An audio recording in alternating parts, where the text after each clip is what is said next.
him for? I will get there. God. But we got breaking news off the top of the show. What? I don't know if Savannah just mentioned this because I just saw this. The Washington Capitals, the official Capitals account. And this isn't a surprise, but it is a big deal. The Capitals official account just tweeted out, TJ Oshie will make a special announcement on Monday, June 9th at 5:30 at the Washington Harbor in Georgetown. This is a cool way to do it. I'm reading now. This event is free and open to the general public, taking place from 5 to 7 p.m. Fans are asked to RSVP, though RSVP is not required for admission. Certainly, I would assume that's a retirement announcement. I like TJ, man. I had a chance to play golf with him in Truckee, California. Just he and his wife both are absolute the sweetest people in the world. The dude is hammer a damn golfer. His buddy was hitting the 5-iron like 250, and he couldn't hit a driver at 200. But just nice as hell, cool as hell, and you wish he could have played a little bit longer. But these hockey and football, like I always say, hockey and football when it goes, when that goes, it goes, because those other sports you can hang around a little bit in baseball, basketball. It's not as physical. Those other two, you got to pack it up when it's time. You got to go because you got the rest of your life to live. So yeah, man. I obviously Oshie, what he accomplished here, them winning the cup is something that we all remember. He was such a huge part of it. He was also a huge part of the Olympics teams. And just an all-around good guy. And then, not that he wouldn't have become immortal just winning the cup, but the celebration after, Oshieing beers, I mean, all of it. I think everybody that rolls up there that is of 21 and of the mindset should Oshie a beer in the crowd just to honor this dude. I'm going to do one today. I think we might have to, B. Yeah. So that is the breaking news right now, if you missed it. Now, I don't want to put words in his mouth.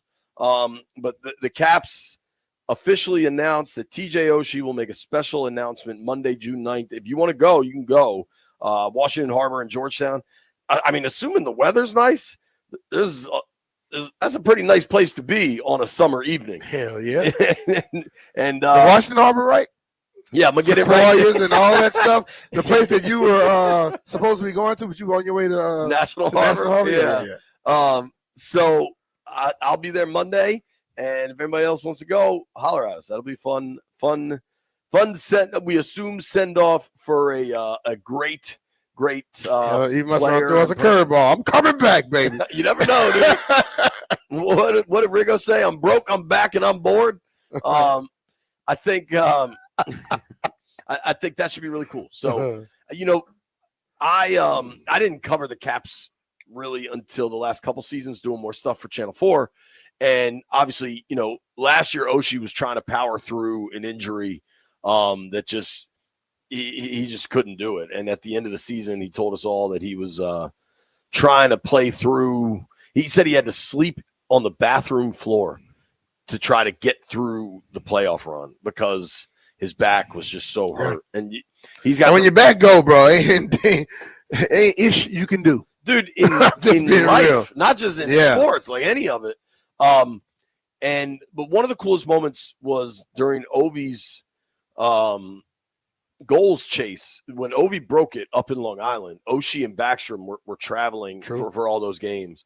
And I was interviewing Oshie, and he said something that really stuck with me. He's like, I really try not to miss any of my kids' games. I like to be at all their soccer, t-ball, whatever sport his kids are playing, probably some hockey. And he's like, but this one was worth missing for. And it just really humanized them. And in that moment, like, I was up in Long Island on a Sunday in the spring, and I was missing Shelby's soccer game, or lacrosse game, rather. And I hated to miss it, but understood this was a big deal. And it just, I had to do an interview yesterday with somebody getting out of school, like a college student trying to get into journalism. And they asked, like, what do people need to know about working in sports? And it doesn't matter if you're the player or the reporter, like, nights and weekends, dude, that's when the games are. And you gotta work. It change, like, you don't live a normal life.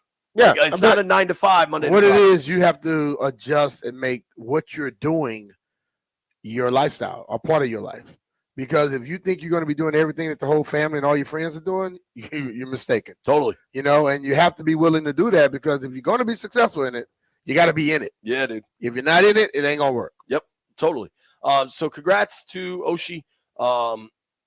Obviously a tremendous career. I don't know enough about the Hockey Hall of Fame. I don't believe he would be there. Maybe he is. Maybe somebody more informed than me can let me know. I'm sure I'll get a text here from somebody that knows more. But a hell of a career, 16 years at a really high level, Stanley Cup winner, and certainly a legend in this town. Yeah. All right, so we do have some puck finally tonight. We get the first Stanley Cup game tonight, Oilers, Panthers. Who are you rooting for, Edmonton or Florida? I just told you that last week, man, Florida. What? I don't understand it, man. I don't understand you. So you just all of a sudden jumped on Edmonton. Landfill told you don't like Canada, and you going living up on Edmonton. Don't you think Canada deserves a Stanley Cup? I don't think they. No, I don't think they deserve nothing if they don't earn it. I think it's like 40 years. If they don't win it, then no. I mean, I don't think we got to just give it to them and want them to have it. No, if you go get it, yes. If you don't, who gives a damn? Let's keep moving. All right, so we'll find out tonight. Now, me and AD, I really don't care, to be honest with you. That I believe, but I'm going with the Panthers just because. Listen, this team in Florida have won. They won a lot in the last few years, so I have no problem with people being good. And I know it was started in Canada. That's their sport. But hey, look like the people down south playing it better than you. Here's a tweet I'll never understand. Shout out to Jay Schnell. He's for listening to the program. He said, TJ Oshie's bathroom floor is probably more comfortable than 80% of people's beds. Heated, large, smells nice, and always freshly cleaned. Doug. Bro, shut up. Yeah. Okay.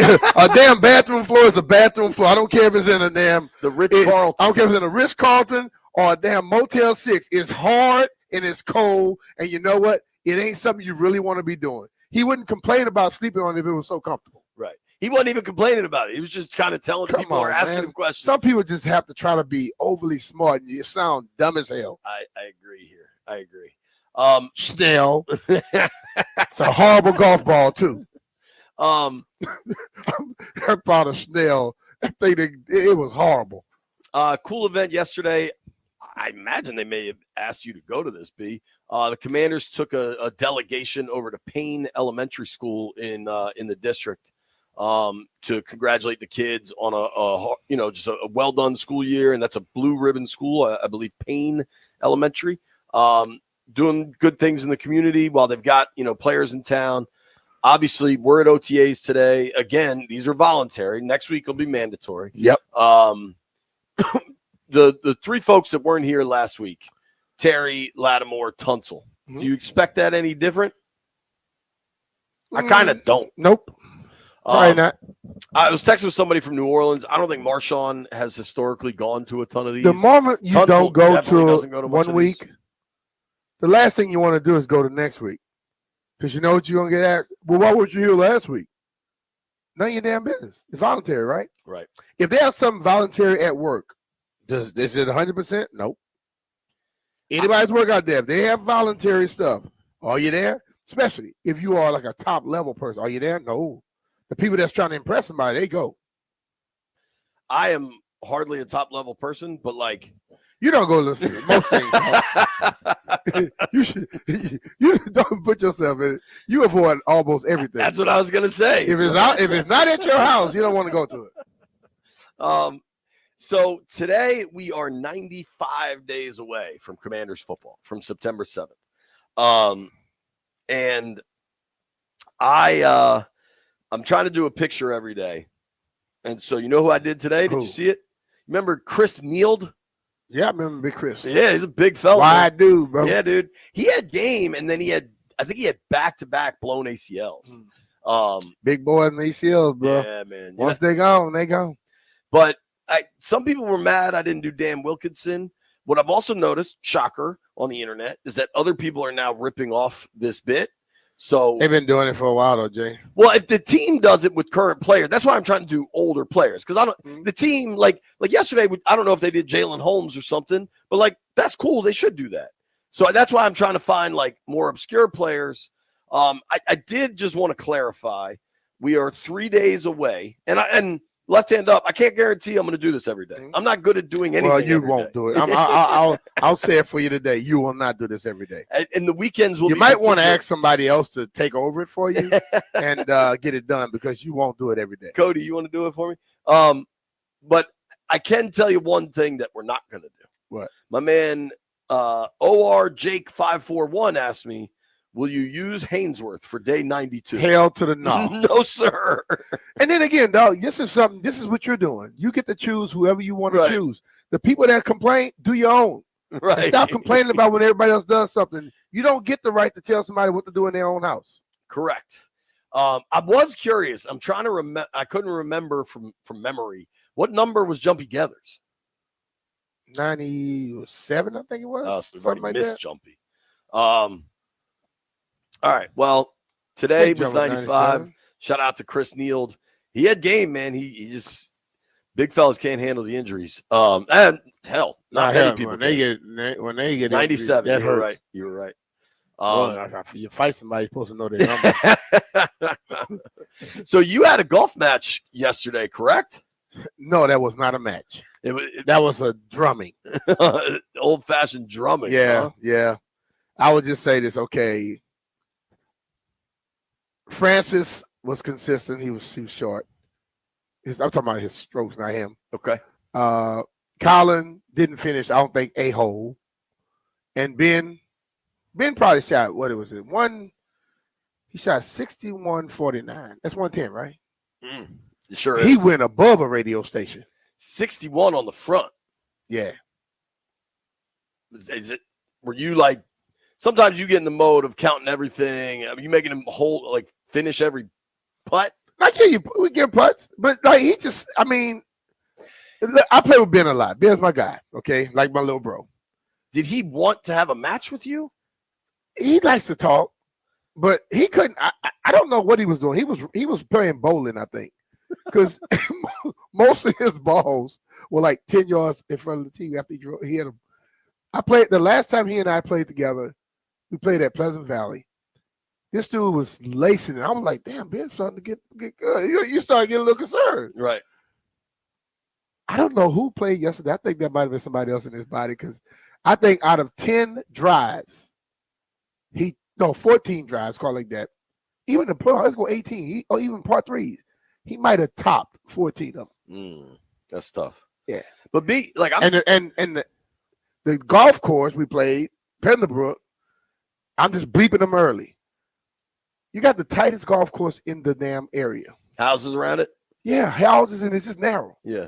They decide, I guess they're trying to act like it's fescue. It's grass, it's weeds, people. Fescue is all uniform. Okay. And a lot of times you can find your ball in fescue because it's high. They had rough, they had the little sticky little weeds that come up, they had clovers.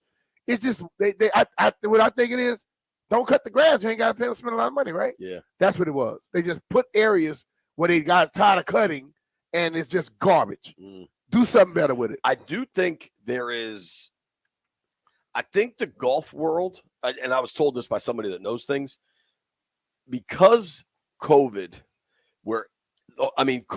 increases in golf participation was like 200%.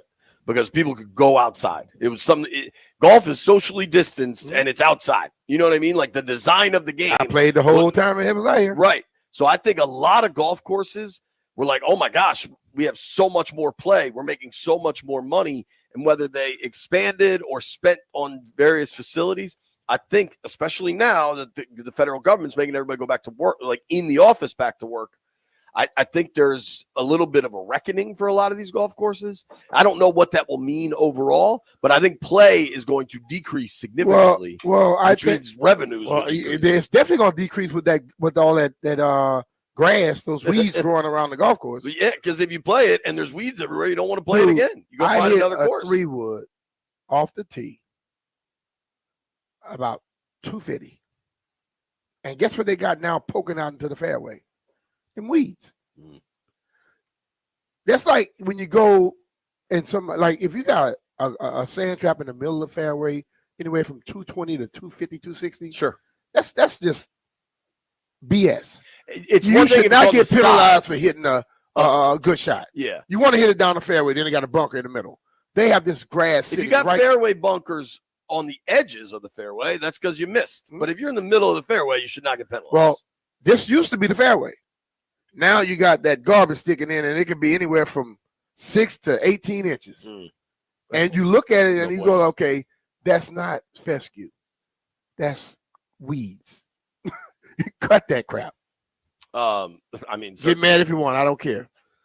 Landville, can you text me what I need to do here? Because my computer just died. I think my computer's dead, Landfill. I can't open it, is what I'm telling you. Not that I don't know what it is. You want to open it? No one's understanding what I'm trying to tell I got you, dog. Yeah. I got you right here. Bam. I think I did want to say one thing real quick. I want to get into what the Knicks are doing. What I think Tom Thibodeau's got to shave his head if he wants to remain an NBA head coach. I don't think that's all that. I don't think that has nothing to do with it. I think he has to win, JP. Win. He has to make adjustments. He can't sit with that stupid look on his face and do nothing offensively. He's a great defensive coach. He cannot make adjustments and do anything as an offense. I think we're going to talk Knicks and Tibbs because I don't know that you're incorrect, B. What I did want to say one thing real quick before we go.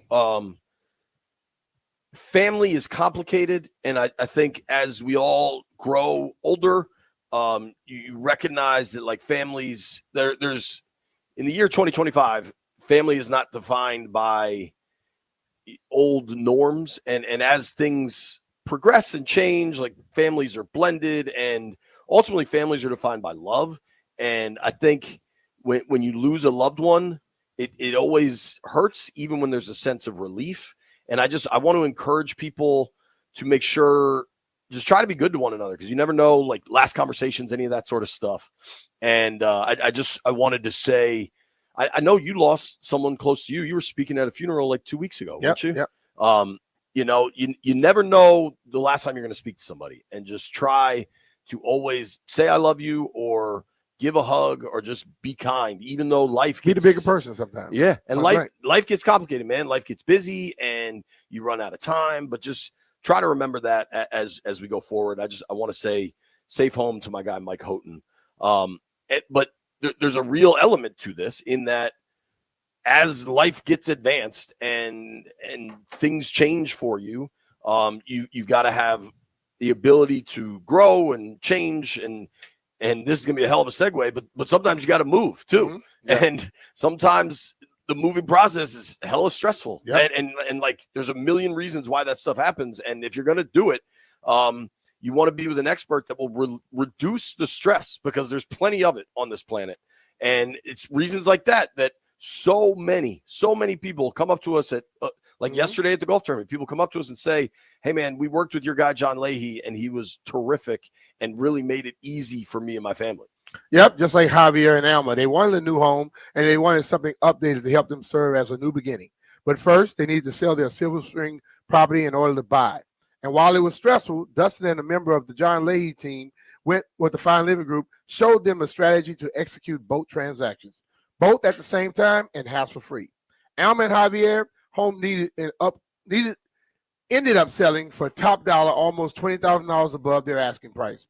And thanks to the Fine Living Group, that's what enabled them to buy something both newer and bigger. Looking for your own stress-free transaction? How about a guaranteed offer on your home? You can check out the details and more at johnsellsdmv.com. That's John without an H. The John Leahy Group and John Leahy and the Fine Living Group of eXp Realty are the people that you need to really call. John offers you flexible fees, customized to your needs, and he knows that life happens. So if needed, he will let you out of your contract at any time. You know what I saw on Instagram? Anthony Polini, Jordan's husband, who does real estate, he's down in Florida, posted something from Zillow that for the first time, seemingly in a really long time, there are significantly more sellers than buyers in the marketplace right now. I mean, just drive around your neighborhood. There's for sale signs in a lot of places that we hadn't seen probably since COVID, when everything went nuts. And if you're going to try to navigate this right now, whether you're trying to sell or you're trying to buy, you need an expert. You need a guy like John Leahy and his team to take care of you. And that's what I would use them. Brian would use them. Call John today, 301-900-3052. Go online to johnsellsdmv.com, or what's even easier, just Google John Leahy Group and start packing.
This sports update is brought to you by the Reynolds and Power Home Team, Keller Williams Realty. Washington Capitals forward TJ Oshie is set to make a special announcement on Monday, June 9th at 5:30 p.m. This event will take place at the Washington Harbor in Georgetown. Now, very interesting, this date does coincide with the anniversary of Oshie and the entire team swimming in the fountains 2 days after winning the Stanley Cup back in 2018. Is it going to be that they're putting a Capitals statue in the fountain? Probably not. It's probably a retirement announcement. TJ Oshie was placed on long-term injured reserve for the 24-25 NHL season because of a chronic back issue. He hasn't appeared in at least 60 games since the 2019-2020 season. He's had an amazing career, but until then, we can keep speculating that maybe it is just a really fun fountain. Want to hear the fastest way to know what your home would sell for? Reach out to the Empower Home Team. Simply text your address to 800-763-3000. No phone call, just text your address to 800-763-3000. That's 800-763-3000. From the Crop Medcap 5-Star Sports Desk, Savannah McCann on the Fan.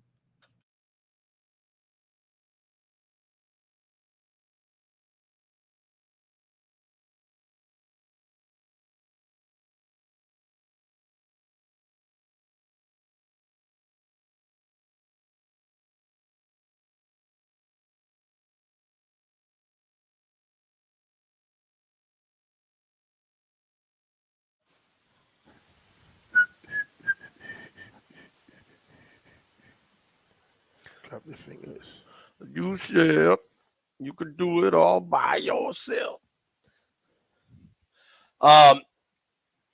This dude seems like he'd be fun to go have some drinks with. Who? Little John.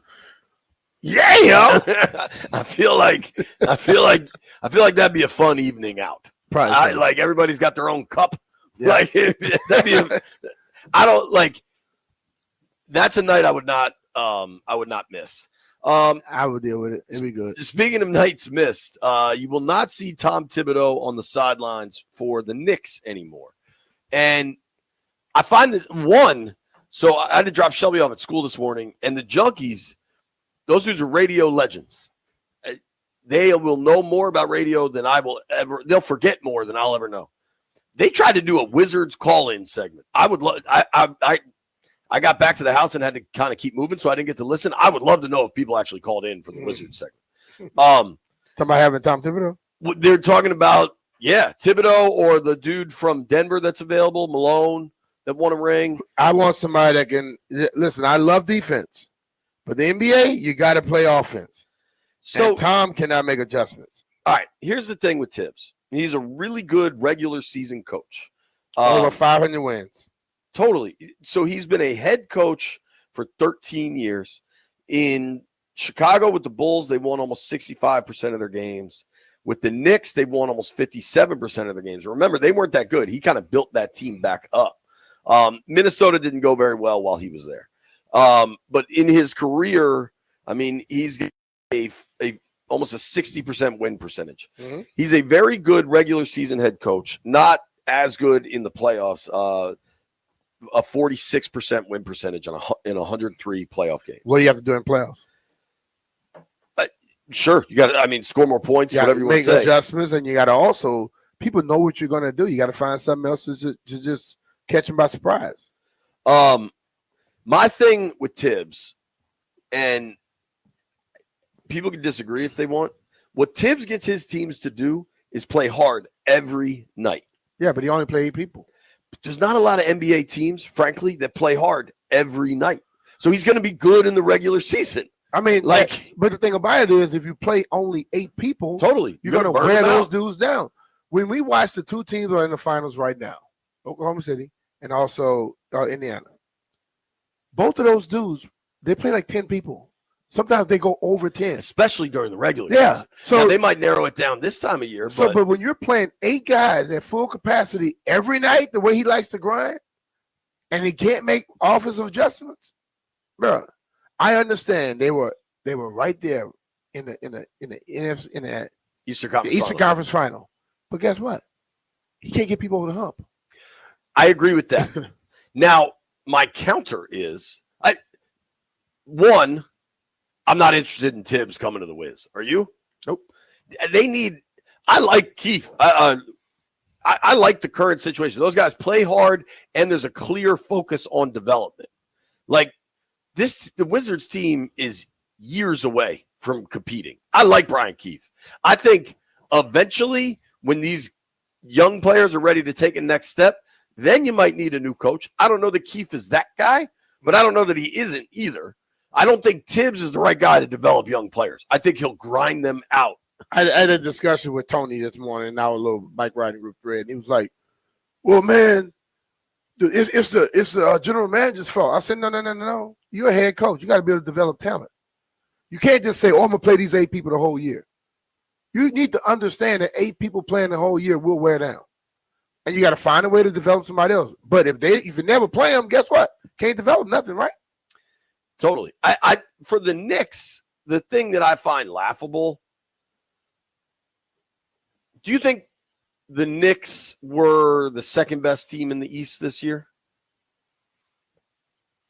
They played like it, but still, I think Boston was better than them throughout the year. Like, I think the Knicks did a good job of winning those first 2 games in Boston. They won that series, but then Tatum gets hurt. I don't know what happens if Tatum doesn't get hurt in that series. Mm-hmm. I would not have been shocked if Boston ends up winning that thing in 7 if Tatum stays healthy.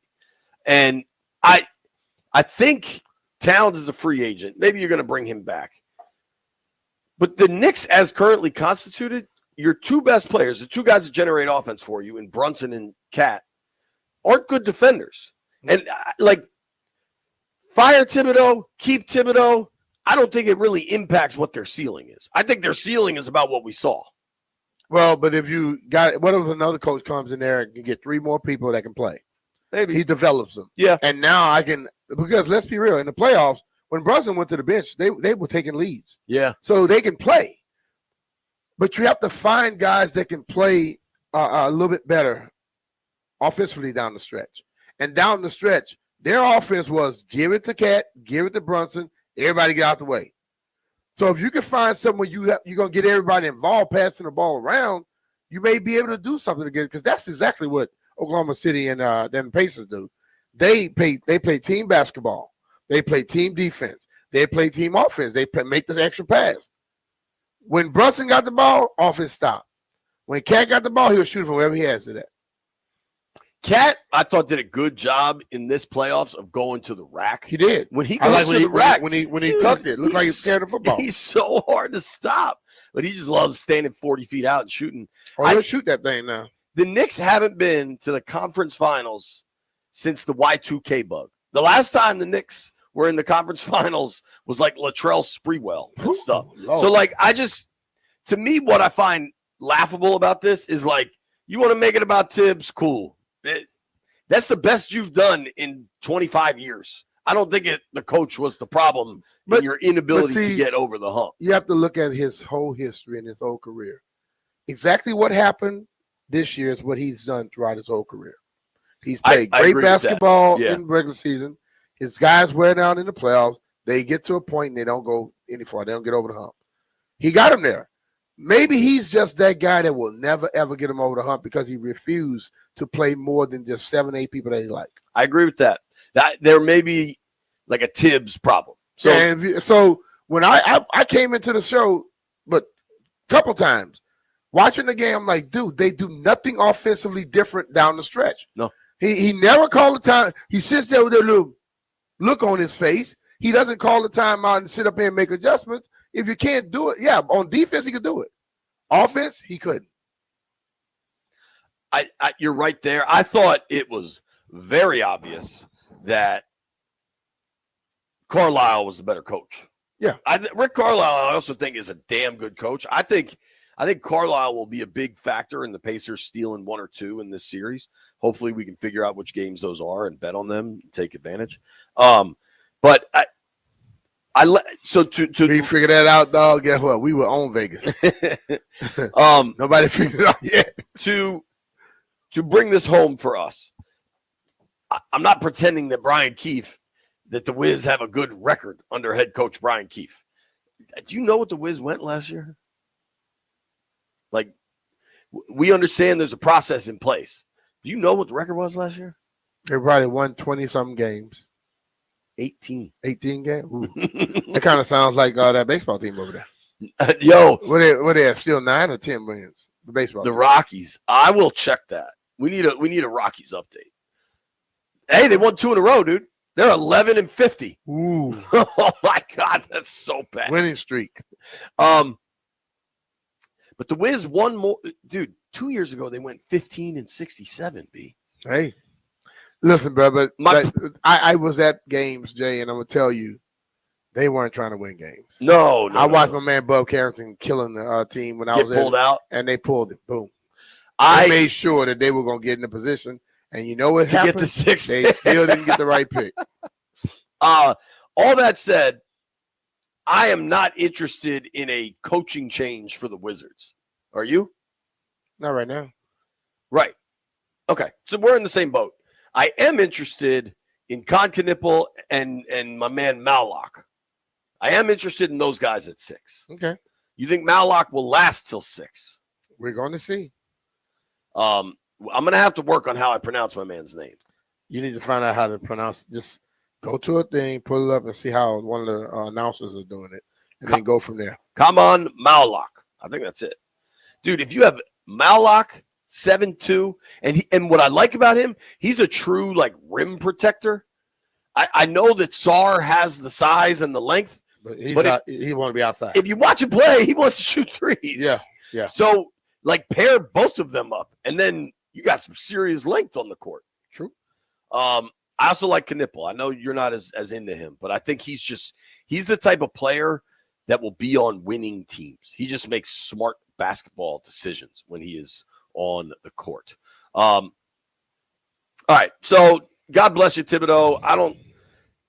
Some other team will hire him. He'll be one of these dudes who just kind of bounces around. I bet he has another job coaching a team by like 2027. He gets hired all the time, bro. Yeah. I mean, he's already had 3 gigs.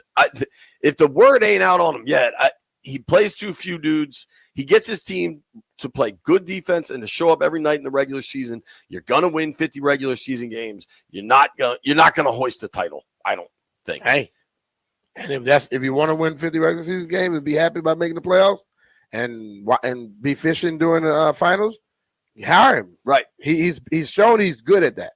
Tom Thibodeau is not going to hoist a Larry O'Brien, but the folks over at Door Pro America could hoist a new garage door in your house ASAP. They did it for me, man. It was awesome. They came out to the house, took some measurements, and then they sent my wife and I this like Photoshop spreadsheet of all the different garage door options we had. They came out, they installed it. I mean, they were done in like 90 minutes. It was a really impressive, efficient operation. Now I got an app to open and close my garage door that makes it so easy. It's remarkable how significant of a positive change a new garage door can be. It's something you don't really think about until you get a new one, and then you realize how old and crappy your old one was. I'm telling you, hit them up. They're based locally. Door Pro America has been proudly serving the DMV for over 50 years. They can handle everything. Whether you need a new garage door or you just need some maintenance or repairs, they do it all. Call today. Ask how you can save $60 on a repair or $150 on a new garage door. Call 877-DOOR-PRO. That's 877-DOOR-PRO. And tell them JP Finley sent you. Or you can check them out now at doorproamerica.com.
Little DMX, baby. All right, B, where do you land on the Madden cover curse? I don't believe in the curse. I know I'm from Louisiana, where they got a lot of stuff like that, but I don't believe in the stuff. I just think that whatever's going to happen is going to happen. As I said earlier, when you go through a year of being totally healthy in football, like as a team, it's very rare that a team would go multiple years like in a row where nobody get hurt. Sure. I think the Madden cover curse really started. I remember this when they had Michael Vick on the cover, and then Vick broke his leg. I remember that one. That was, I mean, I'm probably going way back. That was back when I played a lot of Madden.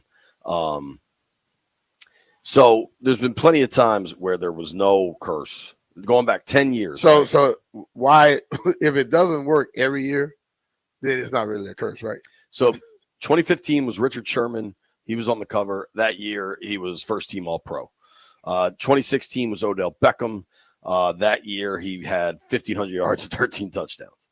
2017, Gronk was on the cover of Madden.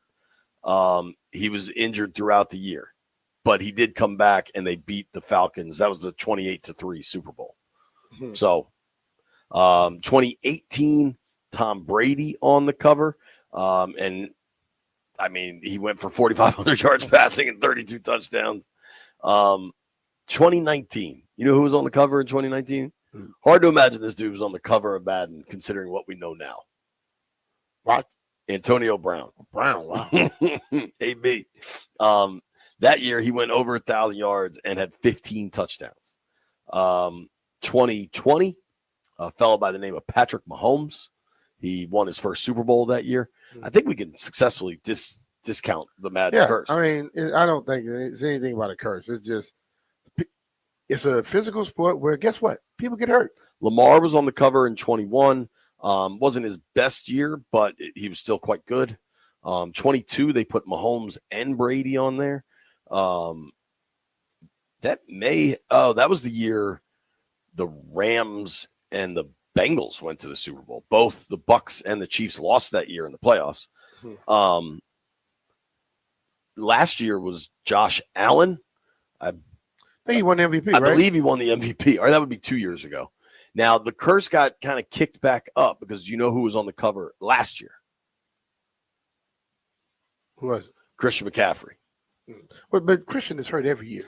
Yeah. I mean, you can't throw that on the Madden. He's hurt every year. So do you know who's on the cover this year? Yeah, Saquon. I think deserving. Saquon and the jump. Yeah. I mean, he deserves it, dude. Saquon was outrageous last year and deserves to be on the cover. I think that's a pretty juicy picture, like the video game version of the reverse hurdle. They were taking multiple shots to get it right. It's hard to do, man. Yeah. That is very difficult. When you don't plan something, it's kind of hard to go reenact it. Yeah, for sure. That's a tough one.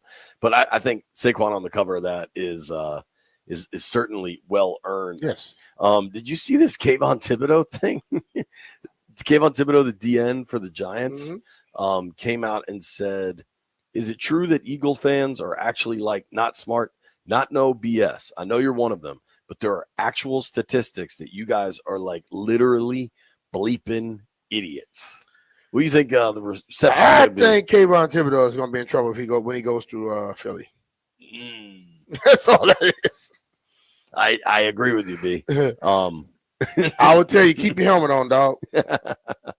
Don't try to play tough and act like, oh, I ain't worried about them. Keep your helmet on. All right, so B and I are out in Ashburn for Commanders OTAs. Defensive coordinator Joe Witt will speak to the media today. You'll hear that in full a little later on in the program. When we return, we're going to have our guy Neil Greenberg join the show. We love when Neil joins us. And then at noon, was he your teammate or was his dad I know his dad was your coach, right? Yeah, his dad was my coach. I've known Brandon since he was a little younger. Right, he was a kid. Yeah, probably, but Brandon, right? 3 Super Bowls, I think, rings? Brandon Stokely is going to join the program later. I'm trying to think. He won 2 with Peyton. Was he there for both of Peyton's? I think he also did he get one in Baltimore? 3-time Super Bowl champion. 1 in Baltimore, 2 in Denver. That's crazy, man. What a Or career. did he get it in Indy and Denver? Because I know he has 3 of them for sure. I think he won the first Ravens Super Bowl. I believe that was 2000, right? Mhm. Maybe it was January of 01. So I think he won one with the Ravens, and then when the Colts broke through and won, he was on that team with Indy, and then I think he was in. I don't know where the third one came. We're gonna have to find this Might out. be Indy. Yeah, man, what a career, dude. Yeah. They call it. You know what? So you Brandon can scoot, bro. You know how Pro Football Reference lists the nicknames for players? You know what they have for Stokely? What? The slot machine. That's pretty juicy for a slot receiver. No, he was 4'3". Oh, he won one with the Giants. Thank you, Landfill. All right. He was on the Giants when they upset the Pats Wow. that first time when the helmet catch. So Brandon Stokely's going to join us at noon. When we return, Neil Greenberg joins the show.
This sports update is brought to you by Coach Wooten's basketball camp. CoachWooten.com, that's 2 O's and 2 T's.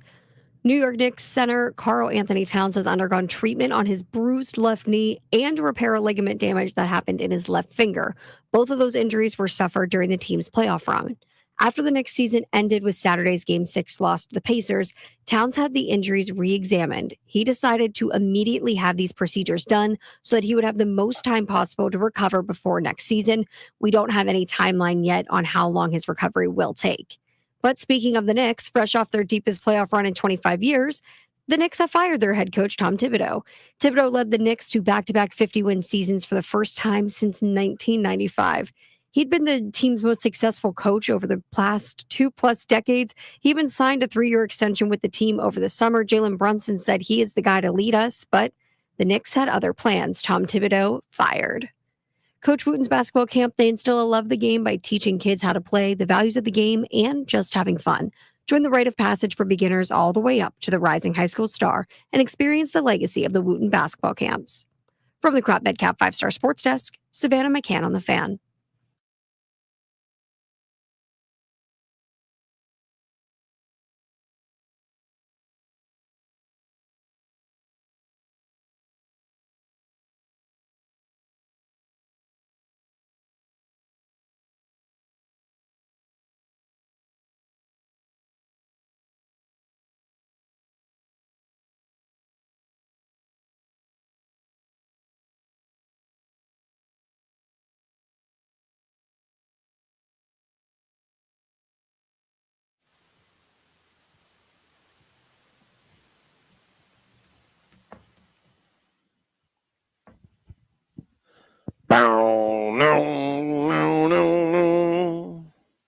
B. Mitch Finley, 1067 The Fan.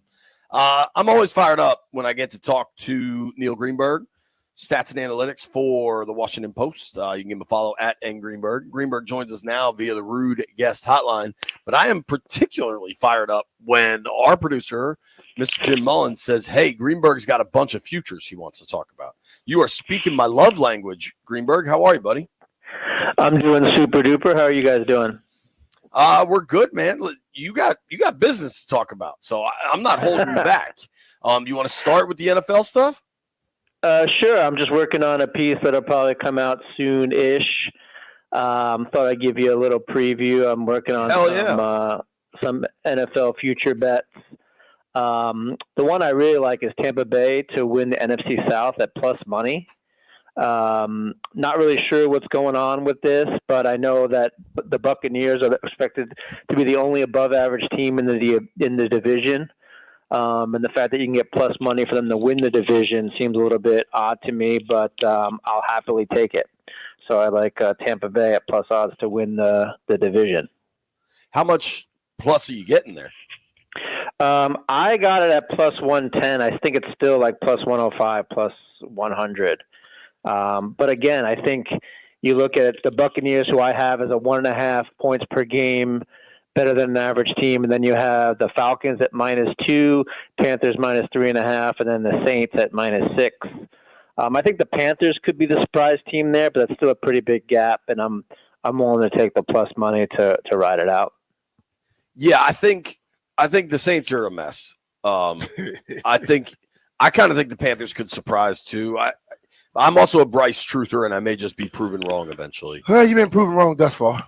I have been proven wrong thus far. But I like Canales. I think Carolina could be a surprise. Yeah. A lot of it, though. Greenberg likes the Bucks to win the South again. What about the Falcons? I'm not shocked. I'm sorry. Say it one more time. He said, "What about the Falcons?" He said, "You like the Bucks to win the South? So what about the Falcons?" I'm not a Falcons believer. Like I said, I think they're probably going to be at best an average team, and I just think that it's either going to be, in my opinion, it's either going to be the plays are either the Buccaneers at plus money, or you take the Panthers as a flyer that they figure it out. Bryce Young continues to improve, and they end up doing some things because that division is not strong by any means. So I would say the plays are either the Bucs, like I'm taking, or a flyer on the Panthers. let me ask you this question, Neil. The thing about Bryce that listen, I think the kid was terrific in college, but then again, when you play with all 5 stars, you could be that way. But the thing that got me was he's a pocket passer, and I met him. They can say what they want. He's shorter than me. I'm 5'10 and a half. He's shorter than me. I haven't seen a passer that's about 5'9", 5'10", that's not very athletic succeed in this league, other than Drew Brees, who's under 6 feet. Okay. And that's where I think the league gives him problems at. Because, like, when you look at people like, my man out in Arizona, all those guys, they move around. He doesn't have that athleticism. And I think that affects him. That's certainly fair criticism. I do think, though, that he showed improvement despite that over the season. He started to play really good football second half of the year. I would even say, towards the last couple of games. So he was able to overcome that to a degree. But again, I think we're also talking about a division that's weak. And I think if he plays decent football, there's a chance that Carolina surprises. I'm not saying Carolina's going to win the conference or Super Bowl or anything like that. I'm just looking at it from a betting opportunity.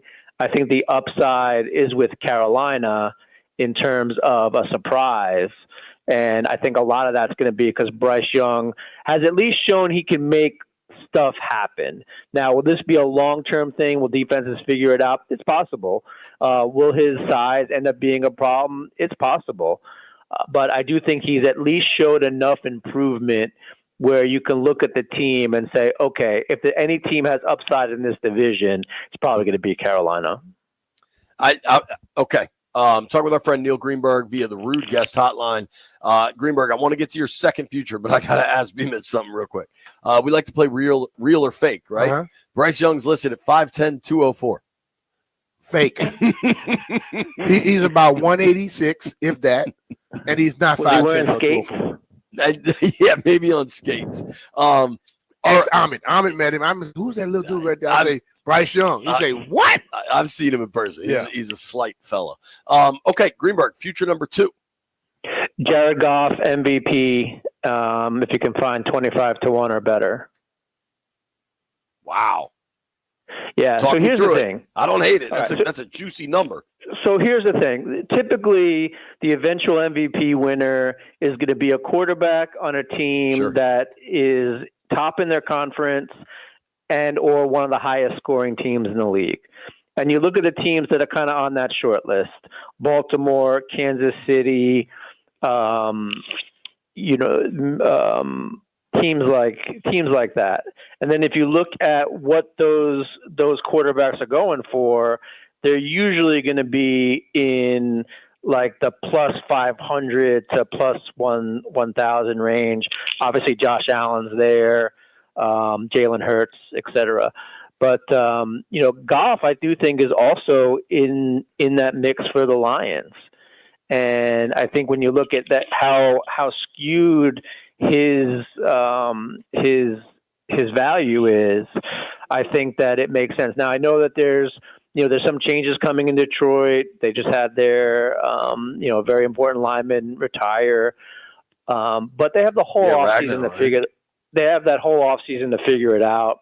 They're obviously going to be a competitive team. They're going to be a high scoring team, I believe. And if those two things come together, then I think Jared Goff, comparatively to some of the other prices that are out there, 10-1 and below, it makes a lot of sense to take a value play like this. I kind of like that. It's a flyer, but it's a big hitter. With all your analysis makes sense to me. You think Goff could win it, B? The MVP? Yeah. If they get a coach that can run Gibbs consistently and play off of that, yes. But if they're not running Gibbs consistently, no. But then if you run Gibbs, he may win the damn MVP. A QB is winning it. That's just the way the league's set up. Saquon didn't win it last year. Yeah. You know what I mean? That was what do you didn't win it when he had the historical season. Right. Like, what do you have to do? If Saquon couldn't win it last year, it's just they should just make it a quarterback award. All right, I don't know how many of these you have. You got a third? Those are the only two. I'll have a couple more when it publishes next week, but I wanted to give you a little taste. Can I tweet those out, or do you want me to keep them private? Oh, no, sure. Okay. Man, come on. Greenberg loves that. Come on, man. You give him some promotion. We're just hyping up tell his him, Green. Yeah, remember, this is my podcast. Keep it secret. We want everybody to know. If you want to listen to Neil Greenberg's podcast, it's every Wednesday at 11 on B. Mitch and Finley. Dude, so we're out here for practice today, OTAs.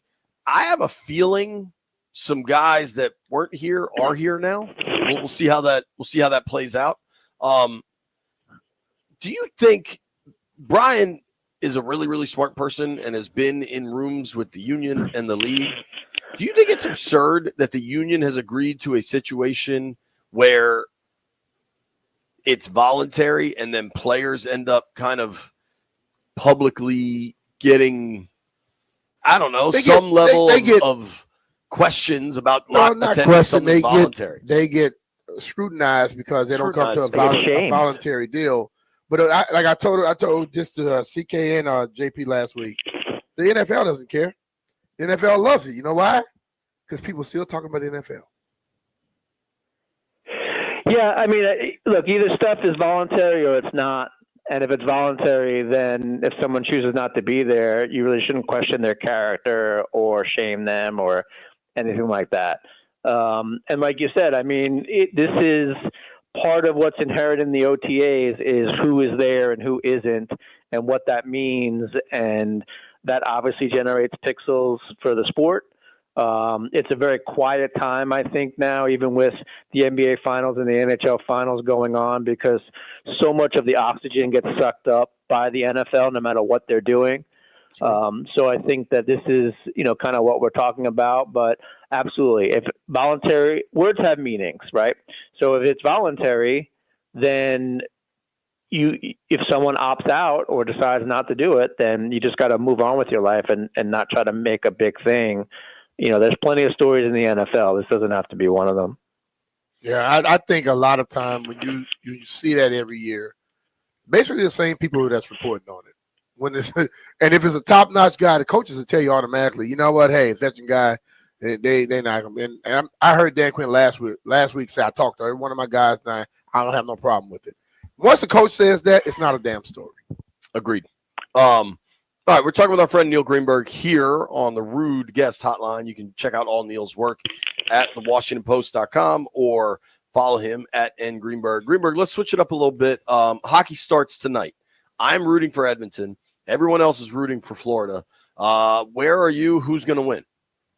I am rooting for Edmonton because I think that is the story to get the cup back into Canada for the first time in forever. I think Connor McDavid is very likable, is a great story, is obviously very deserving of, reaching this point of his career, kind of checking off this box. He's not getting the absolute Ovechkin treatment of he can't win it, but, if he goes back to back and, there's going to be some talk about him and his legacy and everything else, which is probably unwarranted. But I think the story is going to be, can Canada get back the Stanley Cup? And that obviously rests not solely, but kind of solely on Connor McDavid's shoulders. I'm rooting for Canada. Now, Greenberg, I don't know if you have a counter for this, an analytical argument or quantitative analysis, but Landfill just hates Canada, so he's rooting for Florida. What would you say to him? I would say that's not very neighborly, but I get it. Look, if he wants to start an international incident, I mean, that's his choice. Neil, they have ketchup popsicles. That's just not natural. Well, so do my kids. What? So, I mean, you can't really ketchup popsicles? I mean, they'll eat anything frozen. Nah. Have you given it to them yet? No, of course not. I'm not a psychopath. No, but I don't understand the Canada hate. I think that it's okay for Canada to be a part of the Stanley Cup celebration every once in a while. It is. I think it's okay if they win it. I don't think they need to be getting those no favorites. It is important to point out that Landfill has hated Canada for a long time. This is not a recent political movement for Professor Landini. He's been anti-Canada for as long as I've known him, I believe. Is that accurate, Jim? Yeah, I mean, it's just the ketchup popsicles. I can't handle it. Well, you are a big snack guy. I know that you used to have like the snack show and segments and everything. So I can definitely see like a snack that you're against completely putting you on tilt. Yeah. Yeah. So I get that. And I respect that. I think for the rest of us, the Canada story would be really good for the sport. And honestly, if you're a hockey fan, you want this to happen because this is how the sport spreads. And it's going to be a great story. A lot of people are going to be talking about it, and I think it's going to be really good for the sport. Okay, but who do you think will win? Not who you're rooting for. Who do you think? I think Edmonton wins. I think that they do have what it takes to beat Florida. I know Florida's good, defending champion. I know we've been here before. I personally don't see a team like Edmonton making it twice and walking away with 0 cups. I just find that hard to believe. I think that it's gonna be tough. I'm not saying they're gonna sweep or anything like that, but I think Edmonton wins it. The way that they dismantled Carolina basically tells me that the Panthers are gonna have Florida. You're saying, yeah. Yeah, Carolina. Edmonton did that to Dallas, though, dude. Yeah, I just think that this is you learn a lot in a Stanley Cup final. And then you get back the next year. We've seen it before with like Crosby and Gretzky. I think that this is going to be a big step forward for one of the best players in hockey. Okay.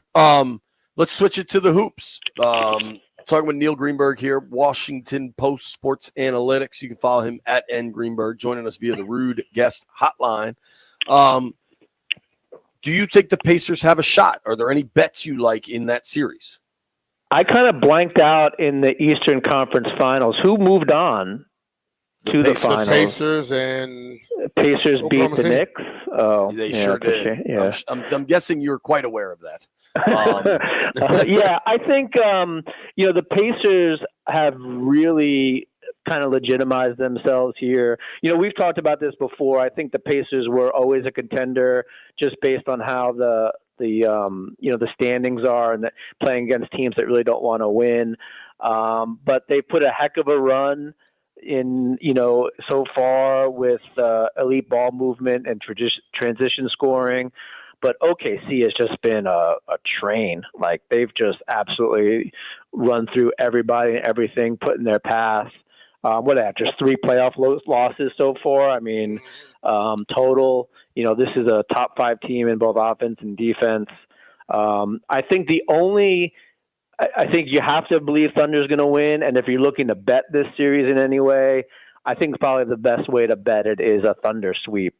I think that just let the powerhouse do their thing. I just think the Thunder have been too tough. And the thing about it, man, they don't make many mistakes, and they're very, very they capitalize on almost great defense. Dog. Yeah. And they capitalize on all the mistakes their opponents have made. I mean, they punish you for mistakes. And if you got to go into the finals playing a perfect game or a near perfect game, that just becomes a very tall task. Totally. I see. I don't like this. I don't like the sweep. I think Indy will win 1, maybe 2. I like Halliburton a lot, man. And I think there's some really dumb conversation surrounding his game, which hopefully will kind of change now that he's in the NBA Finals. Last thing, baseball in this town. Nats lost last night. Bullpen kind of let them down, but I there's a lot to like about the Nats right now. Young guys playing really well. Gore playing really well. You're really good at the numbers, and above all things, baseball's a numbers game. Where are you on James Wood projections? I mean, you got to be bullish. I mean, the kid is, 22 years old and doing a lot of things we haven't seen in a while. He's being talked about as an MVP. He strikes out a little bit too often, but again, he's only 22 years old and he'll kind of figure that out. And, if that's the only knock on your game at this age, being in the majors, you're probably set up for a lot of success. One, because that's correctable, and two, because the strikeouts don't really hurt you as much as they did before. Or at least we know now that they don't hurt you as much. But I mean, there's a lot of there's a lot of momentum with this kid. He's become a very valuable player in the majors overall, let alone for the Nats. To say he's a building block, I don't think I'm breaking any ground here. But yeah, I think that he's got a very bright future. Hesitant to say how bright, but so far, a 22-year-old doing what he's doing, he's certainly on a superstar trajectory. And, the Nats are sitting on a gold mine here because they have him under cost control for 7 years, 8 years, or whatever it is. That's a huge building block, especially with the rest of their young roster. Wouldn't surprise me to see the Nats return to contention very soon. Only because their core is very young and obviously led by Wood. They look to be very good. His comparison is Aaron Judge. Yeah, that's a lofty comparison, but I mean, nobody else is 6'7" or 6'8" in the league, though. Right. It's one thing to say he's the next Aaron Judge, but when the numbers really don't point to anybody else, you kind of just got to roll with it. And look, let's face it, if he's like 3/4 of what Judge is, that's still a superstar talent in baseball. So there's like a lot of the floor is high and the ceiling is high. And whenever you have that, I mean, that's the guy you just got to build around and do whatever you can to make, to make it as successful as possible while you're able to control his cost. Landfill's going to kill me, but give me a quick one on this. Brian and I did a whole hour, I think, yesterday. There's some level of notion that Jaden could regress and have a sophomore slump. I think there is zero empirical evidence to support that. And frankly, I think he will take a step forward, even higher than go backwards. What is your 30-second response to just that conversation? I think there's going to be some adjustment from defenses on how he plays.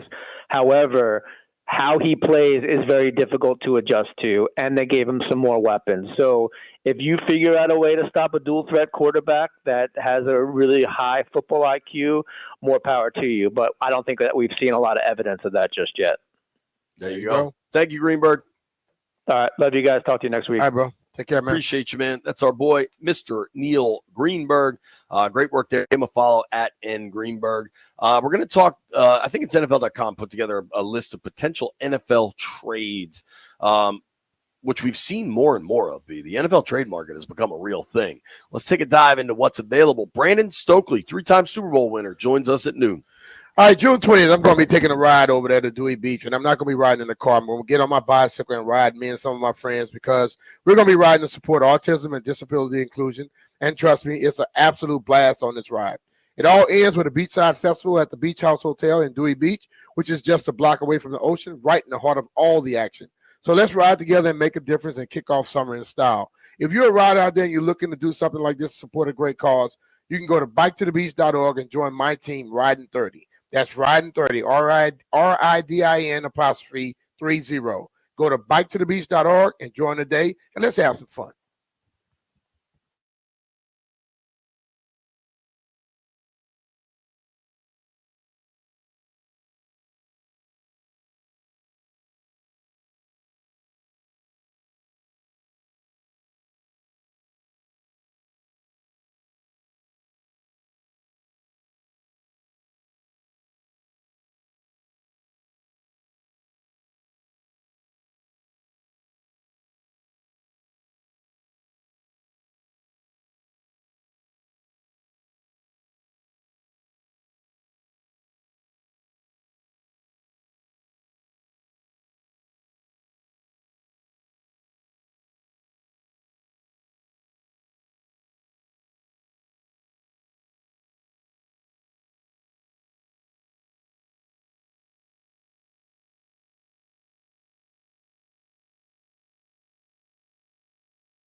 This sports update is brought to you by Paul Henry's Window Installation, your clear home improvement choice.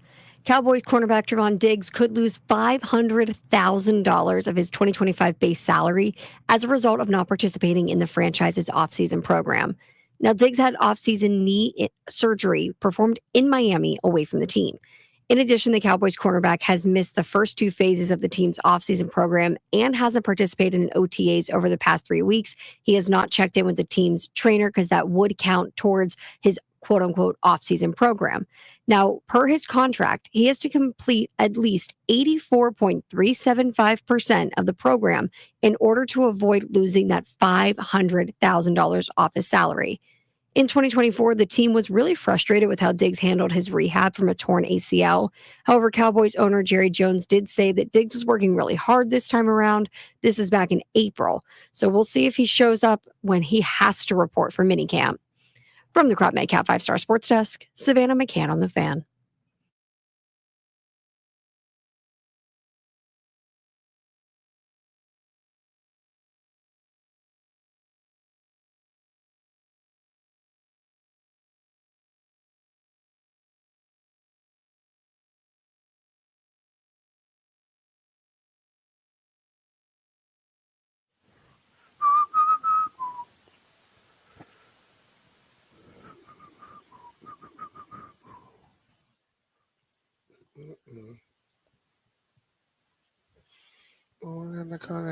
Content game, baby.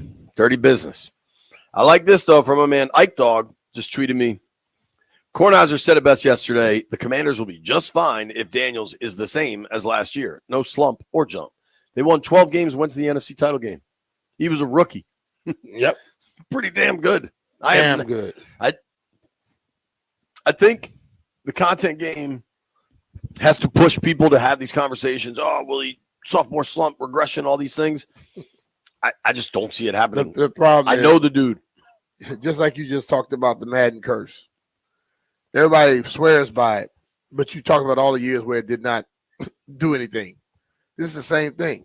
We talk about a slump at the beginning, and then when people don't have it, we forget about it. And that's the problem with, I think, just like the media was in the past where people remember what you discussed, people need to start doing that again.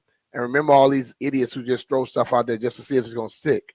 And when it doesn't stick, they try to move on to something else and quickly just throw these little things, the blinders on, to try to cover your eyes up, make sure you don't understand. Understand and call them on it. You know what I'm saying? So that'll stop the jump. Make you be real about what you're doing. Just throwing stuff to see if it's going to stick makes no difference. Makes no sense. Now, 3 players, Brian, that I think want to be released. 2 I think want their release. A third wants to get paid. Kirk Cousins, Trey Hendrickson, and Jalen Ramsey. Yep. Who do you think of those 3 is most likely to be on a different team week 1 in uniform playing? Ramsey. Me too. Ramsey be the first. I also believe Kirk. I don't think, listen, I understand this, that, but I don't think people are going to keep a backup quarterback at that amount of money. They're not doing that. I agree. I think Ramsey will be gone. Mm-hmm. I think Kirk eventually will be gone. I don't know what the hell is going to happen with Hendrickson, because I think you've got a pretty hard-lined ownership group over there that really don't believe Hendrickson will actually miss the games. And the other part of it, the new CBA is pretty restrictive on holdouts. Mm-hmm. And not to say Trey Hendrickson hasn't made a ton of money in his career, because the money is all, it's hard for us as regular people to kind of gauge the money these guys have made. Mm-hmm. But he is not a dude that has made $250 million or something. His career earnings are a little under 70 mil. So yeah, but 70 mil is a lot of damn money in this sure, world, bro. But he's never hit the gigantic contract. And I don't know that he would hold out You know what I mean? Because Well, I think he would. Well, that's what Cincy's going to find out, I think. Yeah. But so let's start here. So ESPN.com put together a bunch of potential trades. We'll start with Kirk. You tell me if GM Brian Mitchell signs off on this. GM BM. The Falcons would get Kenny Pickett, a 6th-round pick, and cash for Kirk and a 7th.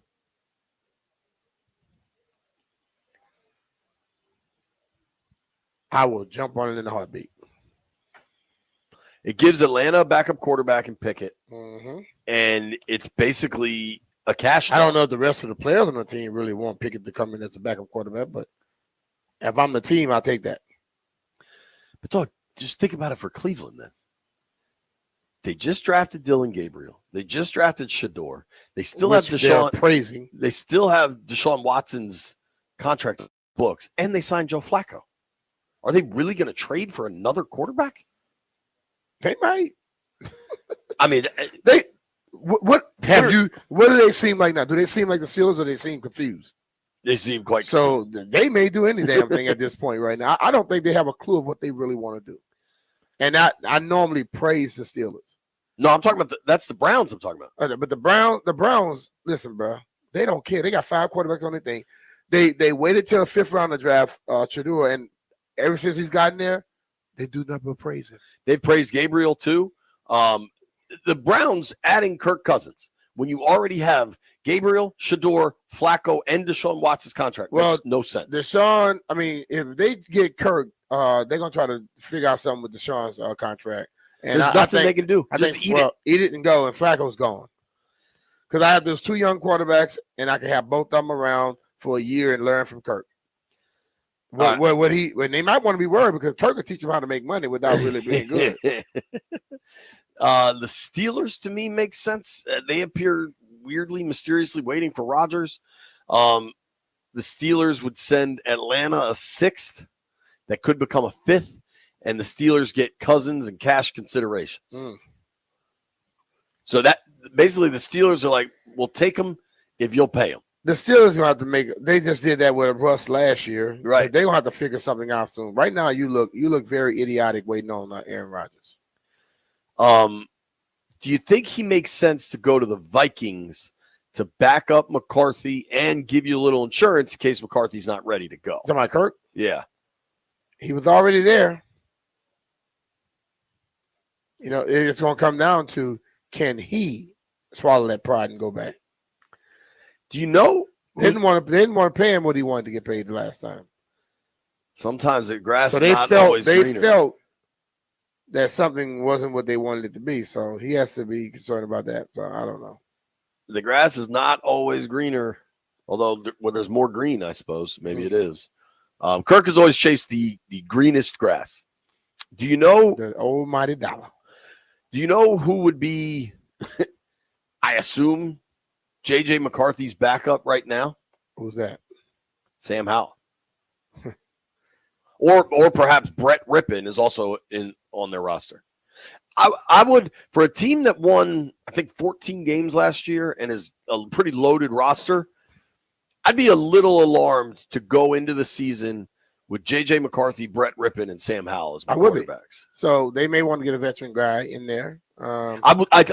It's McCarthy's job, yeah. But the kid's coming off a knee injury too. Kirk back to Minnesota all of a sudden makes some sense. Of the potential options here, Pittsburgh makes the most sense, but Pittsburgh currently is doing nothing that makes sense. Cleveland makes the least sense. They just drafted 2 guys, and they're paying Deshaun Watson $50 million or $40 million. Mm-hmm. Cleveland to me is insane, but people keep talking about it. You just footsie me? I kicked. I thought I was kicking the thing, and your leg was there. Footsie, no. I will never footsie you. Believe that. I put the bottom of my foot on your leg, so you might want to go think about that. I just got footsied. The bottom of my shoe on your leg. Landfill, do not make a comment. Pittsburgh makes the most sense, but they don't. Pittsburgh has seemingly gone insane. Minnesota, I get it as a backup.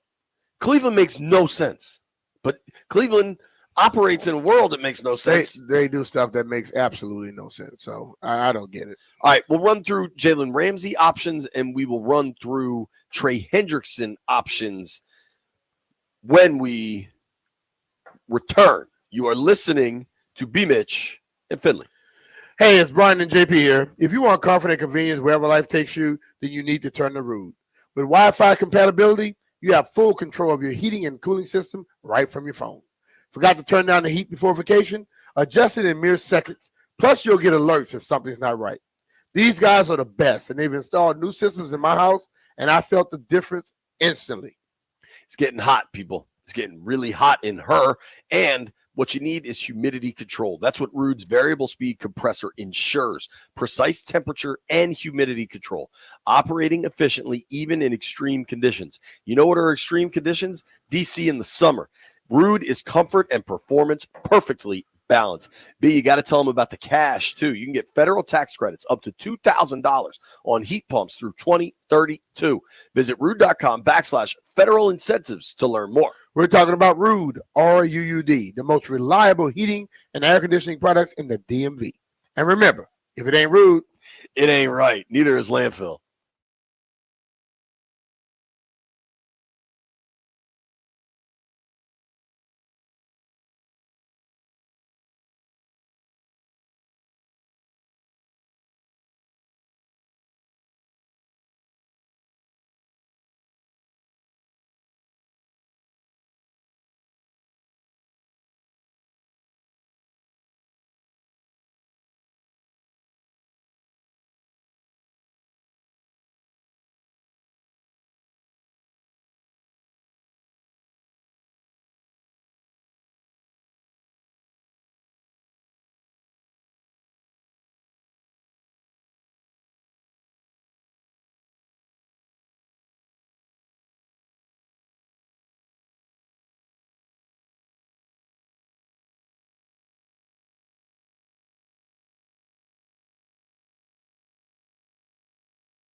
There are 3 Pro Bowl players that are probably going to get traded in the NFL. Kirk Cousins, Trey Hendrickson, Jalen Ramsey.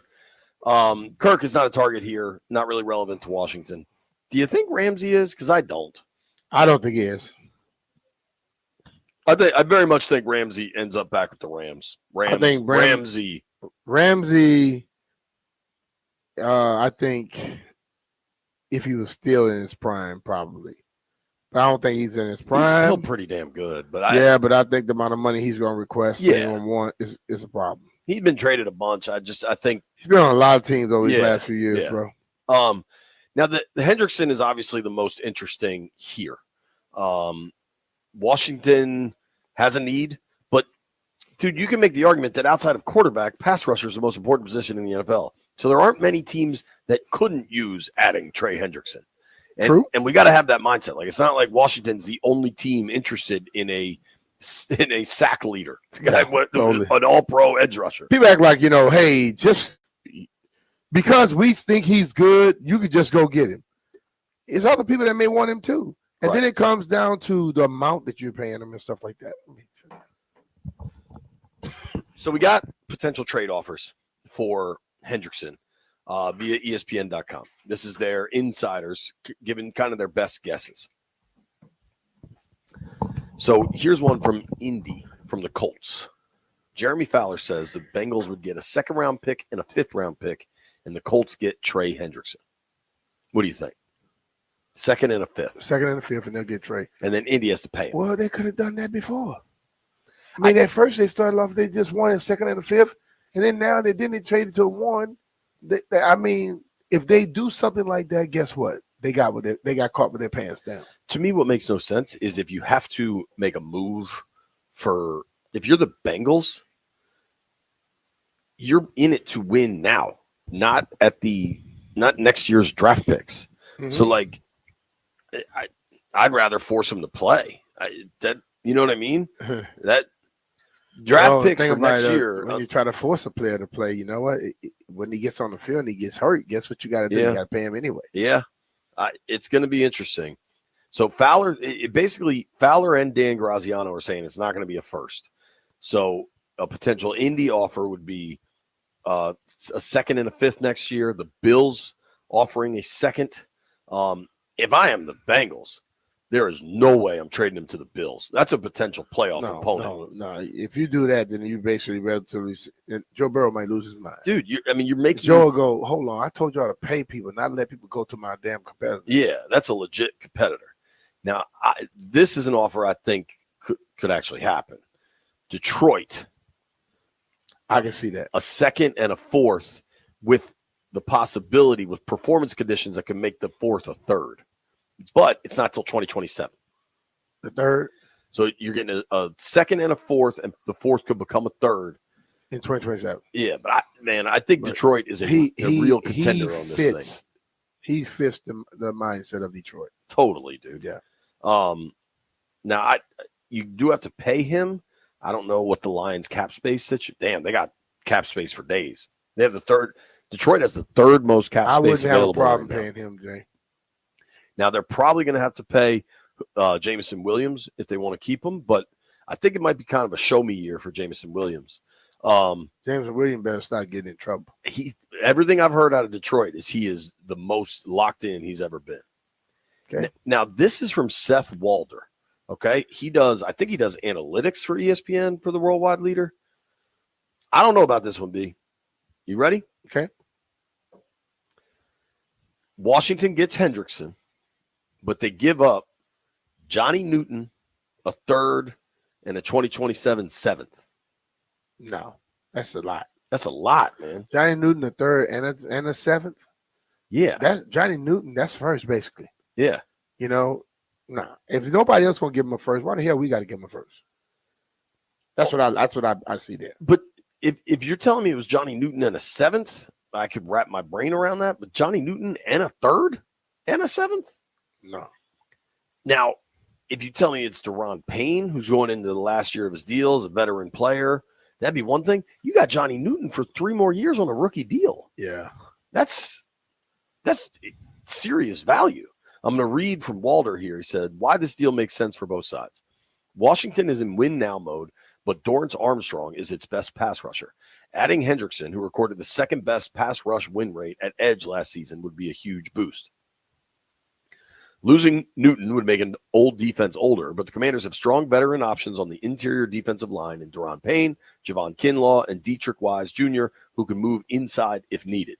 But if you look at Newton, he's smaller than everybody on that line.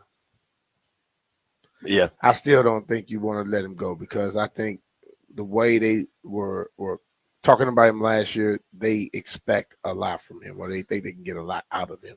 So I'm reading here, by including Newton in the deal, the Commanders can put together a feasible package without a second-round pick. They lost their 2026 second-rounder to trade for Laramie Tunsil. Newton would be appealing to the Bengals as immediate help. I definitely think Newton would be appealing to the Bengals, but you can't give up Newton and a third. No, and another pick. Yeah. No. Maybe if you get something back, but I also don't think – I think the way they love Trey Amos this year is how they felt about getting Newton where they got him last year. That's what I'm saying. I think that's too much. I don't think they're paying that. I think I could definitely see Cincy wanting a player that helps, that's there for camp and gets integrated into their team and their process right away. I would want the same thing. But I don't think it's a young, maybe that's where the value is though. It's a young guy with 3 years left on his deal. True. I wonder how many fans would do that. That is how many fans would do what? That deal. Would like that deal? Yeah. Believe me, right now, man, the fact that so many people are talking about how Henderson is and this, that, and the other, I think a lot of fans will jump on it because they have got their mind set now on just we have to have a pass rusher. Right. So that's where that's at.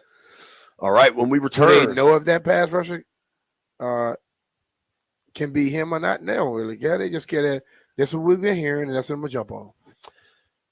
Joe Witt Jr., Commanders defensive coordinator, speaking to the media today. You'll hear that at 1 o'clock when we return. 3-time Super Bowl winner Brandon Stokely joins the program.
This sports update is brought to you by PVI Office Furniture. Fast, excellent, affordable. Business grows with PVI.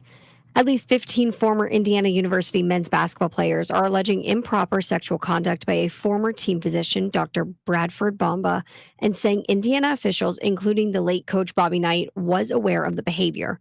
Since 2 former Hoosiers sued the university last fall, 5 ex-athletes are now named in the lawsuit, and 10 additional men are also planning to pursue litigation against Indiana. Indiana argued in court filings that the allegations by the ex-players fall outside of the state's 2-year statute of limitations regarding sexual assault claims, but in May, a magistrate judge allowed the plaintiffs to continue gathering records regarding the lawsuit. However, all of this might be for naught because it is possible that a presiding district court judge could dismiss the claims and the lawsuit would be over. So they're still gathering more information and more names are being added. Looking to upgrade your office game at PVI? We'll come to you and design the perfect office space for your team. No hassle, no stress, just a game-changing upgrade. Hit a grand slam with PVI Office Furniture when you call today to score 15% off your purchase. Get your office in championship shape at PVI.com. From the Crop Metcalf 5-Star Sports Desk, Savannah McCann on the Fan.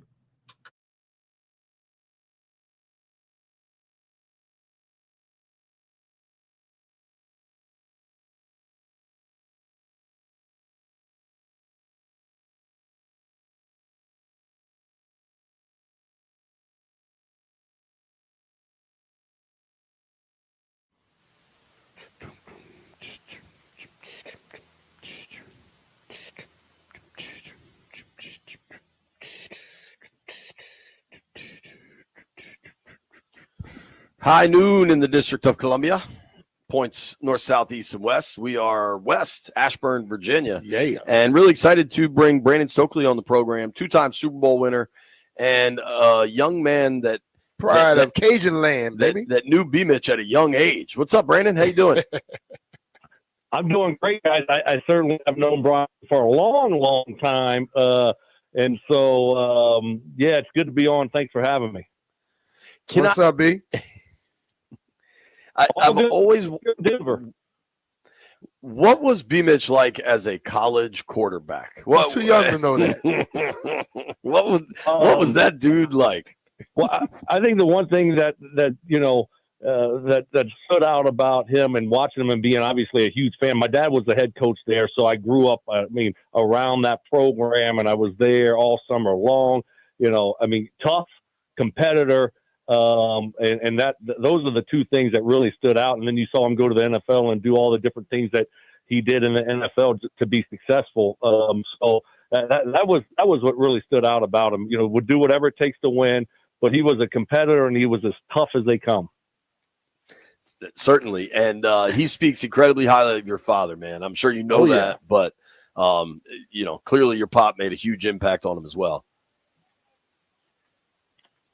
Well, that's great to hear. They had a great run together, so those are some fun times. Now, speaking of fun times, we're going to get to football, but B-Mitch, I bet I know something about Brandon that you don't know. What? Apparently, he gave Scotty Scheffler a couple tips last week in the Pro-Am of the Memorial, and that's why he won the tournament. Man, look, we know everything down in Southwest Louisiana, man. So what was the tips you gave him, Brandon?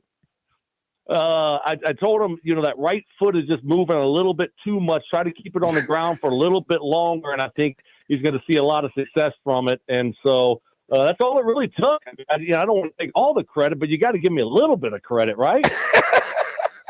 But how cool is it to play with Scotty Scheffler, man? That had to be awesome.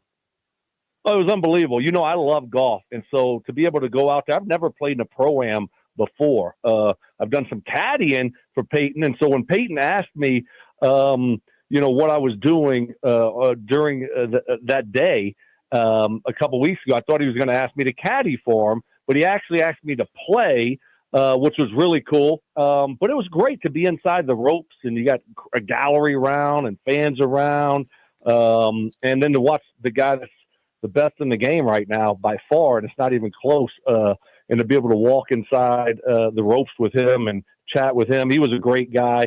His caddy is actually from Lafayette, Louisiana. I don't know if Brian Mitchell knew that. Ted Scott We went to the same high school together, so that was fun. It was a great time because I love golf, and so just to kind of be in that environment was really cool and fun. When you hear them hit the ball and the sound that they make and the sound you make, is it totally different?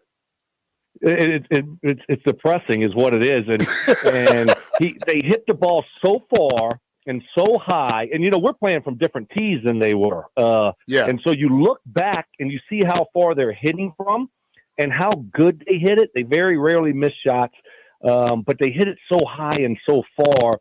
It's so impressive. Oh yeah. Brandon, if you're in Denver, do you play at Cherry Hills?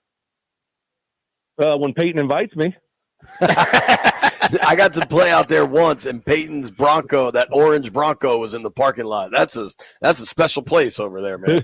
Yeah, it's a really, really good place, and he does have a pretty cool old school orange Bronco. We are talking with two-time Super Bowl champion Brandon Stokely, 15-year NFL veteran, one of the coolest nicknames I've ever heard for a slot receiver, the slot machine. Brandon, football on a granular level. You grew up in it, coach's son, played it at the highest levels. Here in Washington, Jayden Daniels has kind of changed everything. What did you think of Jayden's rookie season?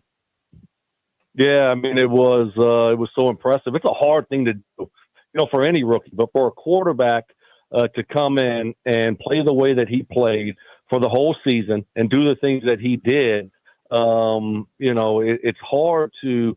I think it's hard for fans maybe to understand how difficult that is to do, especially at that position. It demands so much when it comes to leadership, when it comes to all the things that a quarterback has to do every single week.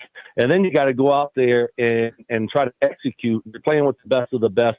And they obviously, the game moves really, really fast. And it usually takes time for it to slow down for guys. So for him to be able to just jump right in and have the impact that he did, lead that team to the playoffs, and do what they did in the playoffs, it was so impressive. And you should be fired up if you're a Washington fan and about the potential and what it's going to look like for the future, because if you have one of those guys, you always have a chance.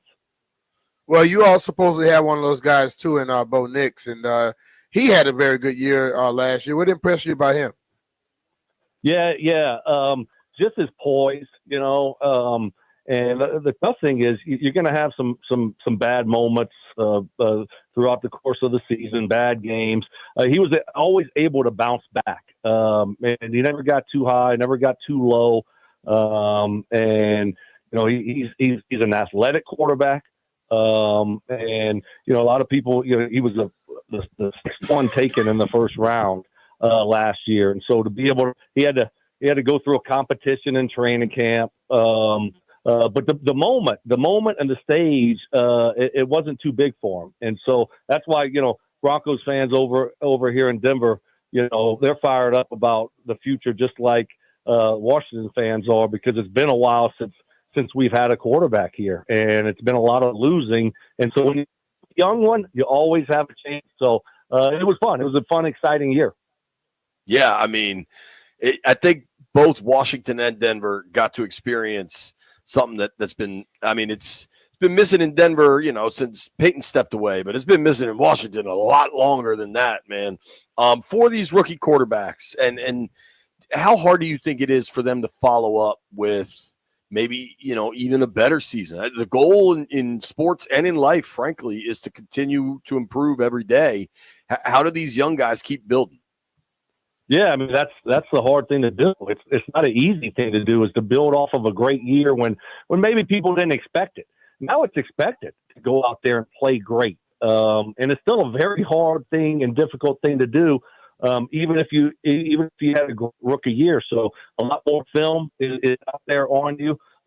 Expectations have gone up. So you're not going to catch anybody, any defense or defensive coordinator. You're not going to catch them off guard. So they know your strengths. They know your weaknesses a little bit more than they would have your rookie year. And I think the pressure's there a little bit more also. But these guys, most of these dealt with it their whole career, the expectations in college, the change in systems, the transferring, and all these things. So I think these guys are so prepared for it now.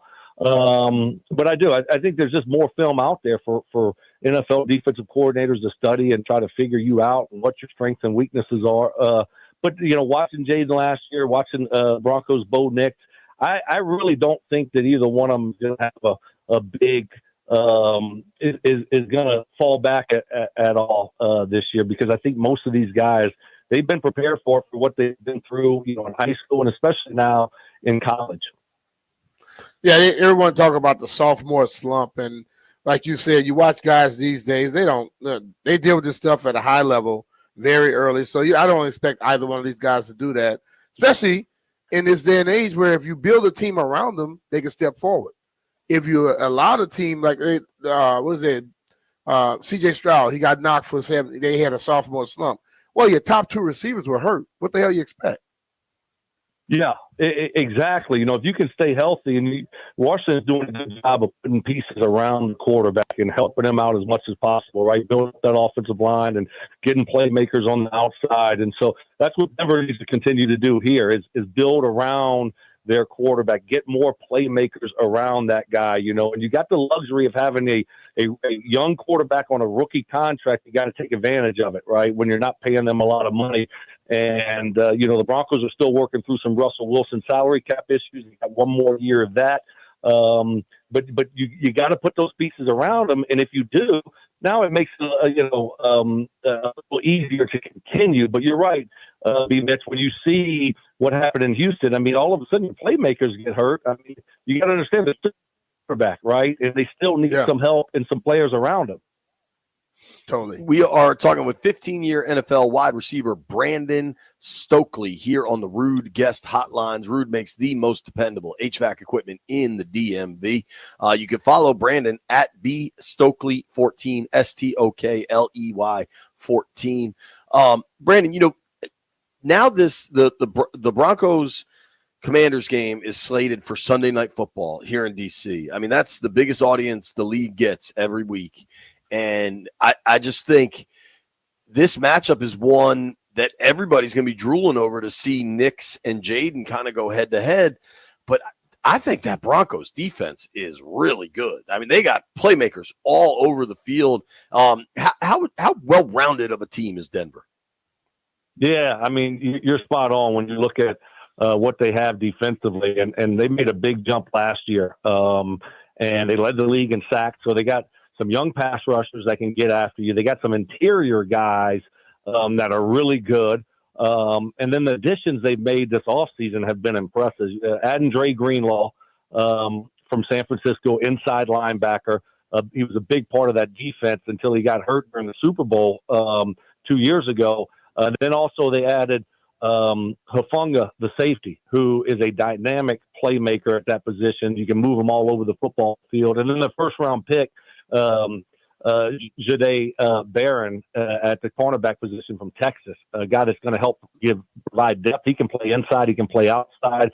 Riley Moss last year did a great job opposite of Pat Surtain, but he got hurt. And he hasn't been healthy in his couple of years that he's been in the NFL or been able to stay healthy. And their defense really dropped off. Their pass defense did. So to add a dynamic piece in the first round and Barron, that defense should be great this year. They should be special. It's offensively, they got to pick it up a little bit, but they got to run the ball better. The running game has been terrible. They haven't had a tight end, anything. So they get that will help their tight end position. And then they drafted R.J. Harvey out of Central Florida in the second round. So, they're trying to add pieces there to help Bo Nix out a little bit. Their offensive line is a solid group. So, offensively, they're still not quite there yet, but defensively, they should be special this year. Yeah, I mean, they definitely have a special group. It's impossible for them. I mean, that AFC West is just so loaded, man. It is. I mean, you got the Chargers and the Chiefs. How hard is it to be a guy that, you've settled in Denver? You obviously had a ton of professional success. For Broncos fans, knowing they got to face Patrick Mahomes every season. Yeah, that's been the thing. They didn't beat the Chiefs for it was like 7-8 years, I think it was, until they finally beat them. So anytime you got to deal with Mahomes, every year 2 times a year, and it's tough, right? I mean, it's very difficult. I mean, people thought they were going to be rebuilding 3-4 years ago, whenever it was they lost it when they got whipped by Tampa in the Super Bowl, and next thing you know, they're back in it and they're winning again. And so until I see it with my own eyes that they regress and take a step back, I won't believe it. So yeah, it's tough to deal with. Then you look over, and the Chargers, they got a competent coach there last year in Harbaugh. He's going to do a great job, the best out of Herbert. So, and we'll see what the Raiders are going to do with Pete Carroll. We're talking about some great coaches that know how to win in the AFC West. It's difficult. Absolutely. Brandon, all the boys that from the text thread, I told them I was interviewing you. They were listening to tell you what's up, man. I love it. Wade Butler, Elmore, all those dudes. Yeah, that's awesome. I love it. Yeah.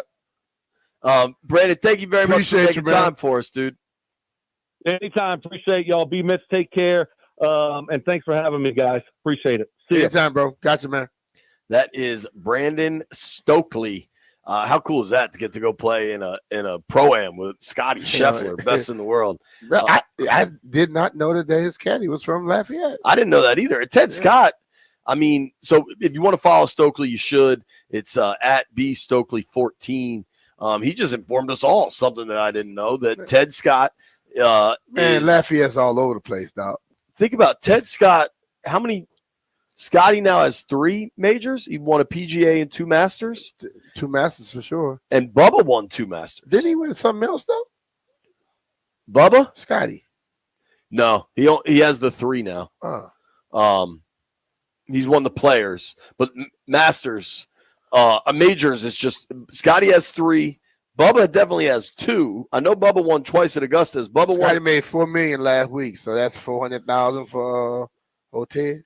I think Ted's doing all right. I think Ted's doing all right. Well, Ted probably made more than some of the golfers last year. Dude, I have some guy on Twitter that's constantly harassing me because I have said, and I maintain this, the way Scotty Scheffler is playing is an outrageous level.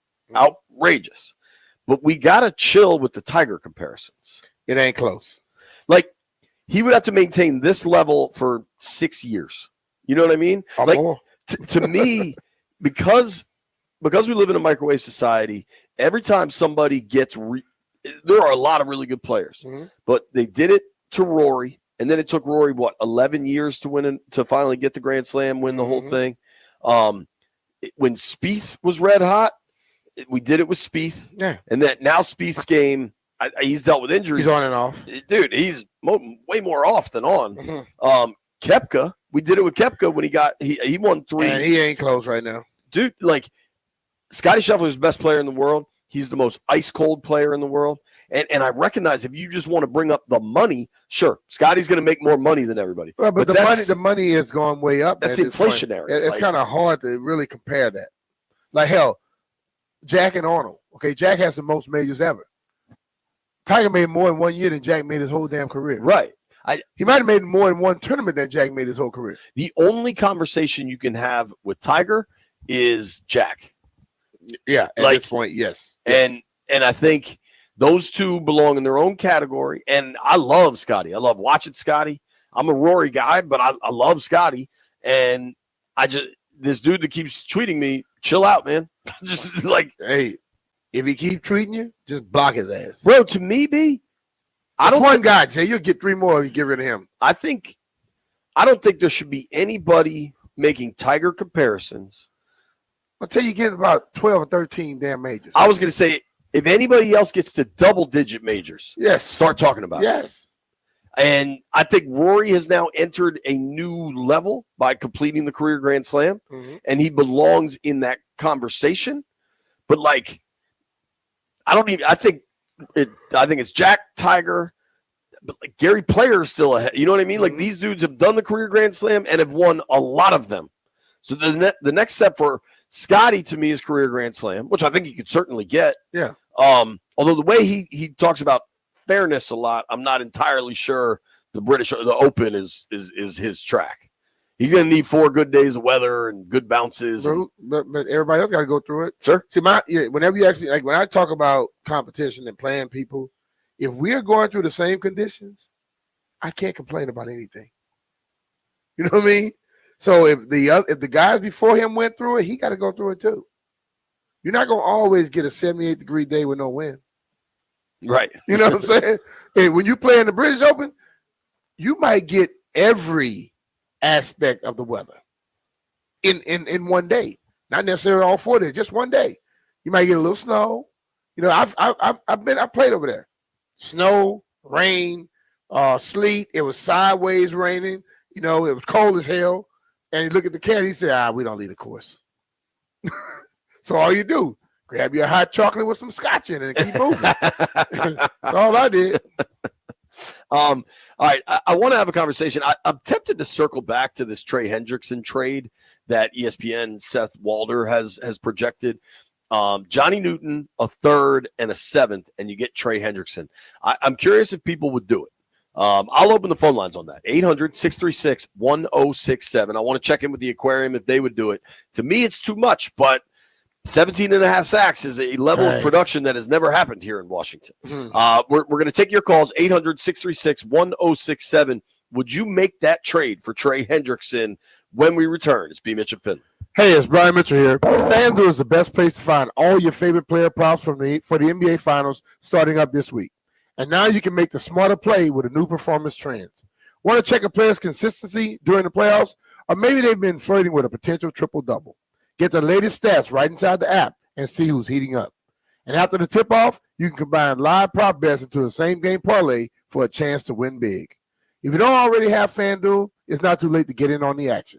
You'll get started with $200 in bonus bets if your first $5 bet wins. So just visit FanDuel.com/Brian to join the day. Make every moment more with FanDuel, the official sports betting partner of the NBA. FanDuel Sportsbook is the official partner of 106.7 The Fan. You have 21 years old and present in Virginia. First online real money wager only. $5 first deposit required. Bonus issued as a non-withdrawable bonus bet, which expires 7 days after receipt. Restrictions apply. See terms at sportsbook.fanduel.com. Gambling problem? Call 1-800-GAMBLER.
This sports update is brought to you by Main Street Bank. Cheer local, bank local.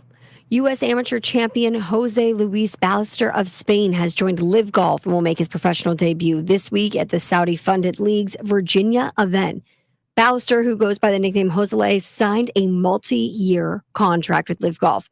The 21-year-old recently concluded his senior season at Arizona State, the alma mater of Live star Jon Rahm, who he's very close to.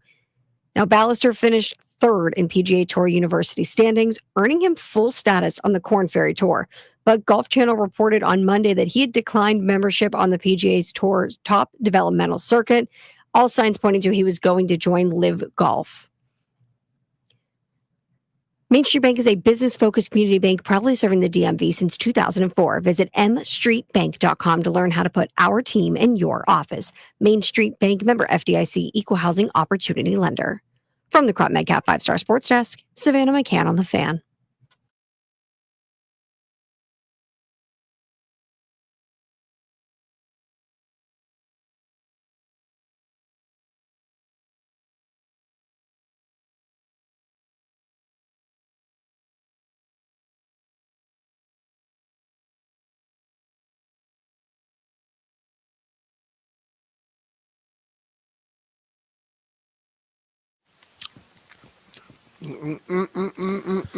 That was interesting. So that young guy signed it with Live. That's the first young guy Live has signed in a while. Yep.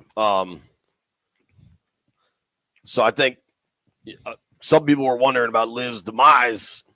They got the cash. The event is coming to Virginia in a couple weeks, or this weekend. Yeah, this weekend. This weekend, yeah.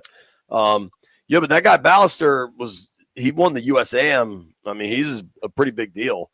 He was considered like an up-and-coming star. But he's you got to get some wins in his on the side for people to start really like following him though. Yeah, well, I also think a lot more European dudes join Live. And if you're this dude Ballester, he's from Spain. Think about the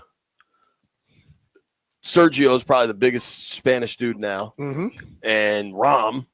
Those dudes are both on Live, and you get to go join whatever their team is and be a Live guy with probably your two golfing heroes.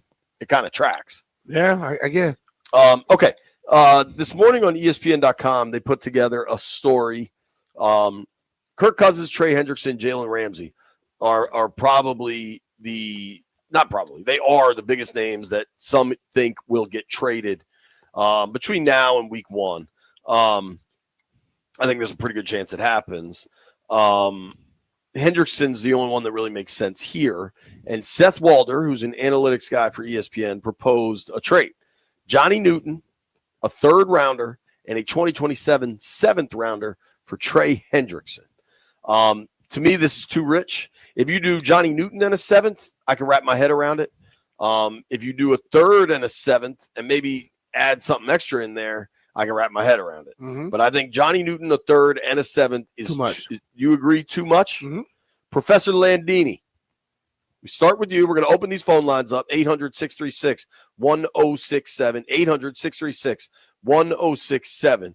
Hendrickson for Johnny Newton, a third and a seventh. Is that too much, Mr. Lamphill? I kind of think so. I think that, Newton's got a lot of promise. I'd rather they stick with him, keep him around. I tend to agree with you. Now, they're different guys, right? Newton's an interior pass rusher. Sure. But it's also the first time he's going to be healthy in 2 seasons. I think, and you got him under team control for 3 years. Yep.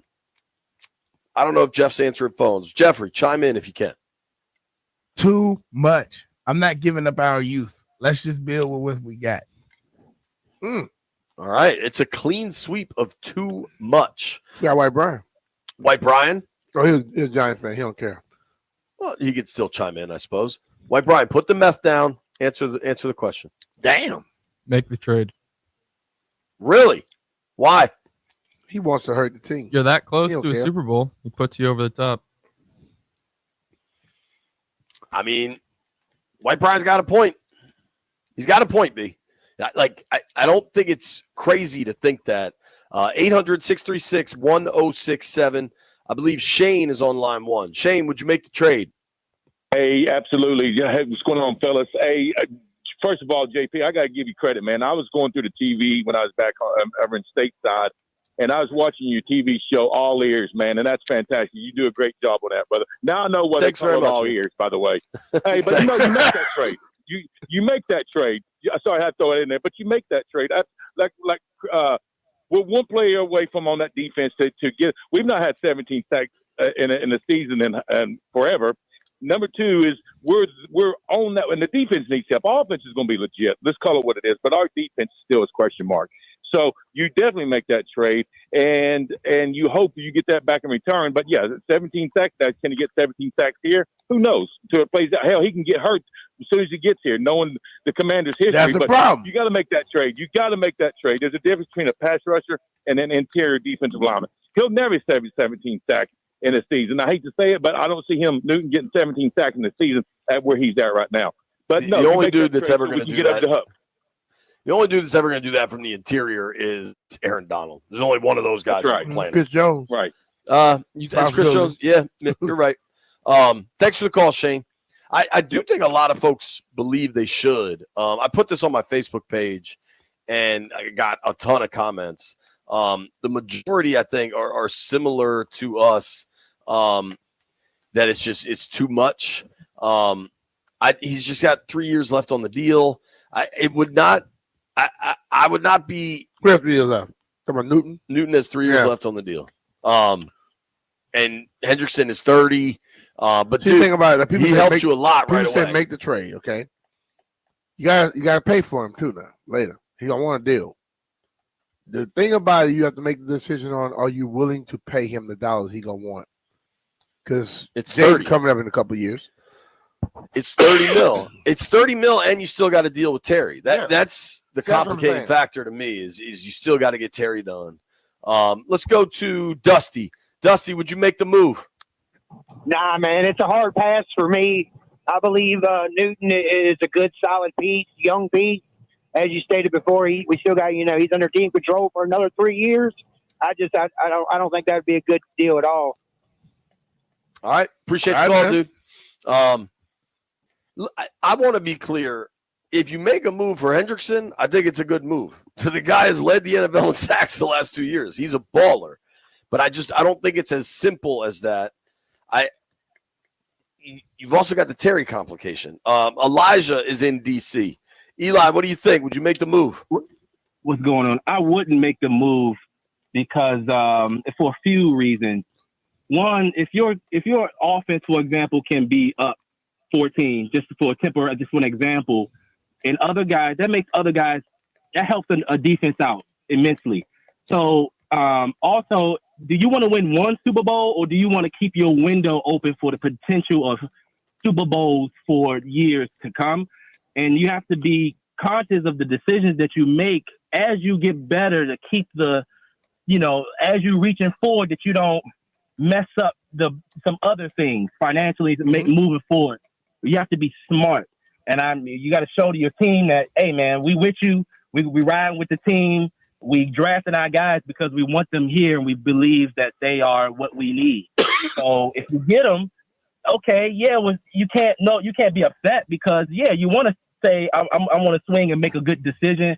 So we're gonna be behind it if they made the decision, but thinking about the future, I'm not willing to just be able to mortgage a future for the potential of a guy that's 30. And what's the decline look like? We don't know. So you have to be comfortable with his high, you have to be comfortable with his average, and you have to be comfortable with his low. And sometimes people be so focused on a high, you can't. It's more years than just one, shawty. What does 33 look like? Maybe is it a situation where you can move him? Maybe not. Then we'll be like, man, we should have did this and we should have. No, man. They're thinking about when you pull this arrow, it's about how far can we get it to go, and certain decisions like that kind of take some of the wind from your arrow. You know what I'm saying? I hear you. It's a complicated situation, man. Taking your calls, 800-636-1067, 800-636-1067. ESPN says Washington could offer a package of Johnny Newton, a 2026 third-round pick, and a 2027 seventh-round pick to get Trey Hendrickson. Why would this be appealing to the Bengals? It's immediate help. B, I would feel differently about this if it was Johnny Newton and a 7th. But Johnny Newton and a 3rd is too much. Yeah, that's what I'm saying. Johnny Newton, I think, can ball, man. Let's try Vince is in Akakeek. Vince, you making this move? No. And I'm not making it for the fact that if we trade for Trey, we got to pay. And Terry need his money. And honestly, we need to pay Laramie as well, especially being that Tunsil can be our next Trent Williams that we let get away. You know, Trent went to San Francisco, having a long career. People are playing longer. You could say the same thing for Trey, but I don't see Trey's longevity being that effective as a defensive end. But Terry is a young, about to be 30. And like I said, I think Laramie can be our next Trent Williams. So, no, I don't trade for Trey because eventually we got to pay Jaden, and that's we got to figure out the book some kind of way. We got Newton on a rookie deal. Let's make it work. Smart call. Thank you, Vince. Is that Vinny in Seat Pleasant on line 4? Vinny, be the GM. Are you making that deal to get Trey Hendrickson? B. Mitch, JP, Landini. What's up, Aquarium? What up, bro? Hey, What's up, bud? Man, no, I think it's kind of too rich. You got to be, like the last call, you got to be smart about the situation. What's more prevalent to the team as far as keeping Terry around, paying Terry, or trying to bring Trey over to, I guess you want to say make the defense more stout up front because the secondary is still going to be kind of, shaky. I know Amos just got drafted and, we got Harris at the safety and things of that nature. But I think looking at it, going after Jalen Ramsey may be a little better. It may be less costly. And for the simple fact that secondary, like I said, has still a hole inside of it. It needs to be filled. So I don't think the Newton trade for Trey with that 3rd and that 6th is even relevant, to be honest. You got to be smart about things, fellas. I appreciate y'all. Thank you. All right. Thank you, buddy. All right, man. Yeah, man, I don't disagree. Well, do you think the Cincinnati Bengals offense has been good enough the last 2 years to be like playoff and Super Bowl ready? I mean, 2 years ago they were in the divisional round. They 2 years ago, but then they've been 9-8 the last 2 years. Yeah, and they had Joe Burrow, and they have all those receivers, and they had Trey Henderson on that team, and they were 9-8, right? Yeah. So I'd heard my man Shane earlier say, "Oh, we won play away, getting me a Super Bowl." No, you're not one player away from the Super Bowl. You need some more spots too. So, no, I wouldn't make the trade right now. We'll take your calls when we return. Got to take a quick break, and you'll hear from Joe Witt at 1:00.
B.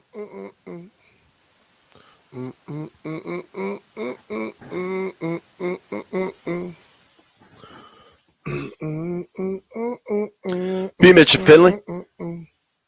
106.7 The Fan. The question's pretty simple. Does anybody want to trade Johnny Newton and a third for Trey Hendrickson? Oh, so far, a resounding no. Nobody's even. I guess Shane said to do it, but outside of that, everybody, it's been a resounding no. Let's go to Southeast and see if Zeke says differently. Zeke, Johnny Newton and a third for Trey Hendrickson. You doing it? A resounding yes.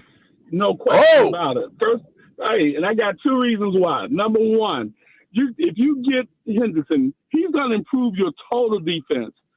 He's going to improve defense for your defensive backs. He's going to make the whole, so he's not just sacks. I think he was the second leader as far as pressures on the quarterback in the entire league. So you need a defensive force like that. Now, the second point, everybody talking about mortgage of future, right?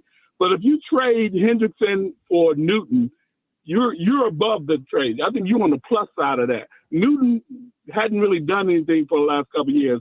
When he went in for Payne and Allen, we still couldn't stop the run or have a pass rush. So I say go get him, and Newton in the third is fine. What do you guys think? Oh, I don't think so. So I disagree. It'd be one thing if it wasn't the third also. I don't know. Newton is I think going to be a very good player, and he's got 3 years.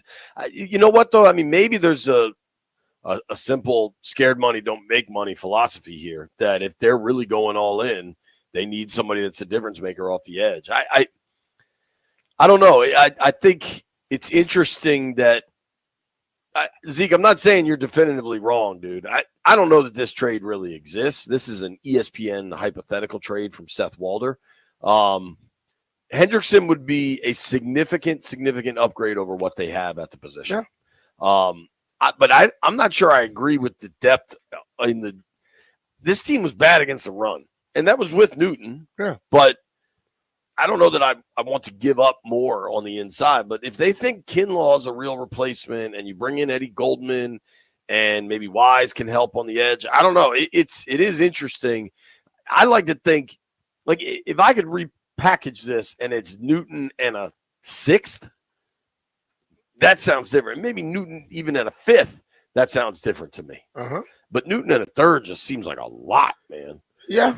I mean, when they started off, they say what they were going to take, and then all of a sudden now you got, and but this is the thing I ask. The guy threw out these hypotheticals. Newton a third and a seventh. For another team, he threw out different stuff. Everybody else is giving up a second. So that's the difference. Washington doesn't have the seventh to give up. What makes them think that they wouldn't just want to ask for whatever? Anybody they want. Everybody they want. I honestly think if it was Payne, I think people might be more amenable to it.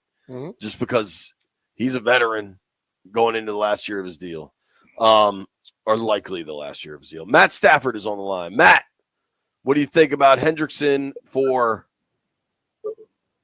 Johnny Newton and a third? Matt, you there, bud? Sorry, that phone messed up. Matt Stafford, bad reception. That only have a good phone, man. Yeah, man, we can usually count on you, Matt. You'd think with his salary, he could afford a good phone. Yeah, he just got a new deal. He's making like $60 million a year. Let's try to squeeze one more in here. Steve is in Manassas. Steve, Hendrickson for Johnny Newton and a third. Hey, I got to do it like White Brian said. We're right there. Hey, go ahead. If Jaden steps up like everybody thinks he is, those windows sometimes close fast. Let's take advantage of it and make the trade and go for it. Press the gas. All right, man. I don't listen. I'm not here to tell you you're wrong. I don't think I would, but I understand that mindset. I understand the mindset, but I ask this question right now. We go get Trey Hendrickson, but nobody else to really push the other side. They double team him, and then what we got? That's a good point. They have. I love people that always just immediately change their mind, because I don't think we one player away from going to a Super Bowl. Really don't. So and instead, especially being able to go do it and then be ready to repeat it again. So I don't buy that. Yeah, one player away. Football is a team game. That to me is really difficult to try to suggest that it's one player away.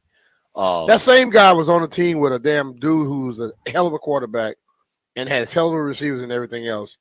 And they were in the playoffs the year before. The last 2 years, they haven't been. So they were 2 years ago. They just missed it this past year. Okay, we're 9-8 the last 2 years. Okay, my whole thing to that is this: you just think, oh, he's gonna walk on this team, and all of a sudden, this team gonna all of a sudden just be much better because he's on that team with those guys too. So I think he's a damn good player. And I'm sorry, you're right. They did miss the last 2 years. So what I'm saying is, it's just like I don't. And then he had 17.5 sacks last year. Okay, it's not a guarantee he'll have that again this year. He's had 17.5 the last 2 years. Yeah. In 9-8 seasons. Yeah. I don't put everything on him. I don't put it all on him, but it just amazes me how people think just go get one guy and go automatically end up there. That's not how this game works. Doesn't work like that. Sure. And I think they're trying to build kind of long term. But you say that, and then they did go get, they went and got Tunsil. That was getting an old guy for picks. Going to grab Tunsil is a direct thing of we're going to protect this kid right here. And I think that kid is more important than any other position that anybody think they need to go get. You're on to something there, B. When we return, you will hear from Joe Witt, Commanders defensive coordinator, addressing the media. Nobody go anywhere.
This sports update is brought to you by Door Pro America Garage Door Service. Go with the pros at Door Pro America.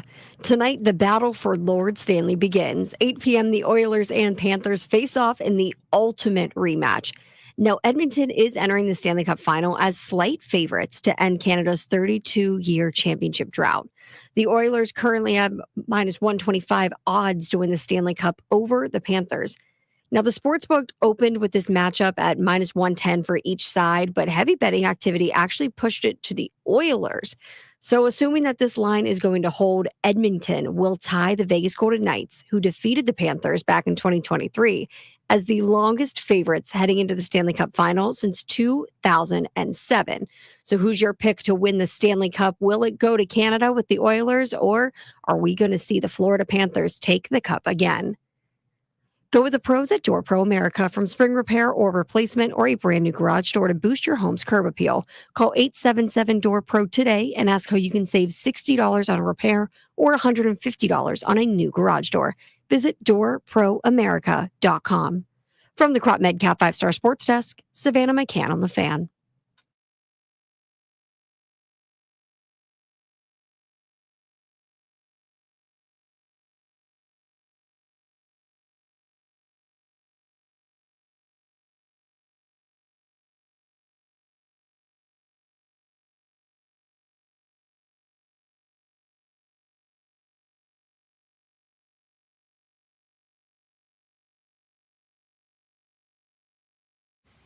Lean with it. Lean with it. Lean with it. B. Mitchell Finley, 1067 The Fan. Let's get the elephant in the room addressed. Commanders are on the practice field as we speak. These are voluntary practices. They're not even practices. They're training activities, technically. There's no pads, no hitting, no nothing. But 3 veteran players are not here. Marshawn Lattimore, Laramie Tunsil, and Terry McLaurin. So there's the news. I think we know the situation. We've kind of talked about it ad nauseum. Next week is a mandatory session. I would expect these guys to be here. We will find out. We'll all find out together. Brian and I will be here. What we do know, what is a fact, B, Joe Witt spoke to the media. Joe Witt is a great talker. He's a motivational dude. And here he is, Commanders defensive coordinator Joe Witt, taking questions. J-Dub. You guys have added a few guys on the defense, some on the line, obviously secondary. Just what have those changes? What do you think those changes can bring to this group? We're really excited about the guys that we added. We wanted to get bigger and longer. We definitely did that up front. We did it in the back end also with Trey. The vision of how we want to play and how we want to be and how we want to look is more. You're seeing more of it right now from a size and length and speed standpoint. So, and one of those guys, Javon Kinlaw, what can he add? And just what have you thought of him over the years? What can he add on that front? He's a uniquely big man that can bend and play with some power and speed. He will have the ability to move him up and down the line of scrimmage. So we can put him wherever we want to because he has that type of skill set. He'll be difficult for tight ends to block if we put him in the 6 technique or if we kick him inside. He has the length that's going to be difficult for guards to deal with as well. So he's an intriguing young man to work with.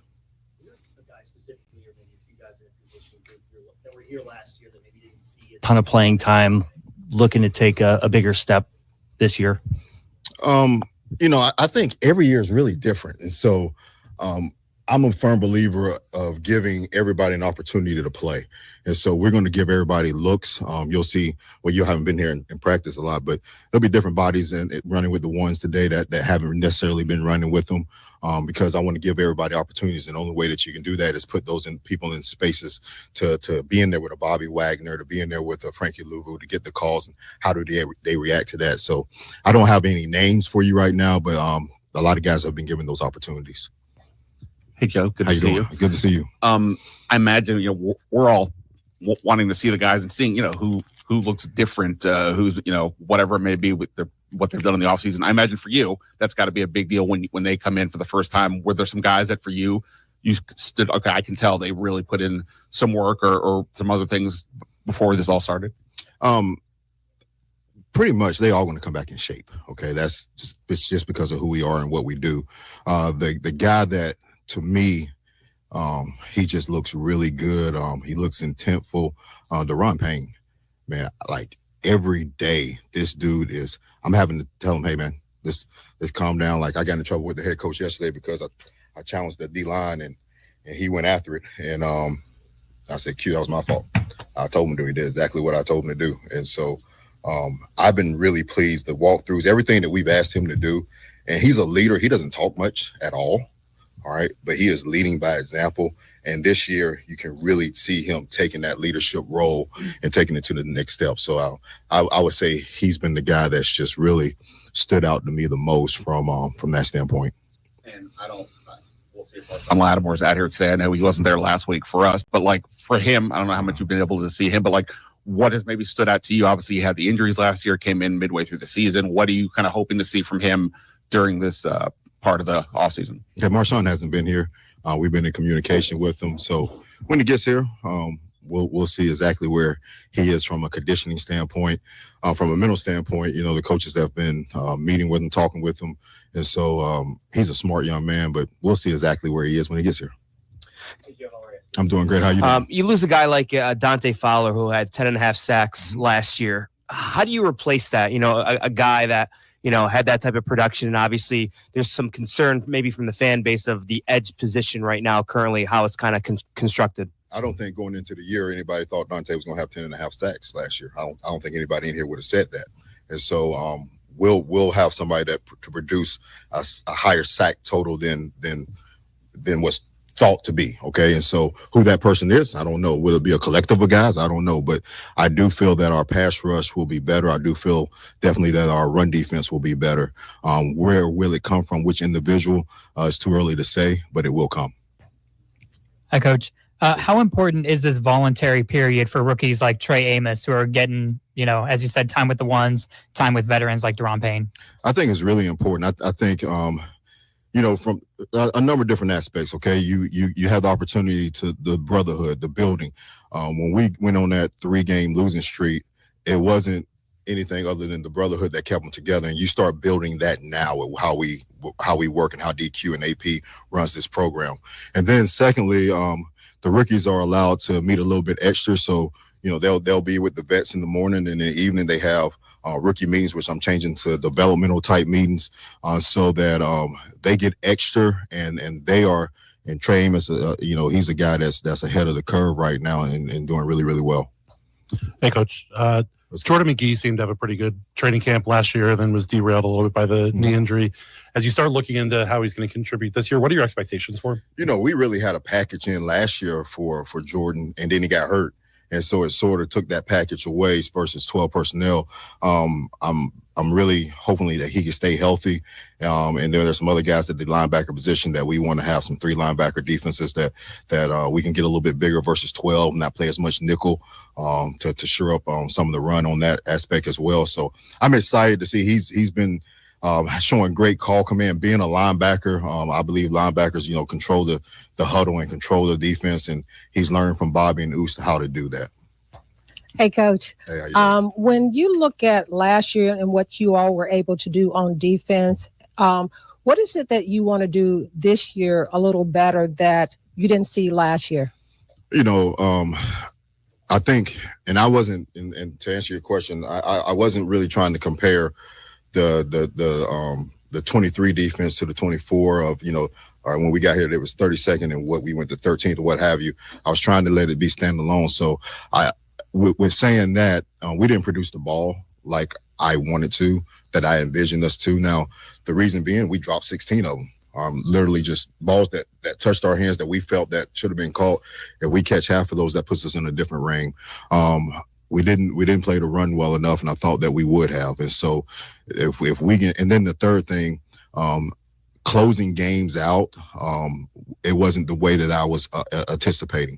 And so when we get into the offseason, we look at it in three different things. Okay, all right, was it schematics? Was it the player? Or, or sometimes we just get beat, So, and then we went from a change, adjust, emphasis, did we need to change some things? Are we adjusting? Are we going to emphasize some areas? And so the turnovers we're going to emphasize because we just have to catch the ball. Some of the things we're doing with the front for the run game, we have changed, and some we have adjusted.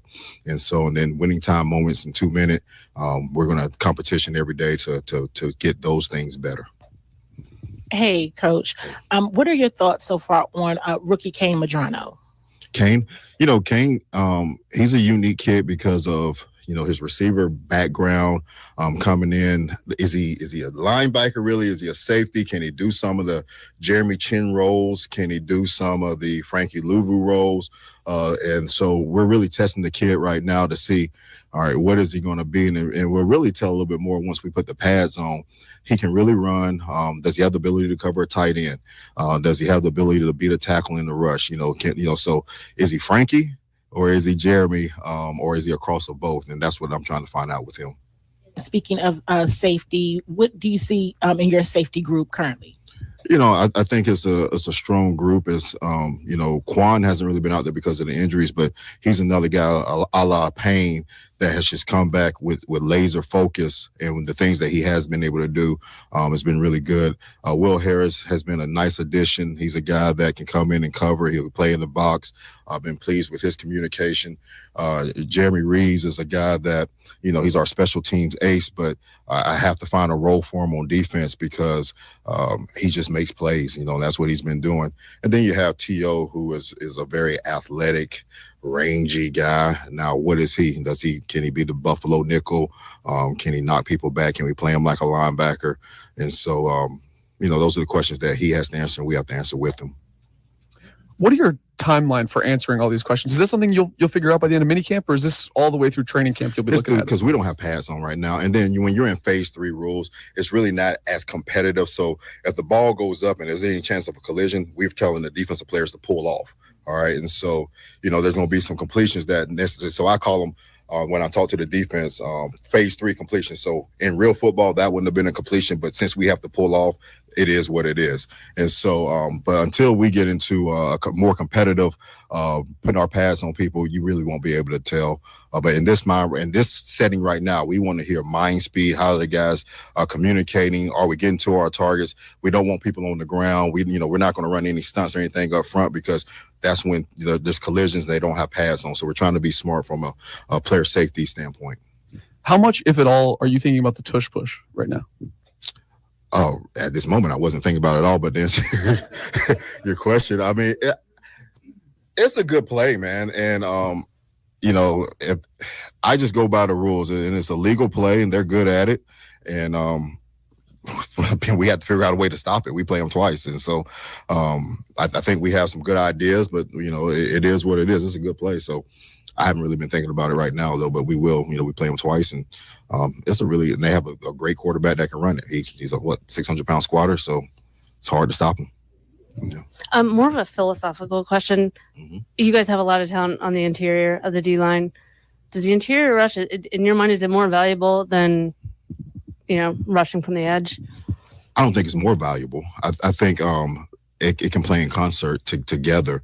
If you can push the pocket and get the quarterback off the spot from inside and change and move his eyes, that makes a difference. If he has the ability to step up and get comfortable stepping up, that hurts you. So, but I think just pressure in general is good, no matter where it comes from. But internal and external pressure, are equally.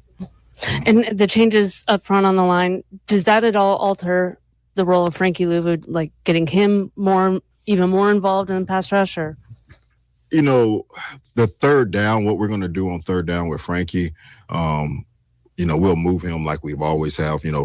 I think the additions, what you'll see with Weiss and Kinlaw, Eddie, will be bigger on first and second down. All right, and we'll be bigger versus 12 personnel, 13. When people want to get big, we'll be able to get real big with them. and then and be able to shore up some of the gaps on the front end. So now the backers can play more free, and the guys behind them can overlap. So I think that's what you see. But you won't see a difference with Frankie on first and second down. But when we get into known pass situations, now that's where his versatility really comes out. Yes, sir. So going back to Quan real quick. Okay. Learning about the 2 shoulder separations that he suffered during last season. Mhm. Just kind of what did you learn about him during the course of the year and him going through those and still being performed for you? Quan is what we really stand for here. Okay, he's a guy. They were messing with me because this time last year I set Quan down. I was like, put him with the 2s. All right. And the coach was like, well, you made a great decision with that one. But the reason I wanted to put him with the 2s is he was making mistakes that we can't afford to make. And then the next 3 practices was boom, boom, boom. He's back in there with the 1s. And then he caught the ball I don't know if y'all saw that one, but he caught the ball from his back. And now he's taking a leadership role of communicating at a very high level, which he wasn't doing at the beginning. And I give a lot of that credit to Jason Simmons and Tommy Donatel. They've done a great job of developing him. This kid has the potential to be one of the better safeties in this league, and that's what I'm holding him to. That's what I'm expecting with him because of what he has. So I've been pleased with everything Quan and Deron. I just want to keep saying that because those 2 guys have come in with laser focus, and they're the leaders of the defense along with Bobby and Frankie. All right, that About was that, man. Commanders defense coordinator Joe Witt. We were here that day. Yeah. Quan made that behind the back interception. Yep. Quan is a guy I've gotten to know. I reference the quote all the time. He said Lions week of, yeah, they're good, but we're good too. Yep. He was challenged and he answered it. And that's the same thing I told those guys last week. Look, man, these coaches are going to put you in positions. They want to find out where they can trust you at. Be ready. Don't constantly say you want to be somewhere, and when you get your opportunity, you fail. Totally. Yeah. A few things that stood out to me there that honestly are really consistent with what I've thought throughout this offseason. They obviously intentionally got bigger on the D-line. Totally. Yeah. For Witt to say, Witt gives you more than DQ. He's like, when they want to get big, we can now get big. First and second down, when they're running 12 personnel, 13 personnel, for folks, that means 2 tight ends, 3 tight ends on the field. A lot of times when those formations were out there for Washington last year, they were running nickel against it. Mm-hmm. And you're going to get pushed off the line of scrimmage. You're going to get beat up. And clearly they don't want to do that anymore. No. And when he talked about Goldman and Wise and Kinlaw, these are huge dudes that will make a big difference on that. I also, consistent with what we've been saying about, if you want to say they didn't do enough at edge, I understand that. But this time last year, nobody thought Dante Fowler was going for 10.5. No one did. And Witt, obviously, I mean, he said it out loud, believes they're going to generate that elsewhere. Now everybody think they knew it. Nobody knew it. Nobody said it. I love his honesty about phase 3 completions. We always do this at training camp, especially the practices the fans get invited to, right? Where they see these plays being made that are junk plays. Like there was a former quarterback here who used to love to run around the pocket and then take off for a 25-yard run. In 7-on-7. And which is the most asinine thing in the world. Fans would cheer for it, and they loved it, and it was crazy because that is a busted play, most likely a sack. And, way. And these guys at least are honest about that. Maybe the most interesting thing was talking about Kane Medrano as a possible safety. Mm-hmm. And he mentioned, is he Frankie or is he Jeremy? I definitely don't think he's Frankie. I don't think he has the pass rush ability that Luvu does. But Chin had size and speed in a really rare combination. They list Medrano at 6'3", 230. Mm-hmm. Obviously, wasn't he a receiver or something at first? I don't believe I so. think that I read somewhere he was like a receiver. Sammer still was, obviously, and ended up at linebacker. Now Chin was even taller than that, so they list Chin at 6'3", 220. They're listing Medrano at 6'3", 230. Mm-hmm. obviously Medrano has that same speed, probably a little faster. He may be faster than Chin was. If perhaps the plan, and what's he going to say? It's a rookie they just drafted. He's got to learn him. He said, he's like, I don't know. We don't have pads on. We'll see. Chin was a very physical player. But if Medrano, like, is there a situation where Medrano is your big nickel? It's not crazy to think. Possible. If he could play right away and he's got cover skills and he's got the size and the speed, I just thought that was interesting. I also thought it was interesting. The undrafted kid everybody was impressed by last year was Tyler Owens. And you heard you heard Joe Witt talk about him there. That's another guy with size and speed. 6'2", 215. Big boy. It's pretty clear that Quinn and Witt like big defensive backs. Hell, they like big everything. Look at what they did on the D line. Yep. I think this year, much more so, you're going to see at least a defense that looks more like a Dan Quinn, Joe Witt defense. You know what I mean? Yeah. 2 years of roster building, 2 off seasons now, 2 drafts, 2 free agency classes. I don't know that means it's going to be significantly better, but B, when you watched last year, especially late in the season, especially against Philly, right? Mm-hmm. Philly's been doing this for years, probably close to a decade, building big, strong, tough teams. Big. And this offseason, Washington got closer to them. Is it enough to overtake it? I don't know. You never know. Like even in the game against them in the NFC Championship game, they had players right there on that first touchdown, and they just didn't make the damn play. Make that play, and maybe the game goes a different way. Don't have the turnovers. But yeah, you see how the Eagles are. You say, okay, we're gonna have to match them. They are the beast of the East right now. They're the big boys on the block. So you want to try to get just like them. But if they just make plays, they had situations last year they could have made them. They didn't, especially in that football game.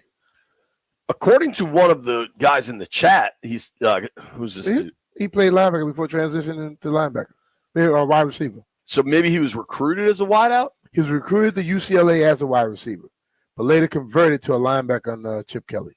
So he must have redshirted a year. I'm looking at his numbers from UCLA. Mm-hmm.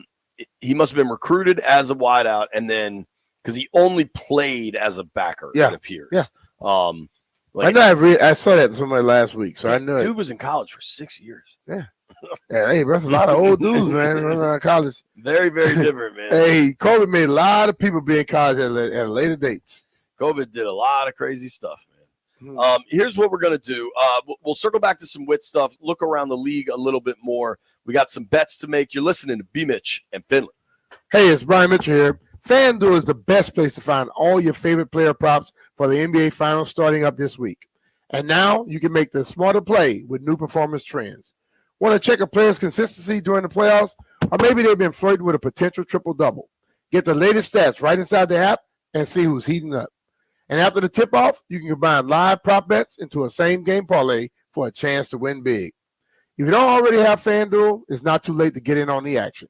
You'll get started with $200 in bonus bets if your first $5 bet wins. So just visit FanDuel.com/Brian to join today. Make every moment more with FanDuel, the official sports betting partner of the NBA. FanDuel Sportsbook with official partner 106.7 The Fan. You have to be 21 years old and present in Virginia. First online real money wager only. $5 first deposit required.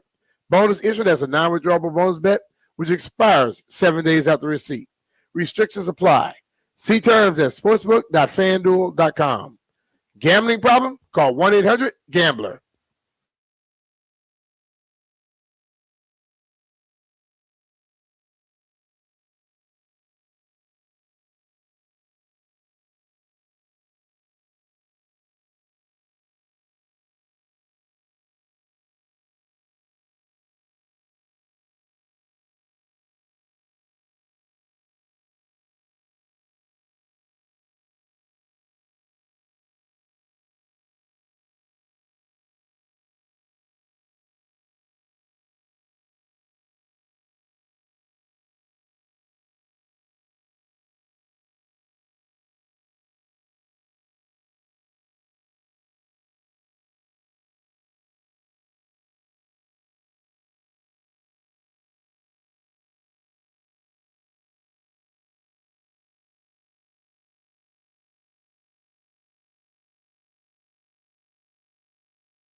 This sports update is brought to you by JTF Gov, the #1 HP Federal Power MPS partner. Mission critical, that's JTF's specialty. The Phoenix Suns are hiring Cleveland Cavaliers assistant coach Jordan Ott as the franchise's next head coach. A pair of Cavaliers assistants, Ott and Johnny Bryant, emerged as finalists for Phoenix coaching job last week.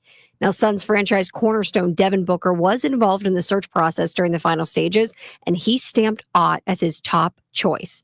Ott has been an NBA assistant coach since 2012 and has been rooted in principles of strong offensive and defensive creativity, player development, and toughness. He is known around the NBA as a strong communicator with players and his coaching staff, so it makes sense why Devin Booker would want someone like him leading the team. Jordan Ott is now leading the Phoenix Suns as their new head coach. JTF Gov, we're a top-ranked HP MPS power planner for a reason. We don't just ship products. We deploy fully integrated mission-ready solutions from DC to Europe. Powered by HP, delivered by JTF. Check us out at jtfgov.com. From the Crop Metcalf 5-Star Sports Desk, Savannah McCann on the Fan.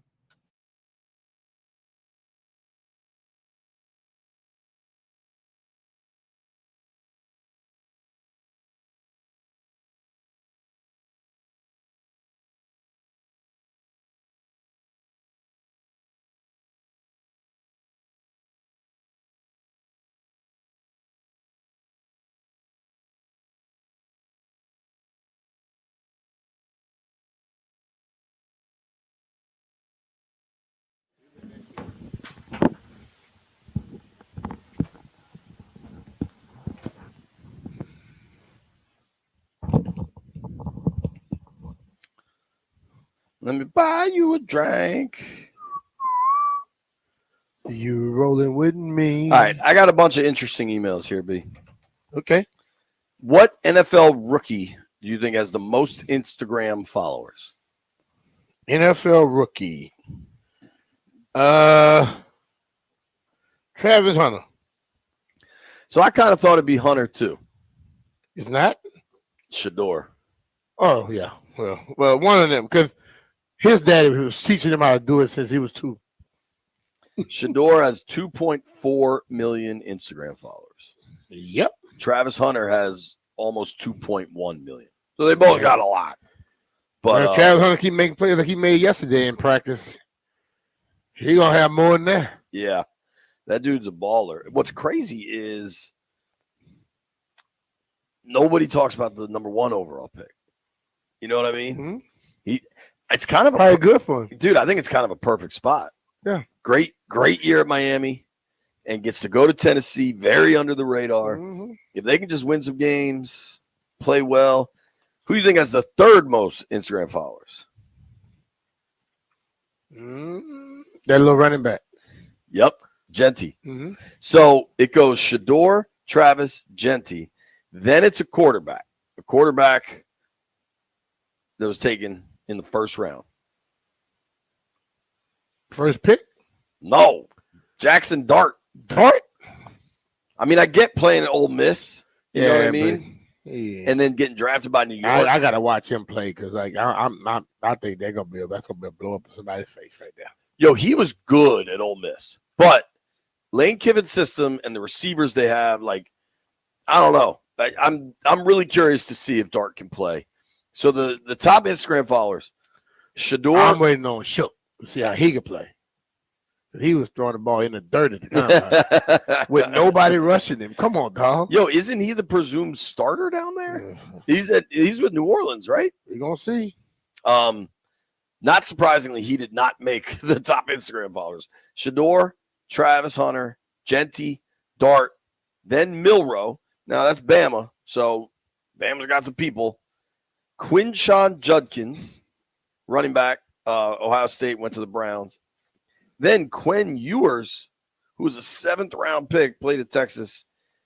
Jimmy Horn Jr. must just make some really good content. I don't understand why he's this high up. Cam Ward, the #1 overall pick, 9th most Instagram followers.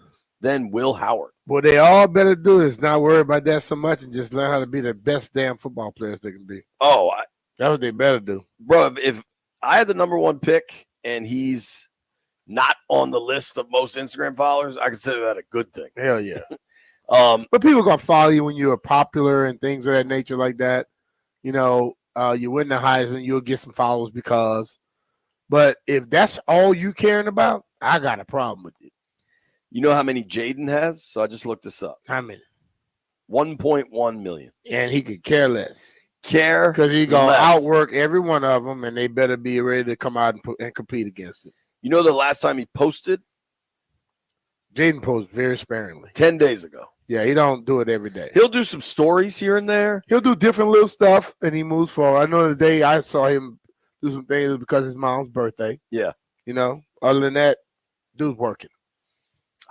I mean, that is symphony to my ears. That is Mozart to my ears. That's a big old symphony. Yeah. Take it easy. I got all ears tonight, man. It's a big ass symphony right there, boy. Last night I was at that funeral. Last night I was at that funeral, and some folks came up and said they loved the radio show, and some folks came up and asked about all ears, and it was very, very nice. And this lady was like, "Now I see why they call it all ears." Like the guy said today. Thanks. Like your ears wasn't big before. They know your ears been big all your life. All right, I got another email. This is from the people at Bet Online. They try to track what states are rooting for what teams. So this is NBA Finals, Pacers, Thunder. Who do you think more of the country is rooting for? The team in the league? NFL team? No. I'm saying in the NBA Finals. Oh, NBA Pacers, Finals. I would think Indiana. By a lot, dude. But why? So they track this data on social media by fans that use the hashtags, the official hashtags for the teams. Dude, you've got 39 states rooting for the Pacers, including the entire DMWV. Why? Well, I'm not. The only states rooting for the Thunder, Oklahoma, obviously. Oklahoma, Nebraska, Missouri, Arkansas. Now, those are the 4 states that border Oklahoma. And Louisiana. So you're with your people rooting for the Thunder. Then you've got Michigan, Wisconsin. And I'm guessing that's just like Bucks and Pistons fans aren't going to root for the Pacers. Mm-hmm. Then you've got New York and Jersey. I'm guessing that's because they just knocked out the Knicks. But I got a question for you, B. Why is Idaho rooting for the Thunder? I'll have a question. I got a joke for you about the Idaho too. Idaho? Idaho stands out on this map. Shout out to Idaho. You ever been to Idaho? Nope. I've heard it's beautiful. I've never been either. Good skiing. I think good golf. Good golf. I'll go try it out. Yeah, I think if I know one thing about B. Mitch, we'll travel for golf. I'm excited for that game. We're going to talk some more specifics about that game. Also, so Laramie Tunsil, Marshawn Lattimore, Terry McLaurin, not at Commanders OTAs today. But you know who was? Who? Brian Keefe, Wizards head coach. Oh, man. It's kind of cool. You know what? Yeah, so I was coming in. Yeah. There is a significant growth in kind of the symbiotic relationship between all the teams in this town. And I'm interested in it. I love to see that. Yeah, you like to see it, but it wasn't like that because people didn't want to be dealing with another person. That's all it was. Well, they made it so that it was hard to interact and engage, I would say. Yeah. Much easier to interact and engage now, I would say. Totally. It's last thing I wanted to ask you, because I get emails. Did I ask you about the ice bath thing earlier? You did ice baths, right? Yeah. So the Post had a story this morning. Are cold plunges good for you? Here's what the science says. The science says it actually restricts your blood, according to this study. I love a cold plunge. It restricts your blood, and if your goal is like weightlifting, it reduces your muscle growth by up to 20%. You buy it?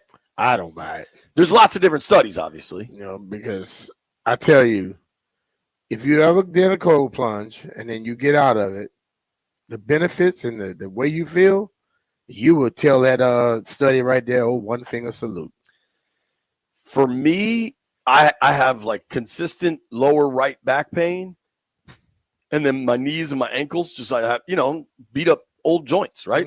Not those kind of joints, Jeff. Like I'm 43 years old. I try to exercise. It's a little goofy. It hurts a little bit, I get out of a cold plunge, they all feel way better. Mm-hmm. So maybe it's not good for straight up weightlifting, but I still think it's good. Yeah, I think it's good. All right, that's 2 votes good. You know what else is good? Our Rude systems. Yep. Brian and JP here. If you want comfort and convenience wherever life takes you, then you need to turn to our friends over at Rude. With Wi-Fi compatibility, you have full control of your heating and cooling system right from your phone. Forgot to turn down the heat before you went on vacation? Adjust it in mere seconds. Plus, you'll get alerts if something's not right. These guys are the best. They've installed new systems in my house, and I felt the difference instantly. Here is the best part. Rude systems are whisper quiet. The machines in my house, man, you barely even know they're on. No more noisy interruptions in the middle of the night, just peace of mind. Rude's variable speed compressor ensures precise temperature and humidity control, operating efficiently even in extreme conditions. It's comfort and performance perfectly balanced. B, you got to tell them about the cash, man. New Rude users could qualify for up to federal tax credits up to $2,000 on heat pumps through 2032. Got a giant house like B and you put 3 of those things in there? 6 G's, baby. $6,000, dude.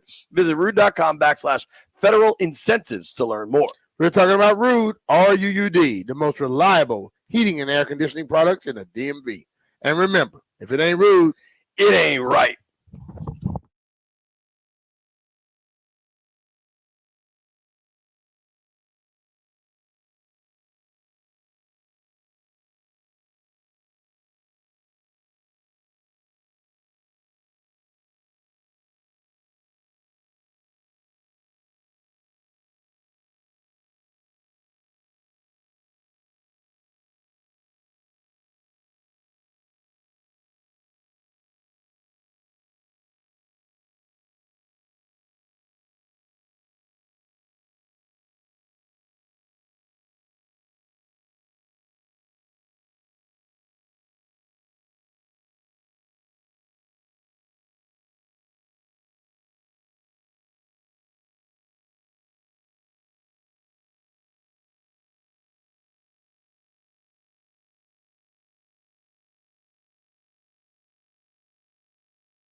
And coming to you live out here from Commander's Park here in Ashburn, Virginia.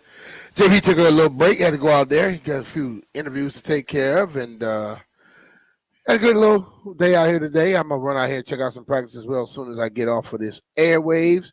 But Landfill, we're going to get right into the bets and see how things went and see what we're going to do for tomorrow.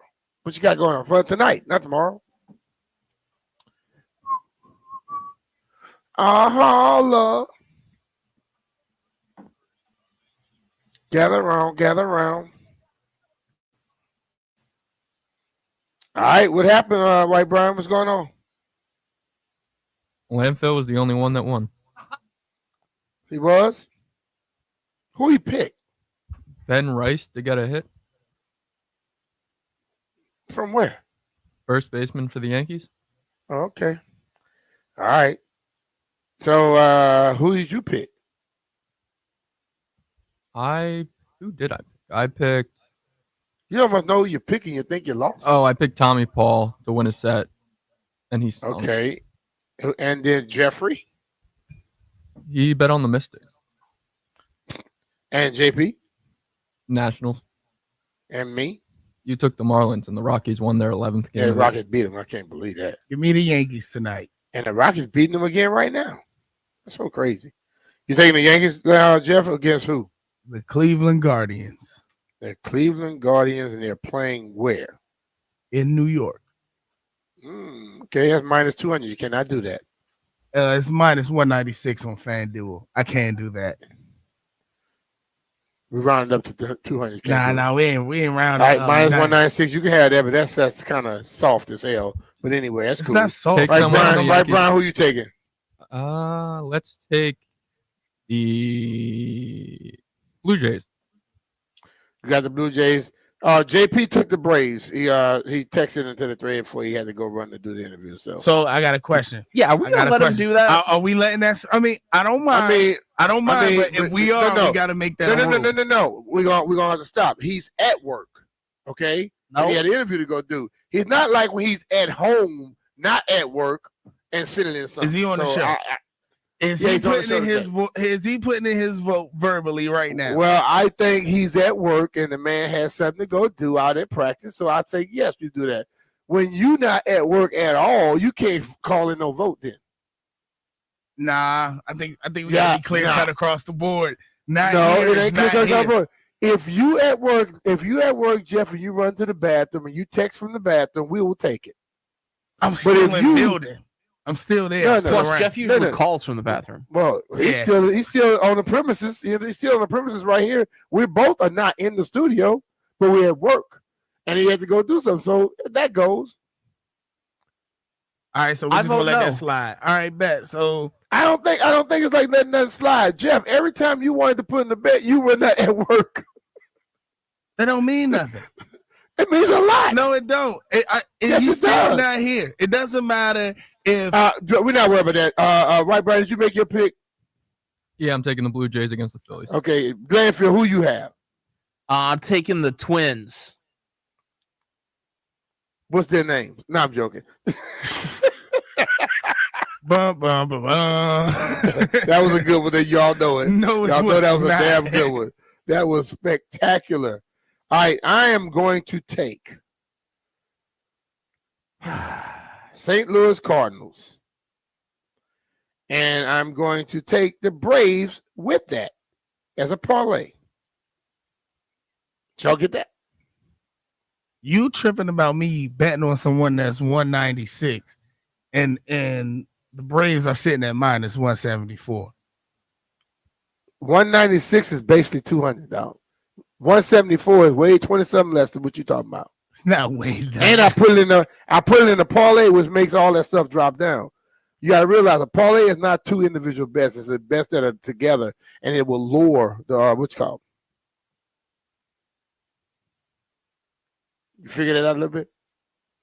I'm not taking that. It's way harder. Aaron Judge hit with the Yankees. Who?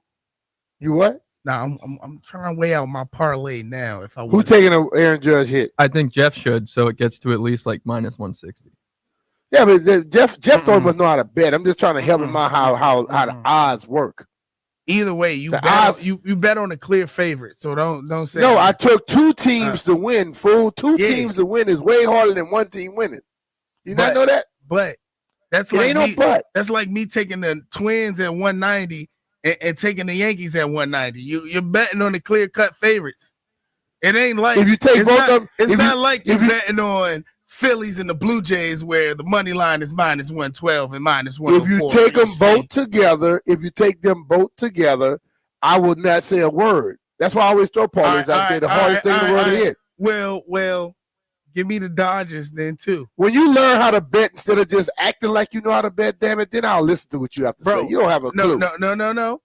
I'm betting You have a right. clue. We're not betting money, so I can do this. So since we're Well, not betting money, you could just yap. You yapping, but you I'm don't understand taking the whole both. concept. Yes, I do. Take But whoever what you I'm want. saying is, Long as they're not over minus you 200, we don't said care. I was soft because I took the clear cut favorite. I'm saying I you're say you soft for taking the because clear cut I favorite say too. you soft because I saw you hit the ball 10 feet yesterday. That's why I think you soft.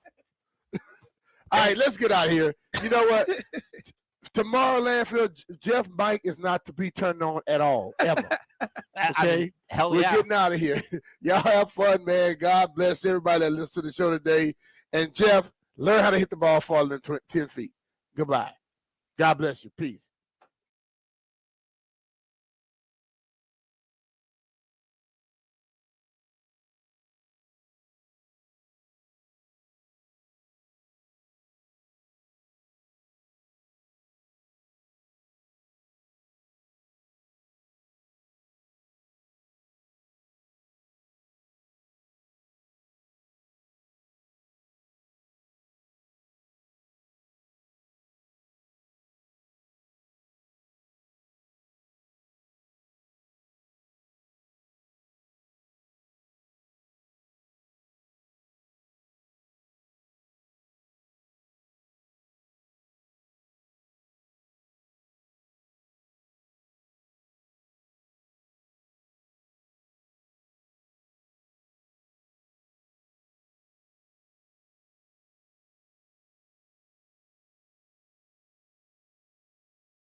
The Phoenix Suns are hiring Cleveland Cavaliers assistant coach Jordan Ott as its next head coach.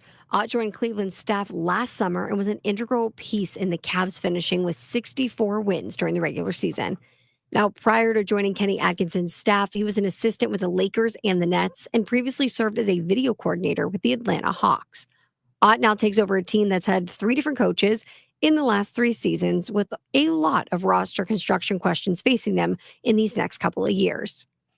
Tonight, the Nationals look to end the Cubs' 3-game win streak with Mackenzie Gore on the mound. As always, you can listen to that live right here on 106.7 The Fan. 6:45 p.m. is first pitch.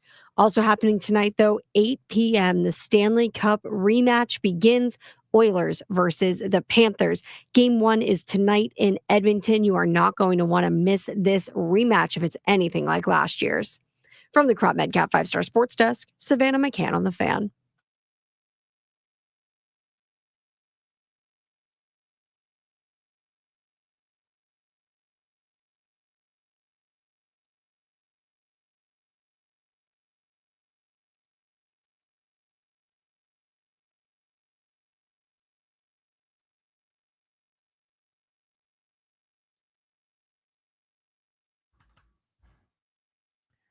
Good Wednesday afternoon and welcome into Grant and Danny. It's June 4th, 2025, and you are listening live to The Fan. We're in the Navy Yard by Nats Park, just down Half Street in Washington, D.C. Live in studio. We'll take you up to 6:15 and Nats pregame with Charlie and Dave. Danny, what's up? Not much, my friend. Nats came in second last night. Kind of bummed about that one. Soon as Jose Tena didn't get an out at first base when he's trying to look Pete Crow Armstrong back. What inning was that? Was that the 3rd inning? 4th inning? I can't remember. As soon as that happened, it felt like, uh-oh. And the Cubs ran away with it last night. And that was the 4-run 5th. Fifth inning, there we go. Doing Washington in last evening. Good pitching matchup tonight, though. Kind of bad luck when you kick off your huge, important series against the best lineup in the National League and maybe the best offense in all of baseball, and your worst starting pitchers on the mound, which was the case for the Nats last night. They actually gave Trevor Williams a 1-0 lead. They came to play. C.J. Abrams singles, steals second, comes around to score. 2-out hit from Luis Garcia. They take the early lead, draw first blood. Then Williams gave the run right back. Then 1-1, they come back out in the 3rd. They score 2 runs. Some productive outs. Abrams, ground ball to second, scores a run.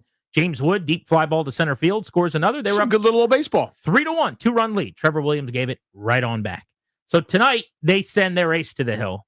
And this is going to be, to me, telling and exciting. And this is why we're here. This is why we watch, Danny. Or in the case of 106.7 The Fan, this is why we listen. That's why we broadcast. The Charlie Slows and Dave Jagler. Mackenzie Gore, big league leader in strikeouts as of his last outing, 101 on the season, a 3.16 ERA. The number 1 in the rotation, the ace of the staff, toeing the rubber against the best lineup he'll face all year long in these Chicago Cubs. Now, we don't know about the health yet. It doesn't look like Tucker's going to be back in the lineup tonight, although we're waiting to hear about Kyle Tucker. He was out last night, but it's a worse lineup without him. He's an MVP candidate, but I was there last night. That's a pain in the butt team to deal with. Yeah, they're still good. They're really, really good. So that'll be game 2 of a 3-game set tonight. Excited about that. We've got tickets today, Danny, to the barbecue battle. We're giving those away at 4 p.m. ahead of the Beltway Blitz. Giving away these tickets every single day at this point has had me in the mood for some barbecue. I might have to do some dry rub ribs this weekend. Okay. Something that is like moderately healthy, but also delicious and awesome. Because if you do ribs the right way, I'm not telling you it's the best form of protein, but it's pretty damn good. It's better than a lot of other things in terms of health. And I'm just a rib guy.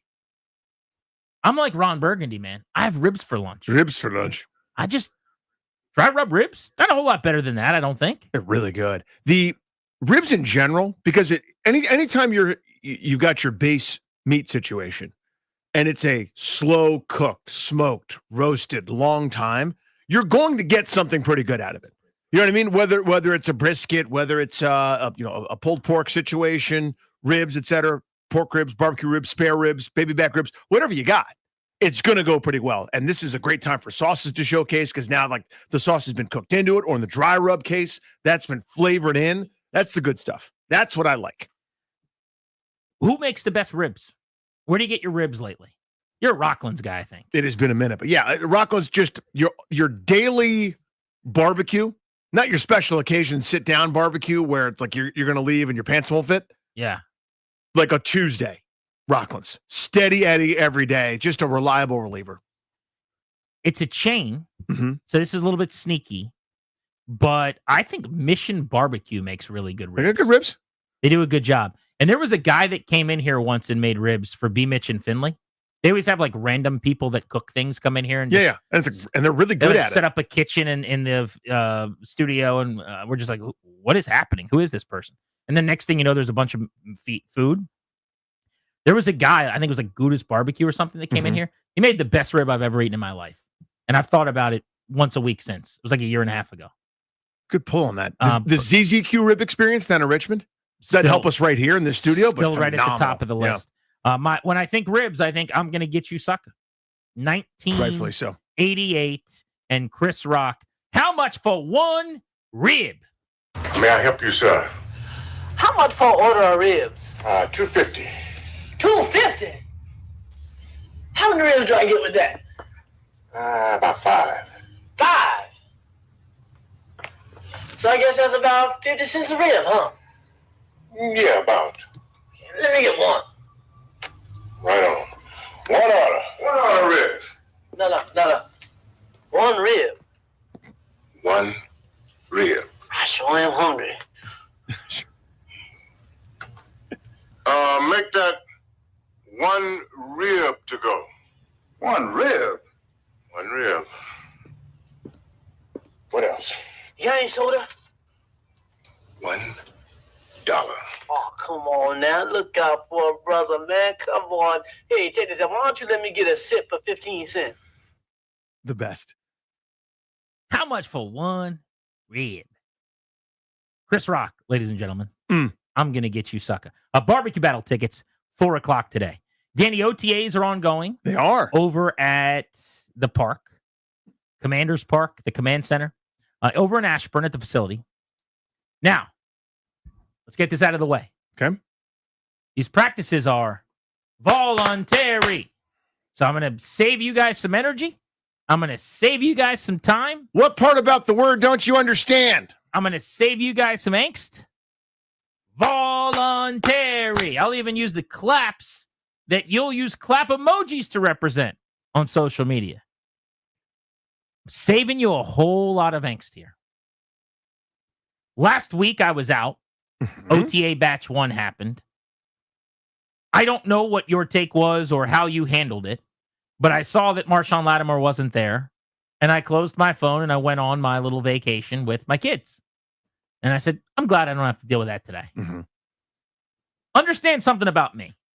I am not a guy who is anti-player. Understand something about this portly fellow with 2 thumbs right here. I am not anti-players holding out to get paid. See Terry McLaurin.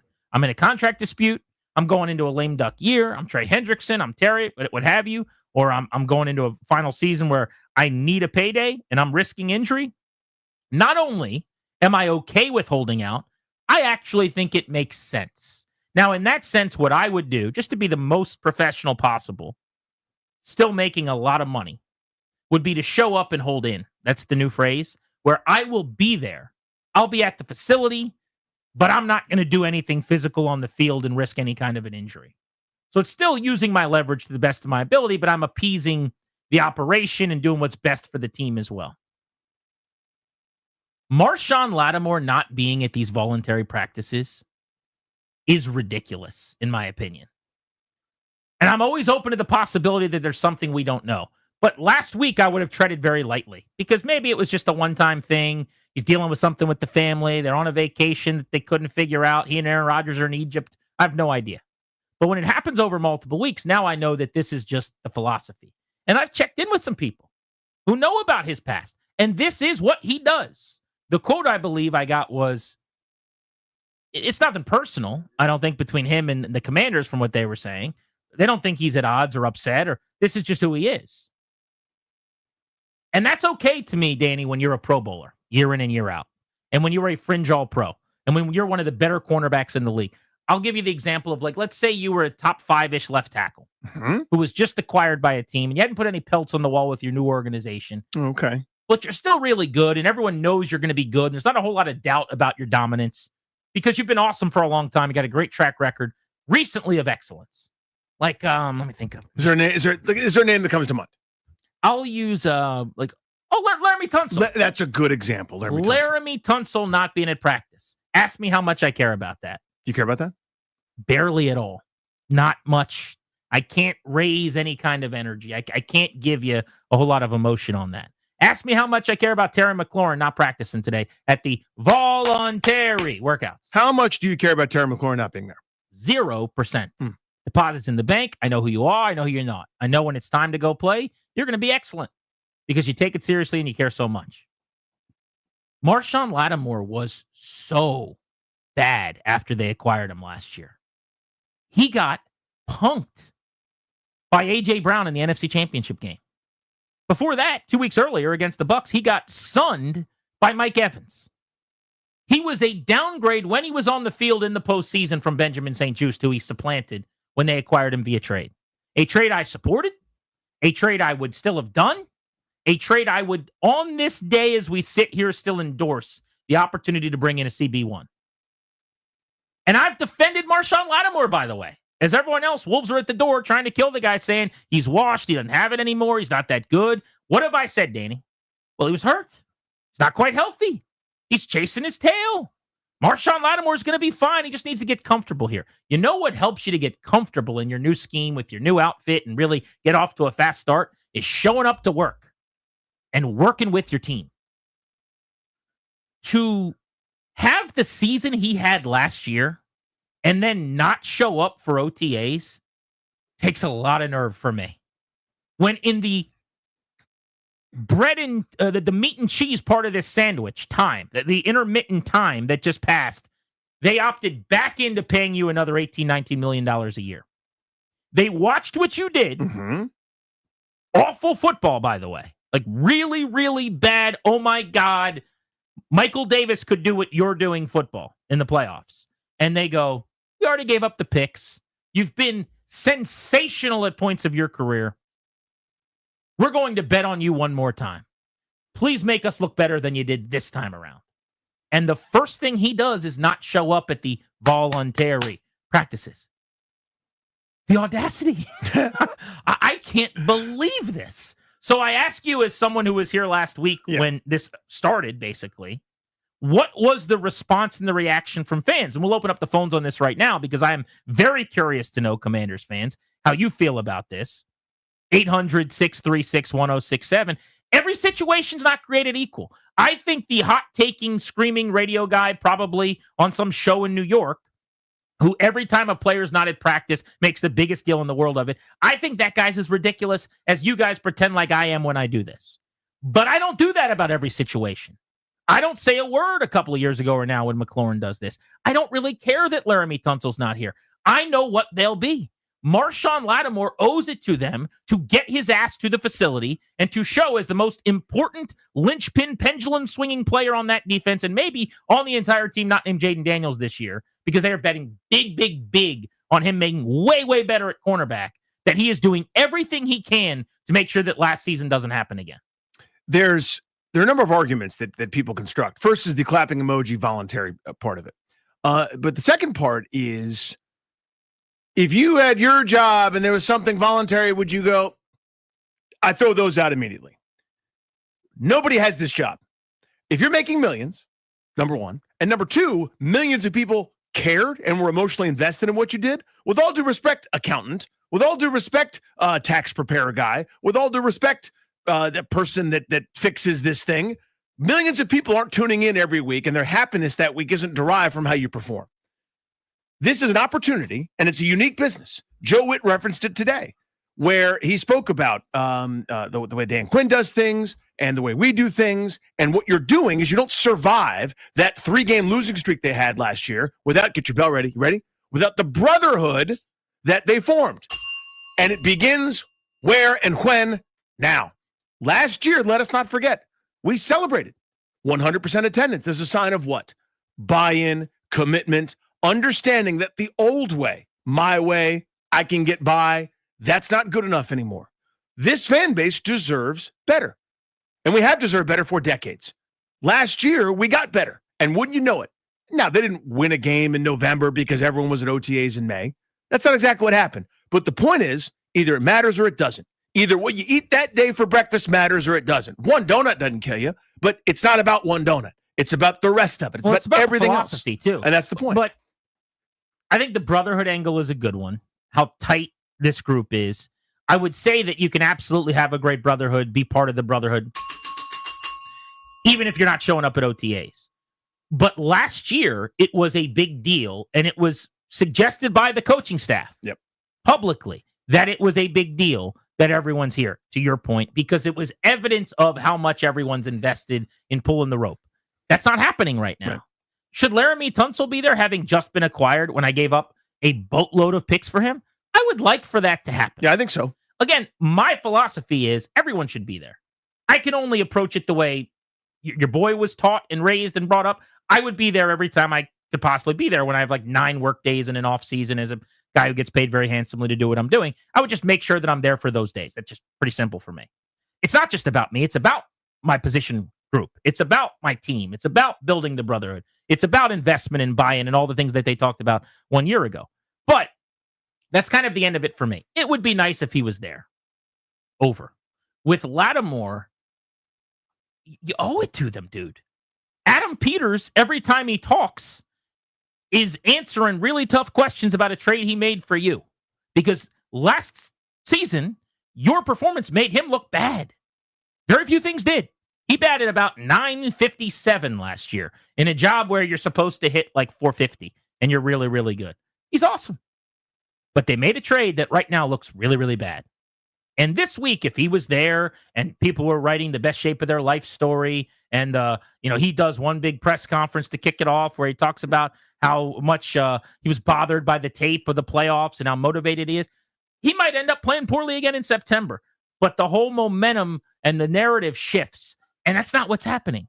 He's working out in anonymity somewhere by himself, and you just wait. And now, training camp, storyline numero uno is, what's Marshawn Lattimore look like? I just, nerve maybe is too strong or audacity, but like I really can't believe that after how his season ended in the playoffs, that A.J. Brown end zone embarrassment, do you remember all that stuff? Of course, yeah. Like that was the last time we saw him, that day. And your first chance to get back in the building and show everyone that the high price corner that they're betting huge on, I got you guys. Don't worry. We're going to fix this thing. Voluntary, cool. He's volunteering to continue to kick the can down the road to turn the whole ship around. Yeah, why don't you just volunteer to go? So for years, Trent Williams never went to OTAs, and it used to drive me crazy. Trent Williams is excellent and was excellent then.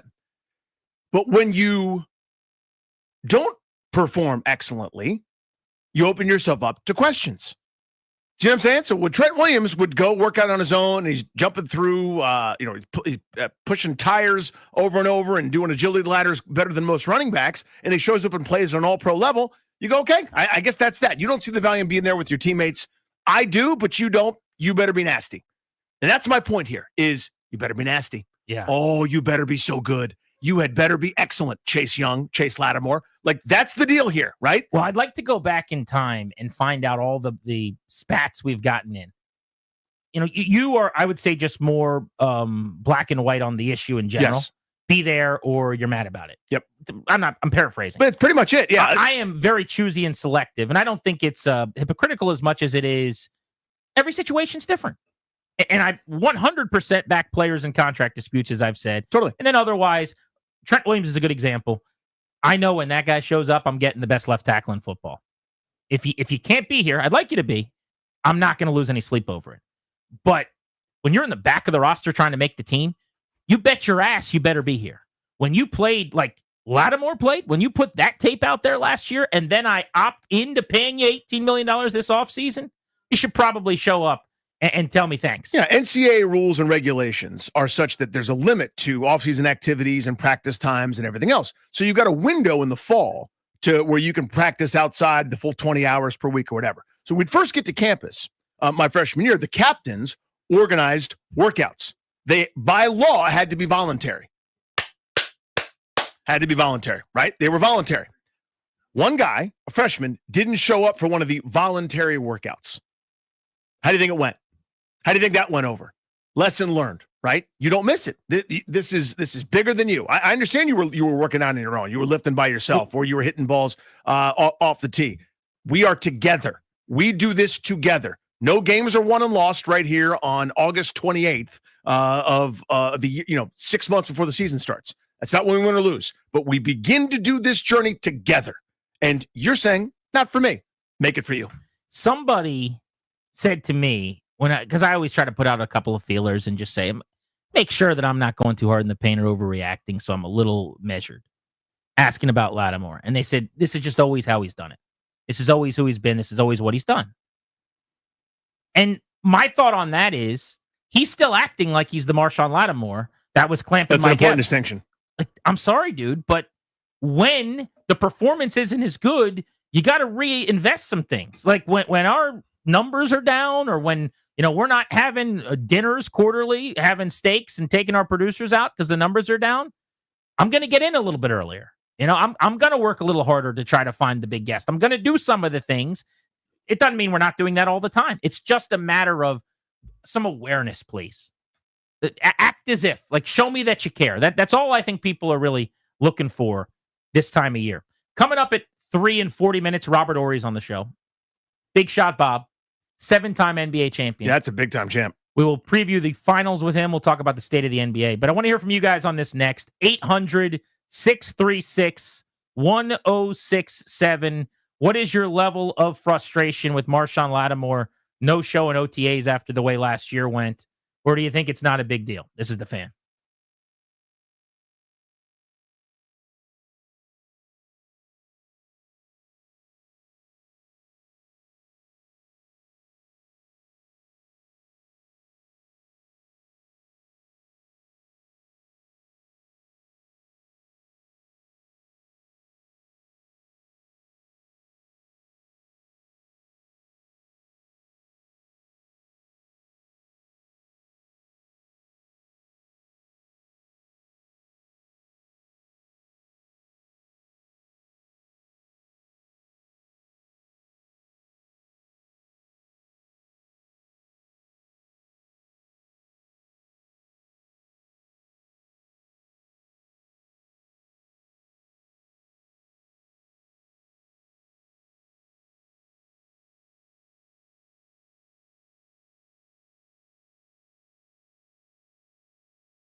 powered by JTF Gov, the #1 HP Federal Power MPS partner, and that's baseball on tap tonight right here on The Fan. The fellas hoping for a better result after dropping game 1 of the Cubs last night, 8-3. Major League Baseball's leading punch-out man, Mackenzie Gore, on the bump tonight for DC. It is a 6:45 first pitch. Pregame coverage gets started at 6:15 right here on The Fan. Stanley Cup Finals Game 1 is tonight as well from Edmonton as the Oilers play host to the Florida Panthers. That one's set for an 8 p.m. face-off on TNT. NBA news, the Suns have hired their next head coach, Cavs assistant Jordan Ott, going to be the new head man in Phoenix. Suns franchise cornerstone Devin Booker, a key part of the search process, and during the final stages, he stamped Ott as his top choice. Mission Critical, that's JTF's specialty. We're a top-ranked HP MPS power partner for a reason.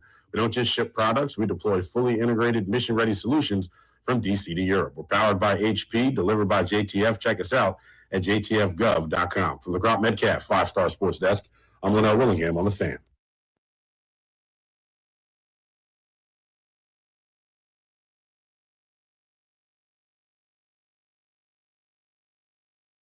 Yeah, Marshawn hasn't been here.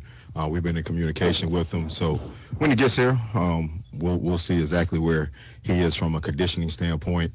From a mental standpoint, you know, the coaches that have been meeting with him, talking with him. And so he's a smart young man, but we'll see exactly where he is when he gets here. That's defensive coordinator Joe Witt. He and his staff can't tell you how Marshawn Lattimore's offseason's going just yet. They'll know when he shows up, which is when things start to be mandated. Question for you guys is, how big of a deal is him not coming to work after the way last season went? Is it something that bothers you or not? 800-636-1067 is the number. That's 800-636-1067. Let's go to Vic, who's in Akakeek on The Fan. How are you, Vic? Hey, Vic. Vic, are you there, buddy? You will get nothing. And you Sorry, will like Victor. it. I mean, why are you apologizing to him? He called us. That's true, actually. We stopped our show to have him on the air, Yeah. and then he didn't say anything. That's true. So you apologizing to him is pretty interesting choice. I'm sorry, Grant? Nope, it's not me. Oh. Sorry, Darius? No. No. I just wouldn't apologize to him. No apologizing at all. Right. Oh, I got you. Yeah. Yeah. I mean, you could just, hit the brakes on the show. I'm sorry. Slam the brakes on the show, and then sorry about that, Vic. Sorry that. You slammed the brakes on the show. But sounds like we're in lockstep on this. We are indeed. This is one I just have never understood the opposite side of it, where it's either met with, at minimum, a shoulder shrug, where you acknowledge it's something, but your point is it's not that big a deal. I guess that one I can kind of understand. I know I'm talking on both sides of my mouth. But the people that get angry about it, it's almost like the hope is if you side with them hard enough, maybe they'll be your friend or something. It's such a bizarre. What do you mean them, the player? Yeah, like if you side hard enough with Marshawn Lattimore, maybe you guys can get some wings and one Loudon. I've never gotten the idea. I care so much about this football team. I've told you guys, I've been very honest about it over the years, over the decades. I would have quit practically if I could have. If I could have walked away and not cared, I would have, because I knew there was no point while Dan and Bruce were running things. But I couldn't quit it because it's in my blood. I love it so much. I care so much. If I beat you in caring, it's hard for me to have any sympathy. If you did everything you possibly can, that's all you can do. All we can do is everything we can do. It's a pretty simple deal, right? It's not as simple as it to say that if you're not showing up, you don't care that much. You could care the most. He's probably almost certainly working his butt off right now, wherever he is, knowing his team's on the field. He's in the gym. He's sweating. He's dripping. He's wiping himself with a towel. I don't necessarily think not showing up means not caring, does it? It does. It's very simple. You care. 87 people care enough. All the coaches care enough. Now, they're going to be there no matter what. But that's because they have to be professional and grown up. Well, you don't think it's worth your time, so you don't care. I mean, that's all it is to me. And because I'll be fine because I'm a star, right? Or I don't need it, or I'm better off elsewhere. It means you don't care enough to do it. It's a very simple, it's a binary to me. Well, what I would say to that, I've never thought about this, but here's what's interesting. In a world where the games are voluntary, where you get paid a rate per game as you want to show up, it is probably true that the guys that don't come to the practices right now would be more likely to also then pick and choose which games they go to. Is that a fair leap to make, do you think? So there might be something to that in terms of like buy-in. Like, in other words, you get $1 million a game for the ones that you show for, and you're like, yeah, I'm not doing that one. I don't want to go on that road trip. Yeah, or just like you sign your salary and it's prorated, so $20 million a year, prorated over 17, and you get, that many paychecks.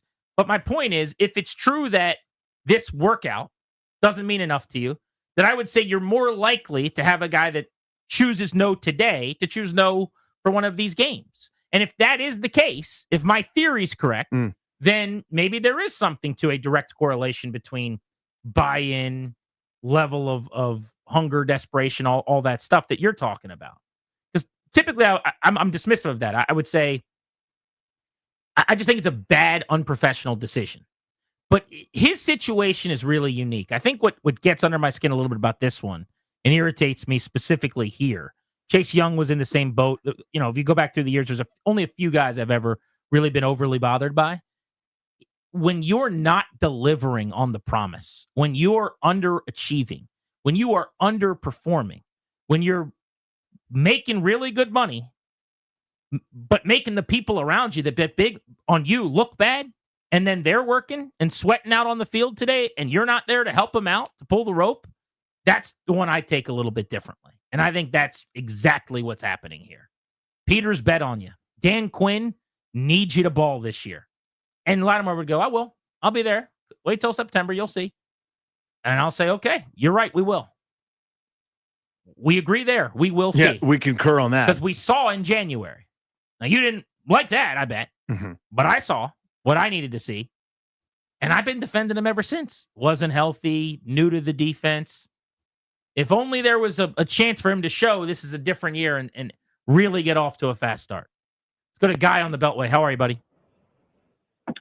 Hey, thanks, fellas. Hey, buddy. I feel like these OTAs are really just one big media grab. It's so contrived, and I wish that more players would just skip them, and to the point where they're almost meaningless, completely meaningless.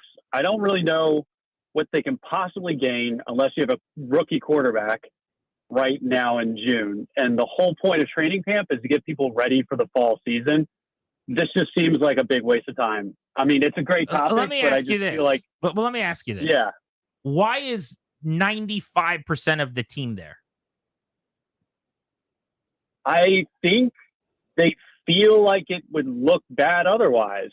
But if more people skipped it, then it wouldn't be that big of a deal. But what are you? Because the idea how long have they been doing these? How long have these been going on? Like, this seems like a recent thing within the last 20 or 30 years. Well, they do. They're more important now because they have less time to work out than ever before.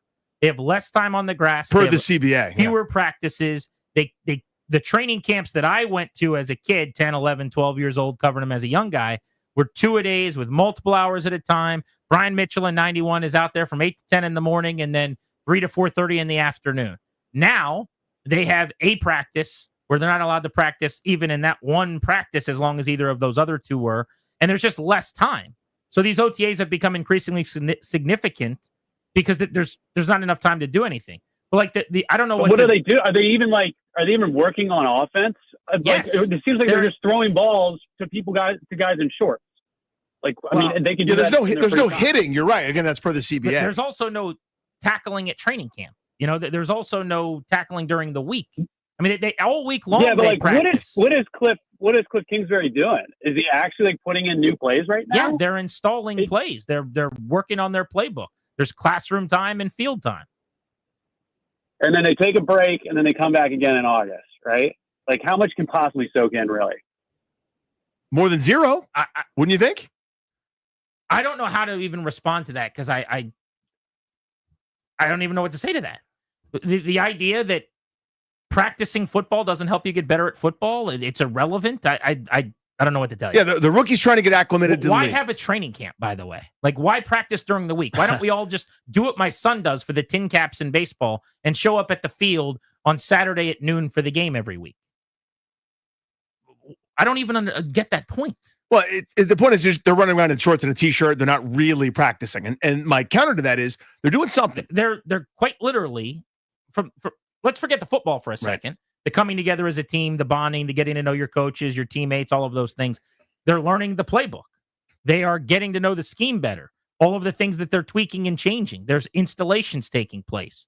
They are also then going out on the grass and implementing some of those things, working up a sweat, working up a lather, and getting into football shape so that when they show up in July, they don't have to do that then. I don't know, man. That is,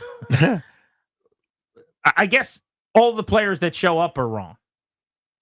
Well, if his point is they just feel pure pressure and you have to do it, maybe. But again, we celebrated last year when it was 100% as a sign of buy-in. And this year you could celebrate the 90, whatever it is, 6% because of the buy-in.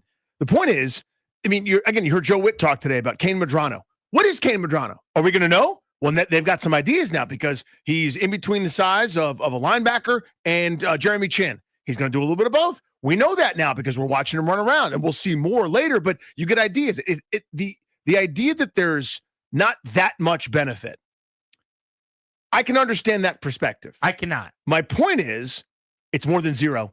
Like there's the idea that your little Geiger counter doesn't go up at all is ridiculous to me. Say that to a coach and they'd laugh in your face. A guy like Dan Quinn, who played at Salisbury and came up in an era where they used to have, I don't know the numbers, I'd have to calculate them, but probably almost twice as much time on the grass from the first minute of training camp until the final day of the season. And it's been restricted more and more and more. You're legally only allowed to get together now for these few days at a time in these portions of a month, every now and then. It's less and less and less. And the suggestion is, well, they don't need this either. Again, let's just play 17 games and all show up. We'll pull a John Beck. We'll fax the playbooks out. We'll get them shipped to people's houses, and we'll do it that way. 800-636-1067 is the number. 800-636-1067 on Grant and Danny.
Just got a peek at the Nats Mr. Potato Head that's being given out for kids this weekend at their home game. Oh, pretty cool looking. Nice.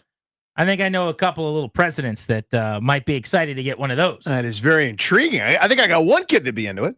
Robert Ory will join us in 15 minutes. 7-time NBA champion will preview the finals and discuss the state of the Wizards with us. He's always very, very good when I've seen him do interviews. So looking forward to having him on the show here on Grant and Danny. But the question for you guys, Marshawn Lattimore, a no-show again today at voluntary workout. So I'll save you that part. We get that it's voluntary. Is it voluntary, though? Does it miff you at all that a guy that played horrendously after being acquired last year and in the playoffs got worked over multiple times in pretty embarrassing fashion? Mike Evans did the trick, and then A.J. Brown accomplished it as well. The start of the next phase here, the start of the next season, they bet big on you. They paid you big this offseason. They could have walked away, and he is not showing up now for OTAs. Let's go to Daryl in Columbia on the Fan. How are you, Daryl? Hey, Grant, Danny, thank you. I think this is my first time calling in with you all. This is a good topic. You know, I'm going to be real short. Forgive Jim Zorn. He's just so excited. Hey, listen, I'm a little disappointed, to be honest with you, because, you know, I don't have anything against players trying to get what they feel that they deserve during their time that, you know, they're up for renewal of their contracts, but not to show up, just to show up, show some esprit de corps, you know, just team morale, just support, you know, I mean, they don't have to participate. They're not putting themselves in harm's way. It makes the management look good, you know, and the team is, the rest of the team sees that they're 100%. Well, Danny's point, succinctly, I'd say, Danny, is last year they made a big deal out of everyone being there and said that it meant something. Yeah. So you can't do that. And then 1 year later, when that's fine, several guys aren't there, including, in my opinion, the single biggest pendulum swinging player on the team this year, other than Jaden Daniels at quarterback, just because it's outsized in terms of its importance at that position. Then you can't act like this is absolutely nothing. Or you could say it's nothing, but then last year when everyone was there was probably not that big of a deal either. And that was not what they said. Nick is in Maryland. What's up, Nick? Hey, I lost my mind when you were talking to the gentleman about why even show up. It's like, I hate to be one of his kids to get a life lesson from, but I know the fact that they handpicked their people. I think they moved real quick, and they chose too quick for Lattimore. I don't think they gave themselves enough time because he's not one of us, I don't think, man. That's what tells me he's not into football. He's not into us. He's into himself, and that's cool. I thought maybe he wasn't as bad as he really was. And I got to remember, this is a football game. And I'd like to see him do well because he is a Redskin, a Washington player as far as I'm concerned. And the deal is I don't know. I think that when someone comes here, I feel like they're part of my family. I take it too serious, I'm sure. But the bottom line is it's like he's a selection on me that he doesn't care what I think. Yeah, Thanks, appreciate Nick. you, dude. I mean, I can't go as far as to say that a fan should take it personally. Like, your fandom's your own. Do with it what you want. Mm-hmm. I'm not going to meet you there. It's way simpler than that, though. It is an opportunity to show that you're doing everything you can to make sure that last postseason never happens again. And in this case, he might say, like, look at my track record. I'm one of the better corners in the league over the last 10 years. Cool. Here, since you've been acquired, for me, you were Michael Davis or Benjamin St. Juste. It's such a good distinction that you offer there, Grant, because in the past, when he was elite, now it hasn't been the case, but in years, by the way, he's played like 5, 7, 9 games overall over a couple seasons. Injury plagued, is not the same player. That's why he's available, by the way. In his mind, I'm still the same great player, and maybe he will be. But the sample here was bad. So maybe the old way you used to do it, where the year hasn't gone great for you, 3 straight seasons, maybe you do something different. That's a good point, too. Right? Is it time, as you get a little older? I remember talking to Mike Shanahan, who I covered about this. He had a dinner one time with Shannon Sharp. And Shannon Sharp and him were talking about how Sharp kept getting better and better as his career went on. And Sharp's point was, I worked harder every offseason. I did more every offseason. I got, heavier in terms of muscle. I got stronger. Where I used to do sets, I'm making the numbers up, but 12, then I did 14. As he got older, because he felt like naturally everything else was going to be going down. So he had to outwork that, basically. And if I'm Lattimore, I'm going, Is it time to reevaluate how I do things? Because I haven't been me, which is one of the best corners in football, in a few football seasons now. It's been a little while since I've been Marshawn Lattimore. 3 years, man. Let's go to Zeke in Southeast. What's up, buddy? Hey, guys, what's going on? What's up, bud? First of all, I don't think it's a big deal. I mean, what are we talking about? Practice? We're talking about practice. Not a game. About practice, not man. a game. Not the game that I love. We're talking about practice. We're talking about practice, man. Hey, so I think, don't we have mandatory after this? Yes. Now, if he doesn't show up for that, then I think we got a bone to pick. Plus, you said that he's never, ever in his whole career done voluntary. So he's probably one of superstition. Let me keep it the same way I've been doing it. Well, but it's not working. Pro Bowl that way. Superstitions make sense when it's working. Yeah, like when Manny Ramirez is tearing the cover off the ball and it's, he slept through BP again. That's just Manny. When you're hitting 210 and a defensive liability, it's not cute anymore. Marshawn Lattimore played 7 games in 22, 10 games in 23, 9 games combined across 2 teams last year. That's more games missed than games played. He's not been the same player for 3 years. The way you used to do it, I bet you, was awesome. Time to adjust. Time to update that file. By the way, showing up for something mandatory tells you nothing. That's not going to be revealing or telling. How you treat a superior, how you treat someone that you're going to benefit from or who you can get something from, that tells you nothing about a person's character. How do they treat something that can give them absolutely nothing? Someone that can give them nothing. How do they treat the security guard when they walk into the building that they're only going to see for 10 seconds every single day, but otherwise has nothing to do with their day? That's more telling. The voluntary opportunity to go put in your work tells you a lot more about buy-in than the mandatory when if you're not there. No kidding, it's a big story. Now you're quite literally costing yourself money by not being there. But we are talking about practice, not a game. Not a game. Practice. It's easy to sum it up when you just talk about practice. We sitting here, I'm supposed to be the franchise player, and we're in here talking about practice. I mean, listen, we're talking about practice. Not a game, not a game, not a game. We're talking about practice. I think we're talking about practice. Are we talking about practice? Hall of Fame, man. You sleep with a Ted Lasso bit, using it on Jamie Tart. 10 Not out of at 10. all. I just watched that in the last week. I got my parents into Ted Lasso when we were at the beach, on the bay at Cape Charles in Virginia, and they watched the first 5 or 6 episodes. And so Ted Lasso breaks into we talking about practice right at Jamie's locker. Right at Jamie Tart. Oh, it's a 10. So good. Robert Ory's a 7-time champion. Let's preview the finals. Get the state of the Wizards from him next, right here on The Fan.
This update is sponsored by Door Pro America Garage Door Service. Go with the pros at Door Pro America. Nats and Cubs set the Lockhorns for game 2.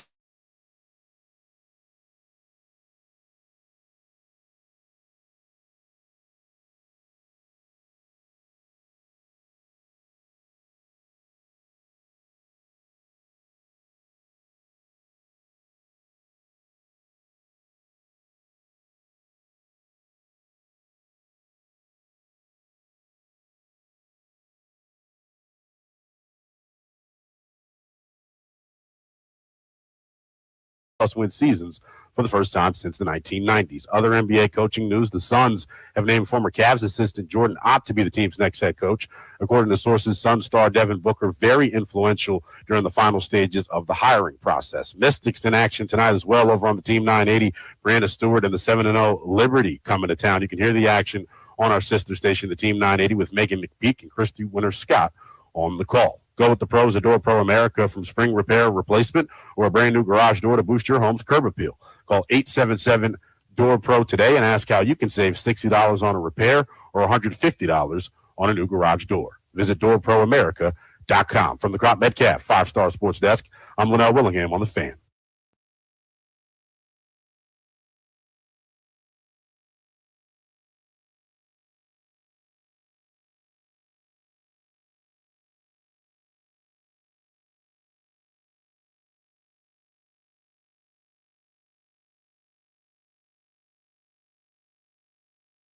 Back live from our Half Street Studios in the Navy Yard. It's Grant and Danny on The Fan, brought to you by the law firm Kondori and Murad, who can help you to draft a will, set up a living trust, or put together a medical power of attorney.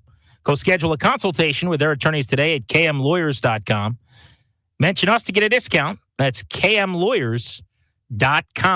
Let's go to the Rude Guest Hotline as we are on the eve of the NBA Finals, which finally, after a lengthy wait, get going with Game 1 between the Pacers and the Thunder tomorrow.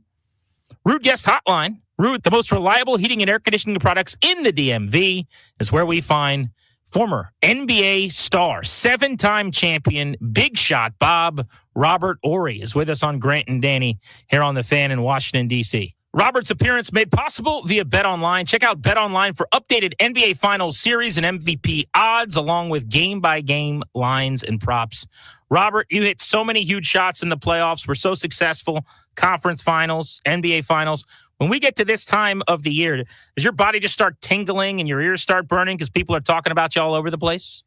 It's weird. There's just a certain feeling that comes over you. It's a feeling of excitement. It's like being rejuvenated.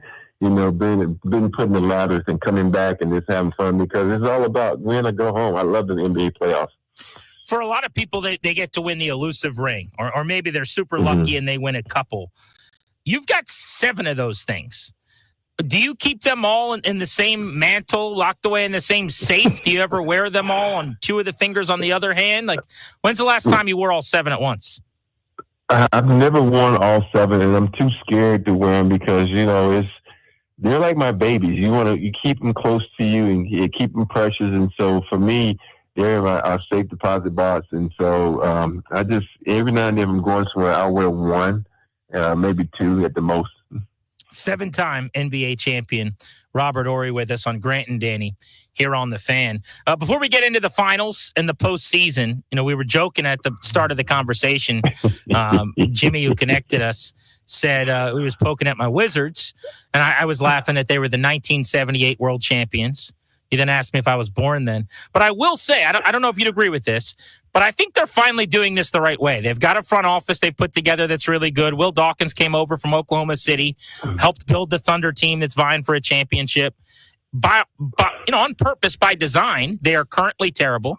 And they had some bad luck in the lottery. They're going to pick 6th. But I like where they're headed here. Finally, we got a shot at something relevant down the road. What do you think? Hey, are you just talking about you weren't born in '70? Are you still going to be around when they become good? Well, I don't have a very good diet and I don't exercise, so it's very possible that the answer is no. The crazy part about the Wizards, man, you go back to when you had Bill, and you should have kept him because he was a cornerstone of that team. I know you got rid of him, got some picks and stuff, but as you can take, your first pick in the draft was Alex Sarr, and he had a good year. but he's no game changer. And you got to be lucky enough to get the number 1 pick, but you didn't get. You got Cooper Flagg is a game changer. You got to hope that you get a game changer, or you package some guys up and get rid of them, because right now you got a bunch of second tier players. You got 2 aging superstars in Chris Middleton and Marcus Smart that aren't going to bring much to the team. So you kind of stuck. You kind of stuck, and there's no way of getting that out unless you actually come up lucky and get something in the draft. And it's just you just kind of stuck, like I said. Yeah, it's neutral. Come up with. But they were stuck before, at least now there's some, maybe we could convince ourselves that there's light at the end of the tunnel. Go back to when you were playing. So I'm thinking, Lakers around when you're winning titles, the turn of the millennium, or after that with the Spurs. I know it was the other conference, but what was the thought about the Wizards or the organization when you would play them? I mean, are they one of those orgs that people kind of roll their eyes about, or was there a respect for how they did things? Well, when I first played against, they were called the Bullets. And so, you think about the team they had then. I think we had Rasheed Wallace, Chris Webber, and they had a good team. But all of a sudden, Juwan Howard, next thing you know, like, oh, let's get rid of all these guys. It's like, I don't know, it's because nobody wanted to play there. You think about how good John Wall was there. You think about all the other guys that were there that play arenas. It's like, you always had good guard play, but you never had a big outside of those 3 we just talked about that kind of hung around and stayed there. And that's the problem. People look at bigs and say, oh, we don't need no bigs. It's a small man game. You need somebody in there to erase your mistakes. When you got a team full of guards, they get blown by. They don't want to play no defense. They just want to go down and shoot. And Jordan Poole shows that. You need somebody to erase their mistakes. And if you look at the way this team is constructed right now, you just look like, okay, a bunch of guards. It reminds me of when the Knicks thought it'd be cool to have 4 starting point guards. It ain't going to work, dude. They might be dynamic, but only one guy controls the basketball. And I think the Wizards, they're in a quandary right now. They need to figure out some pieces to get rid of and add some pieces and hope that they get a diamond in the rough in the draft. All right, one more on the Wizards, because we're over talking about them at a time where good teams are trying to win a championship. Robert Horry, Big Shot Bob is with us here on Grant and Danny on 106.7 The Fan. But I just wanted to tap into your expertise on this. I get that now, in the middle of a tank rebuild, whatever we're calling it, you're not in recruiting mode. But when they were on the precipice with Wall, with Beal, or before that with Arenas, with Jameson, they couldn't ever convince the big boy to come. Like, they couldn't get the superstar. And here we don't really understand why. I mean, it's Washington, D.C. The division was never insurmountable. What do you make of that? I don't know much about the Wizards organization, but it goes to, how is the practice facility? How is the living account? How is the weather? There's so many things that come into play. You talk about the big stars that are out there during the time. What can I convince you? You think about, would you rather live in D.C. or L.A.? Okay, would you rather live in, Texas or D.C.? It makes a big difference on where you go. And I think for me, it's so much crap that happens in the Washington, D.C. area that people don't want to be involved in, be around. So it's kind of hard to get people to come there. No, and I love when we used to go play in Washington. I have some great friends that lived there. They used to take me out of town, go to great restaurants. And so it was wonderful there, but I don't know why. I feel like it's like Atlanta. It's so many guys, basketball players, live in Atlanta in the off season, but they don't want to play there. We don't know why these teams have this mystique about them, but it just doesn't happen. You can't put your finger on it. 7-time champ Robert Horry made available today from BetOnline. Check out BetOnline, updated NBA Finals series and MVP odds, along with game-by-game lines and props. One of the lines that you could look at for the finals, which start on Thursday, tomorrow night, Pacers are plus 490 and the Thunder are minus 670. So what that means is that the current odds give the Thunder an 87% likelihood of winning the finals. And Robert, I get that. I think they could sweep them. Mm-hmm. Probably going to be a 5-game series. But are we sure the Pacers shouldn't be given more than a 13% chance here? Nobody thought they were going to beat Cleveland, as an example. Nobody thought they'd be in the finals. I mean, should we give them a little bit more respect than we are, or is this about right? You better put some respect on their name, because they're way better than people giving them credit for. I think the fact that it's so low is because when you say superstar, they don't have one. They need to think about Halliburton, most overrated player in the league. He's showing you that he isn't. And for me, I look at this team. It's just a really grimy team. They got guys that can play good defense.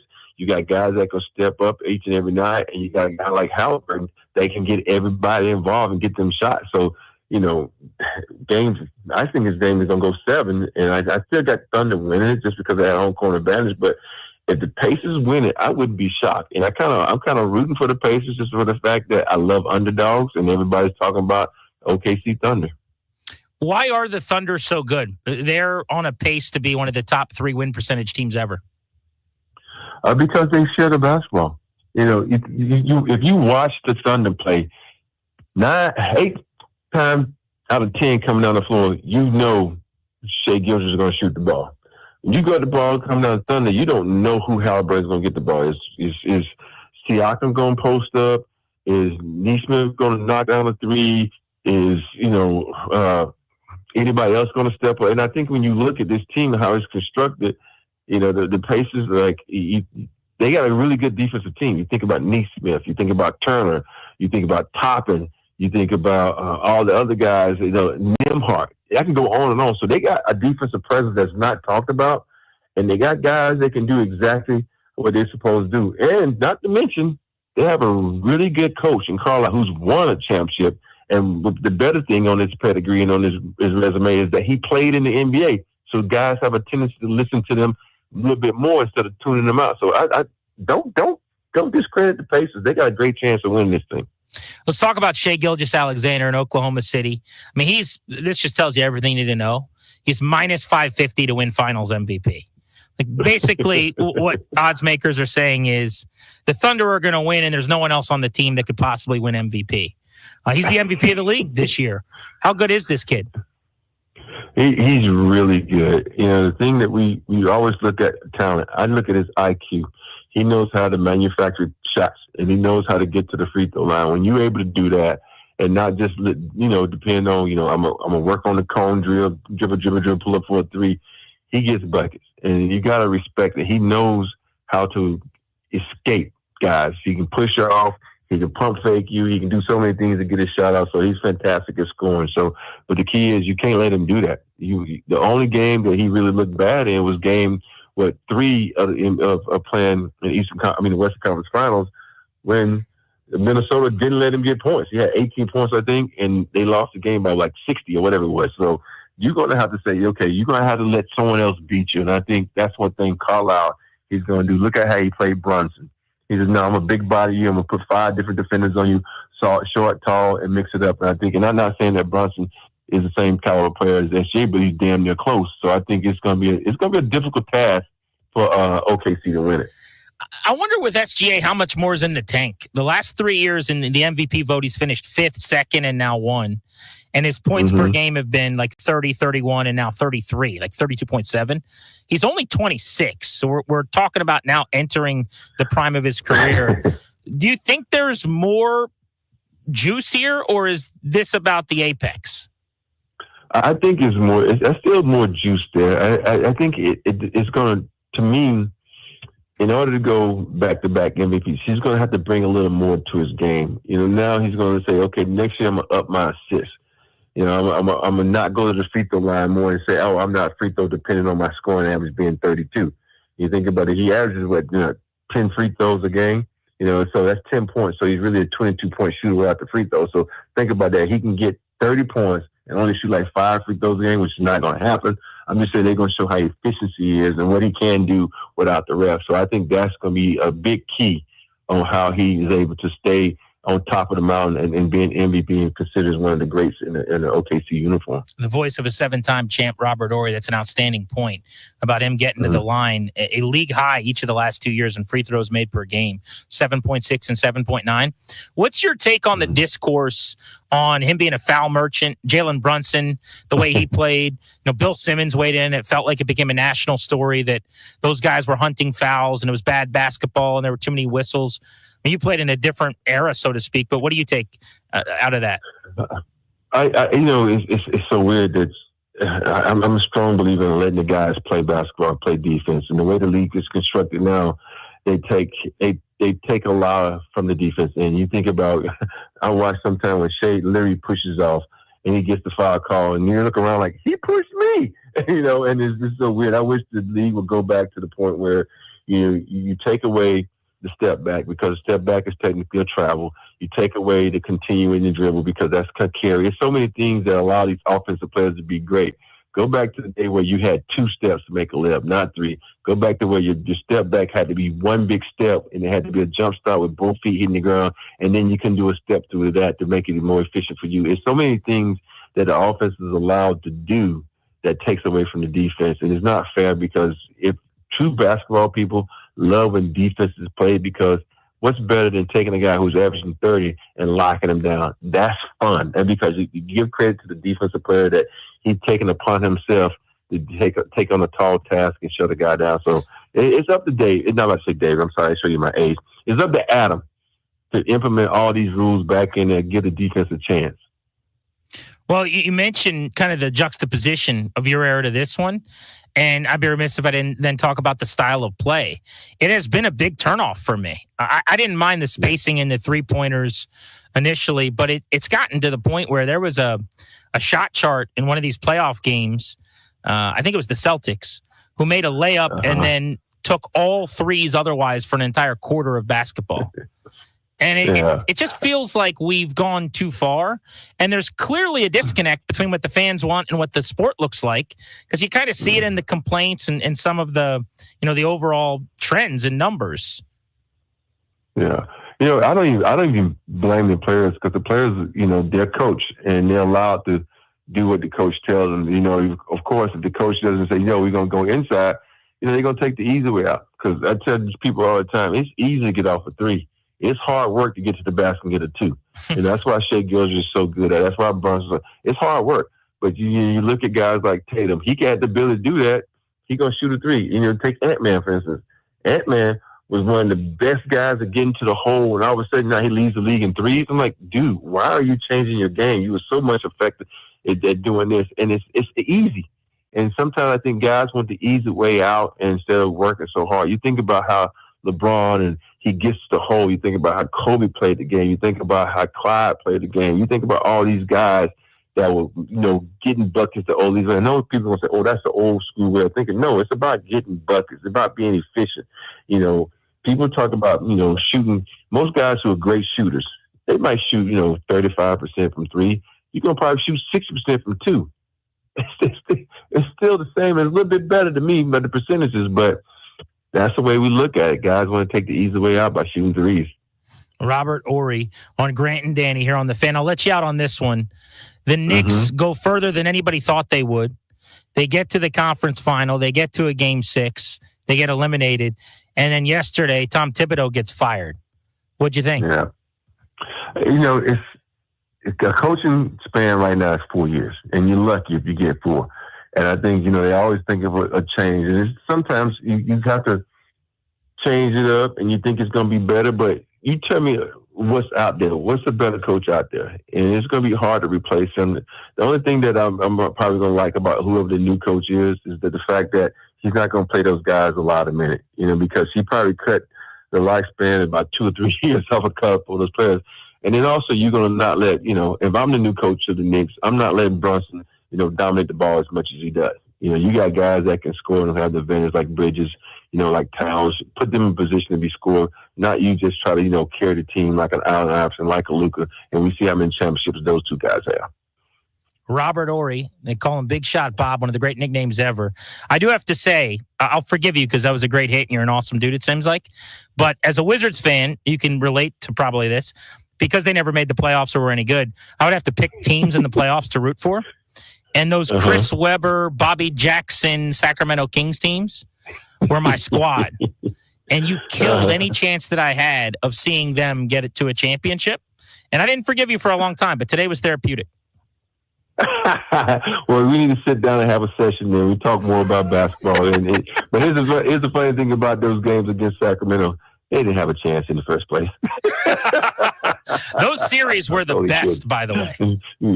Yeah, it was back and forth. You love 7-game series when teams are evenly matched. You think about how good those Sacramento Kings teams were. Doug Christie, Bibby, and Glady. They were good. It just went better than Shaq and Kobe and the rest of us. Paige. Oh God, that was good basketball. That's the good stuff. Hey, I go feel back I to sound like an you old think guy. about Like this. these kids watching their Halliburton SGA final, they don't know what it was like. Yeah, but you go back to Game 7 against Sacramento, and people forget Page decided to not play because he had a turn ankle. And to me, it's Game 7. You go to the final, you win the final, and you can't play. That goes to show you the toughness of people. Some people got you got to tough it out. Robert, thank you, buddy. We appreciate you.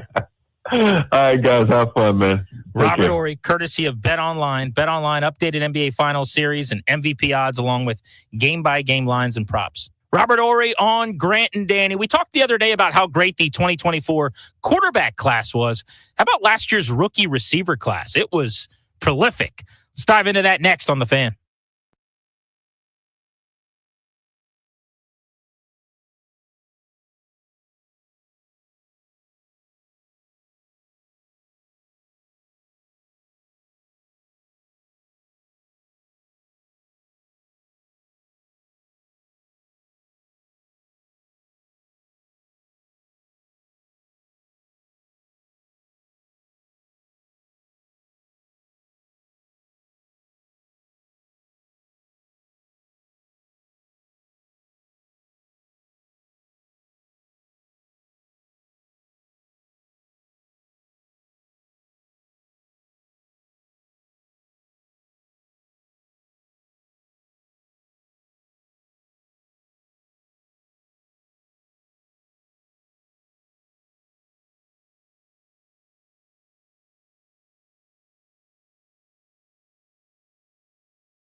We're brought to you by Door Pro America Garage Door Service. Go with the pros at Door Pro America. College football news at last week's SEC spring meetings. Support group for the revamped college football playoff model. Well, today, Ohio State head coach Ryan Day voiced his opinion on the matter, saying, quote, "We're in the Big Ten, and we have 18 teams and some of the best programs in the country. I feel like we deserve at least 4 automatic qualifiers. Buckle up as the conversation continues surrounding the college football playoff." NHL news, the Penguins have announced Dan Muse will take over as the team's next head coach. Muse was most recently an assistant coach with the New York Rangers. Stanley Cup Finals Game 1 is tonight from Edmonton as the Oilers play host to the Florida Panthers. That one's set for an 8 p.m. face-off on TNT. Nats baseball on tap tonight as well as they play Game 2 of a 3-game series with the Cubs.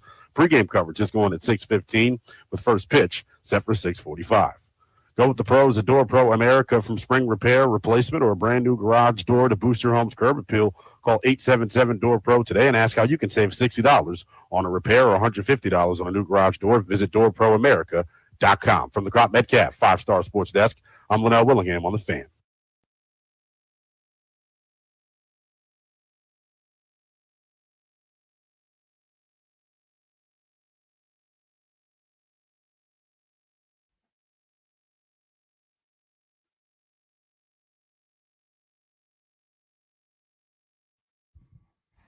Welcome back to Grant and Danny on The Fan. We are brought to you by the law firm Condori and Murad. It's Wednesday, which means Game 2, Nats Cubs, Nationals Park. Mackenzie Gore is on the bump for the good guys tonight. 101 strikeouts. He's the fastest pitcher in the big leagues this year to 100 punchies on the campaign. Danny, we talked a lot all football season long. You, me, the station, the whole industry, about the incredible rookie class at quarterback. And just a couple of days ago, in light of Caleb Williams' comments and a little bit of a controversy he found himself in with the ESPN story that he didn't want to be a Bear prior to the draft, we got back into the second-year QBs now and how they're going to fare this season. You know what I think got under-talked about is how great this receiving class was. How about it? And this happens every single year over the last few years. I think this year will be a dip. There wasn't quite the same receiving talent in this last year's draft. But the 2024 class, just to go through some of the numbers here, leading rookie receivers in 24. Brian Thomas Jr. of the Jacksonville Jaguars, who got snubbed for the Pro Bowl, should have been there. 1,282 yards on 87 catches as a rookie. With Trevor Lawrence not playing at a very high level, by the way. That's right. Not a great QB situation going on in Jacksonville for a struggling team. They fired a coach and brought in an offensive-minded coach. So you would think Lawrence will improve with that relationship with Liam Cohen, and I would think BTJ will actually benefit pretty massively as well with a guy that's going to come in and kind of build the offense and the passing game through him, so to speak. You'd certainly think. Malik Neighbors, who is my guy out of LSU, this was Jaden Daniels' teammate. Malik Neighbors, 1,204 yards for the Giants, and he missed 2 games. He, by the way, caught 109 passes last year. For a garbage offense. Now, that's part of why he caught 109 passes. There was a lot of let's just throw him a screen and see what happens. A lot of crossers and drags and just some of the stuff around the line of scrimmage. Like, as an example, he averaged 11 yards per catch. Brian Thomas Jr. averaged almost 15. But still, almost 110 catches as a rookie when you missed 2 games. Mm-hmm. He plays in those 2 games. He might have caught 125 or 130 balls. That's not crazy. Yeah, it might have been just shy of Jamar Chase's league-leading 127. And that's the pace he was on. He might have led the NFL with a couple of big games. And yet, 1,200 yards, he would have easily surpassed Thomas for number 1 among rookies. He would have, based on his pace, been in 1,350-yard rookie season if he played every game. Those were the top 2 wide receivers. The guy that never gets talked about is Ladd McConkey of the Chargers. Ladd McConkey had a ridiculous season for LA with Justin Herbert. 82 balls, 1,149 yards last year. I would have lost all the money. 7 touchdowns. Do people know that he went 80 and 1,100? No. Because the story in LA is Harbaugh, 1 through 50. Running game, they let a couple of their, the Keenan Allens of the world go, and it's, this is about Dobbins and, former Ravens and Gus Edwards and ground and pound. I don't think anybody really understands, because again, as I said, I would have lost that bet. If you've been did he get to 1,000 yards? I'd say, yeah, he probably was just over 1,000. He's a slot receiver, right? 80 catches, 1,007 yards, and a handful of touchdowns. People sleep that he had 1,150 yards as a receiver. 34th pick in the draft last year. So Yeah. he's barely outside of the first round. I remember thinking that while he was so hyped, I was like, I don't really get how a guy I think of him as tiny. He's listed at 6 foot, so I guess he's not. I don't know what it is. Maybe it's his body type or something. To me, he just comes off as a really small guy. But he doesn't really play like it. In fact, he had one of the best contested catch percentages in football. The Terry McLaurin stat, where Scary Terry's number one in the league a lot of years. Ladd McConkey killed at that. When you think about a contested catch, Vulture, you think about a big physical receiver. Mike Evans, basically. Evans and McLaurin is this guy now, but David Boston and those like huge, giant Dwayne Bowe's coming to mind from Kansas City. Like, dudes make catches with people hanging off of them. Ladd McConkey is a contested catch maven. How's that happening? But he was brilliant last season. Notice that I have not named Marvin Harrison Jr. Disappointing rookie year. And still it was good. 62 catches for 885 yards. There's a lot of years where if a top 10 wide receiver goes 60 plus for 880 plus, the team goes, we got the best rookie in the class at wide receiver. We feel really good about his future. And I'm sure they do. Thomas was better. Neighbors was better. McConkey was better. I think you could probably make the case that Dunze was better, who we'll get to. But Marvin Harrison Jr.'s got work to do. Have you seen how much bigger he looks? I mean, it wasn't like wasn't like Paul Richardson before. It wasn't like a slender, skinny guy. But good Lord, I mean, he's a monster now. He looks like he's gained 20 pounds of muscle. Yeah. Maybe he went into the Captain America lab and got shot up with like half of the stuff that Steve Rogers Some of the did. serum, yeah. Just like 50% of the serum. Smidge of the serum. You know, I was higher on Neighbors than Harrison coming out. Thomas is a guy that I didn't get right. I mean, I liked him, but I didn't think it was this. He didn't run nearly as many routes. Like, wasn't as diversified in college. So I was asleep. I will admit, raise my hand. My bad. I didn't see it with BTJ. But where is Harrison eventually going to be? Do you think ultimately he becomes what he's supposed to, which is the best of the group over Neighbors and Thomas, or no? I think he's great. I don't know about the best because the bar's been set pretty high. Dude, there's 4 guys in this class that could be perennial Pro Bowlers. I think this will be one of those. So you remember Sauce Gardner, Derek Stingley? So initially Sauce Gardner comes out and has a great rookie year. Stingley struggles. Now they're both good and nobody really regrets it. You know what I mean? I think it's going to be to that point. But Arizona's like, yeah, maybe we could have used Neighbors or maybe Thomas would have been better for us. But we got a guy that's going to catch north of 80 balls and go for 1,200 yards and double-digit touchdowns every year. We'll be just fine. So I think he'll end up in a really good place. But those other guys that you already mentioned, man, oh man, what an unbelievable rookie class. And by the way, just a tip of the cap, not a receiver, but kind of, Brock Bowers too. Right at the top of the league in receptions, 112 for 1,200 yards and 5 touchdowns in his own right. I haven't even brought him up because he's a different position. Yeah. He's still working through the receivers. But yeah, we can get to Brock Bowers if you want to. But I just want, continuing wideouts for a second. So we've got Thomas, we've got Neighbors, we've got McConkey, we've got Harrison 4 deep. Rome Odunze, Chicago Bears. I know Rome Odunze didn't have a great year. Watch Rome Odunze and tell me you're not impressed. Watch Rome Odunze last year as a rookie. Go back and look at any of those games and tell me that's not going to be a really good football player for a long time.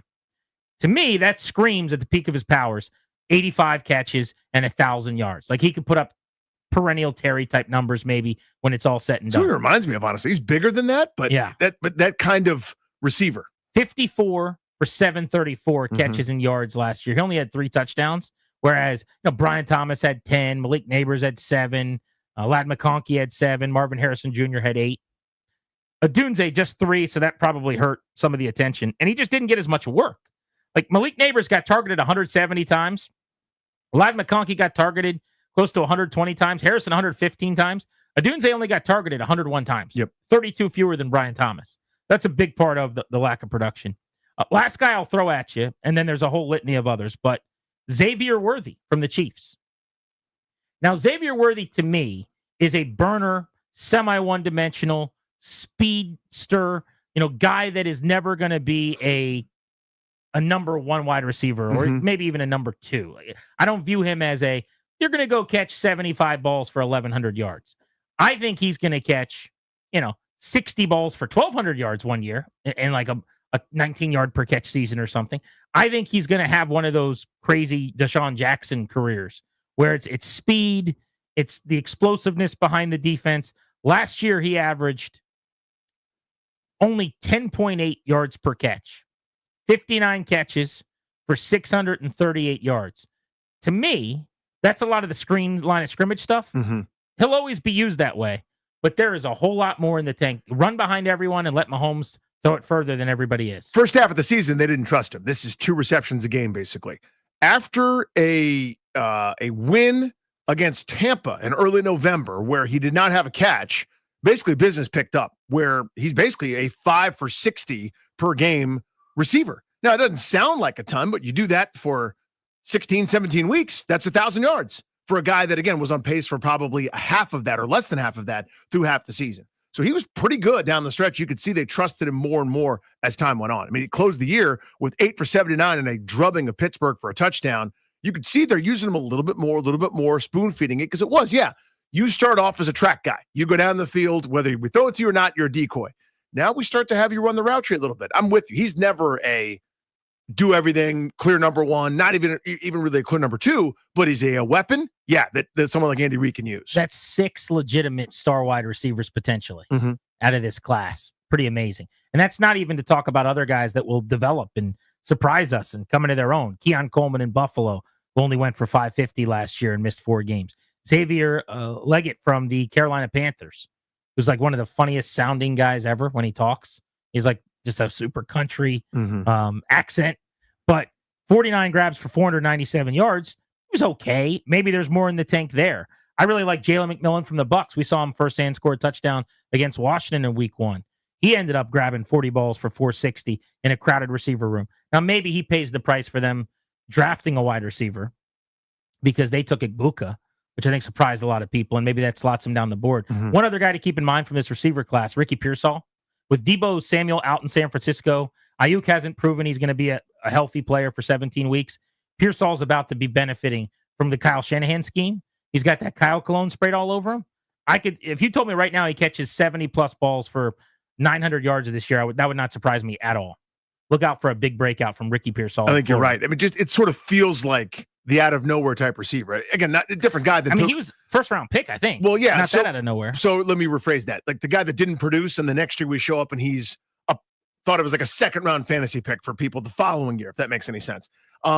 It's different body type. He's leaner than Puka Nacua, so it's not exactly a good comp, but it reminds me of that, where this went from you guys are about to see something to, yep, we saw it. We get it. We get why everybody was excited, why they were comfortable with some of the moves they made. Then Bowers, who you talked about. So to go back to him, I'm not saying he is, but I am saying you could say it and no one could call you crazy. Is he the best tight end in the NFL right now? Brock Bowers, 112 catches, 1,194 yards last year. I don't know enough about him as a blocker or how much they asked him to do that or how good he is. I remember at Georgia, he got reviewed favorably in that way. But like Travis Kelce, sorry, he doesn't have his fastball. He every time he catches a ball and runs, he looks like he's going to, when he gets tackled, he's not going to get up. And he's like an 18-wheeler trying to get down the field at this point. So a guy like Bowers has moved ahead of him. I love Trey McBride in Arizona as a pass catcher. Me too. He's ridiculous. And George Kittle just as a dual threat, the blocker, the receiver. He's pretty special. He might be right there. There's other guys, but it's not crazy to say Brock Bowers is already that guy. He's as the pass catcher. Again, to your point about blocking, I couldn't tell you. Like, do I want him ISO'd on a defensive end and have the run play go that way? I don't know that I do, but that may not necessarily be a fair thing. He is a matchup nightmare and couldn't be stopped for an offense that had very little else. Well, and to that point and to his credit, how many tight ends do you want in that situation? That's almost no longer the goal. Right. You almost have like a John Bates on your roster to do that so that the other guy can have the fun. He's the fun guy. Yeah. The Ertz in his prime guy, that's not really what everybody's always hunting at this point. Our double play is next. What's going on in our lives? Nothing to do with sports. And coming up in 20 minutes ahead of the Blitz, we've got a 4-pack of tickets to the barbecue battle. You can win those. Good luck to you. We know you can do it, but you've got to be listening to Grant and Danny.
Grant and Danny on the Fan. It is time for our double play, driven by your local Washington area Honda dealers.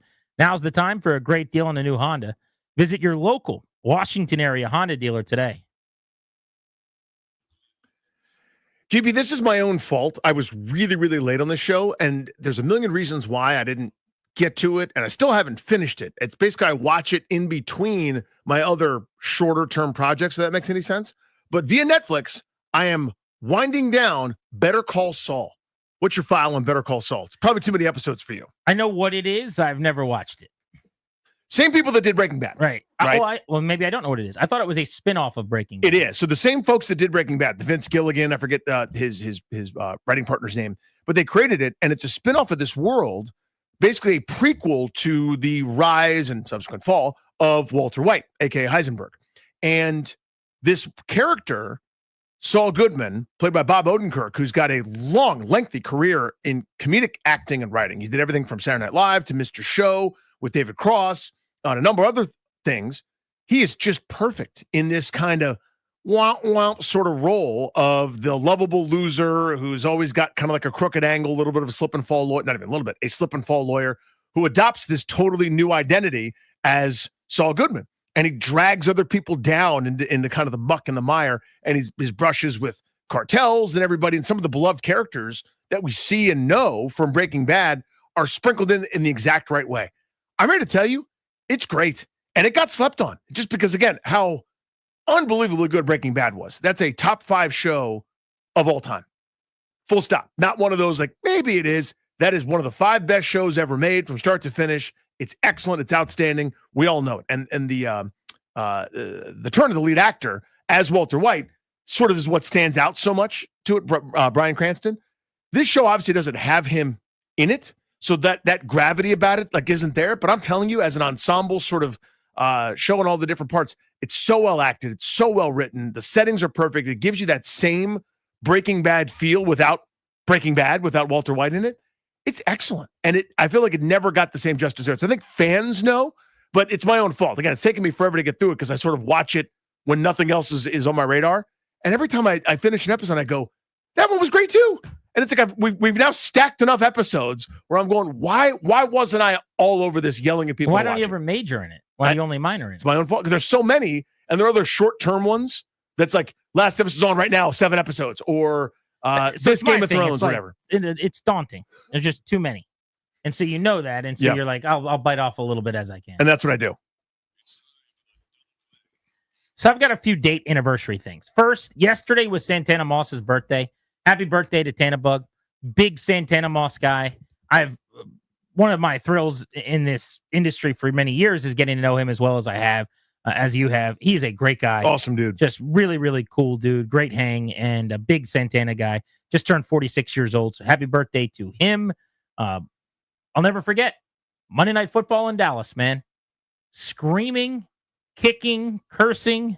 My mom saying she's going to send me to my room when I'm in high school as I'm just yelling and cursing about the final 4 minutes of Mark Brunell, Santana Moss beating the Cowboys after the worst 56 minutes of offense I've ever seen. 56 minutes of terribleness. They couldn't get out of the huddle for 56 minutes of football, and then Moss gets behind the defense for 2 long touchdowns, and Al Michaels, Santana Moss, on the call of the Cowboy Killer. Also, his other great moment at FedEx, the home moment I think of is the overtime against the Jaguars game. 32-yard touchdown catch, spin, run. He went ham in that game. I was there for that one. That's one of my 3 or 4 good FedEx Snubs Field memories. As I think about it, there was a bubble screen at Arrowhead Stadium. I can't give you any more details. Here's what you know how my weird brain works? Yes, I do. Here's what I remember about the game. Jared Allen single-handedly beat Washington. He had like 4 sacks, 3.5 sacks, something like that. And in that game, despite handily losing, Santana Moss had an incredibly long bubble screen touchdown. Okay. Where like nobody touched him. It was one of the only good things that happened in that game. So I'll throw that one out there as well. I smell what you're cooking there. But yeah. A lot of Moss memories. That Jaguars game, one of my favorite things. I've never really found a good replay of the play, but everyone that knows who was there. There's a Moss touchdown where I think he catches a hitch. Probably should be a 7, 8, 9 yard, maybe a 10-yard gain because he has a nose for the sticks. Clinton Portis throws a block in the backfield. Clinton Portis hustles down the field, throws a block for Santana Moss to spring him. Clinton Portis then gets up and throws another block as Moss is matriculating down the field to spring him for one of those 3 touchdowns. One of the greatest individual combination these two guys plays that I've ever seen, where it's like the rest of you guys don't really belong at the highest levels. We do, and we're going to drag your asses there just on this one down. Incredible moment. Found it. So we're looking at October 29th, 2005. Santana Moss at the time, a career high on 10 catches. He had over 170 yards, including a 72-yard touchdown catch. In that game, Jared Allen had a career day. Let me read here.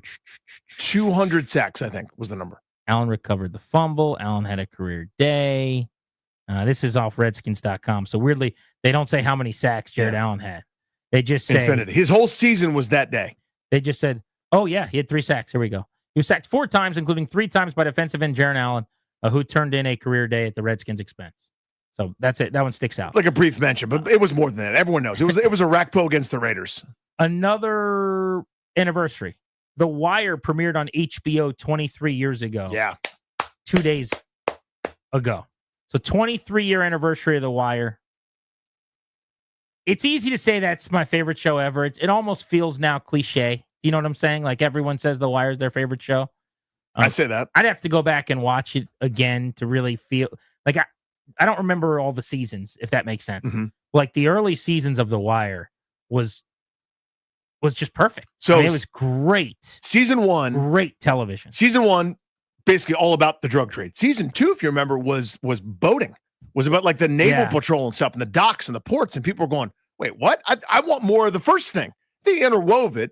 It was really, really good. Season 3 is about local politics. Season 4 was sort of centered around the schools. Season 5 was kind of back to the original Season 1 about kind of the evolution of the drug trade and finding ways to stop it. Brilliant. I think Season 1 was perfect.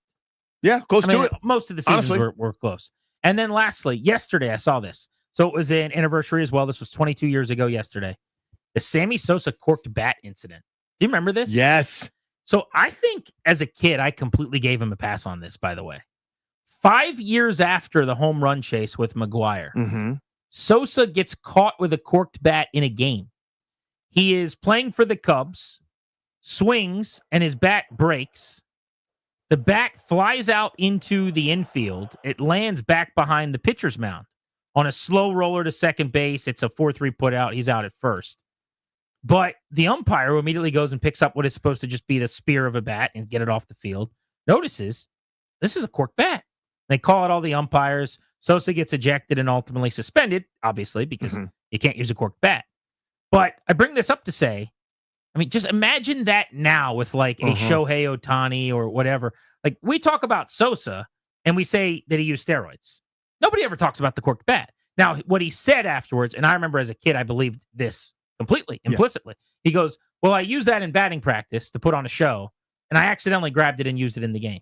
And I remember as a kid going, oh, yeah, it makes perfect sense. Yeah. Well, I haven't thought about it since then. But no, you don't. Yep. There's a reason why you sprinted. No one's ever moved faster than he did when he was going to try to pick up a piece of that bat. Right. Remember that? Well, That's the Bat Boy does that, not the Sammy Sosa. Why are you using a corked bat in batting practice? Why are you so concerned about putting on a show? How many times did you accidentally pick up the bat? Oh, by the way, was that the first time that you did that? Might you have done that a few other times?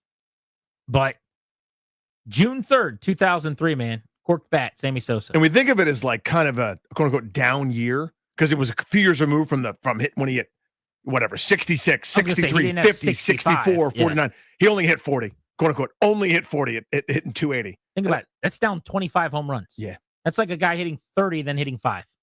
That's the drop off. That's the same. Yeah. My God. That run he had of 98 through 2002 is just stupid. The Sosa lead, was it the Sosa hop after his home run? Oh, I love with the biggest chaw in human history on his left cheek. Oh, come on. You know, just a nice little piece of bubble gum, right? Yeah, a little bubble wrap. Beltway Blitz is next. We'll give away those tickets to the barbecue battle.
I'm Linnell Willingham, and here's what's happening. FanDuel said it has banned a bettor who posted a video of himself heckling Olympic gold medalist Gabby Thomas at a recent track event. Thomas posted on X that the unnamed man, quote, followed me around the track as I took pictures and signed autographs for fans, shouting personal insults. This was last weekend at a Grand Slam track event in Philadelphia. NFL news, Cowboys cornerback Trayvon Diggs is in danger of missing out on $500,000 from his 2025 base salary for not participating in the team's offseason program. Diggs has opted to rehab his surgically repaired left knee in Miami and stay away from the Dallas practice facility. He was not in attendance for the first two phases of the offseason program and has not taken part in OTAs over the past 3 weeks. According to his contract, Diggs needs to take part in 84% of the offseason program in order to avoid the $500,000 de-escalator. And that's baseball on deck tonight right here on The Fan. DC looking to avenge last night's series opening loss to the Cubs. Mackenzie Gore on the hill tonight for Washington.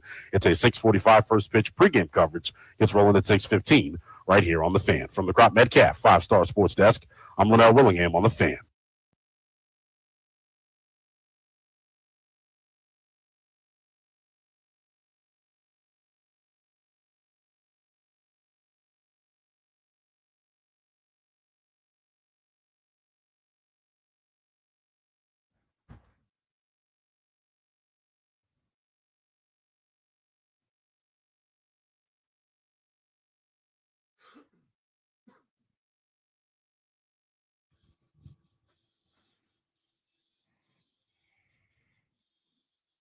The Grant and Danny radio program is a Darius Dameron, Corporate Clary, Ben Strober production.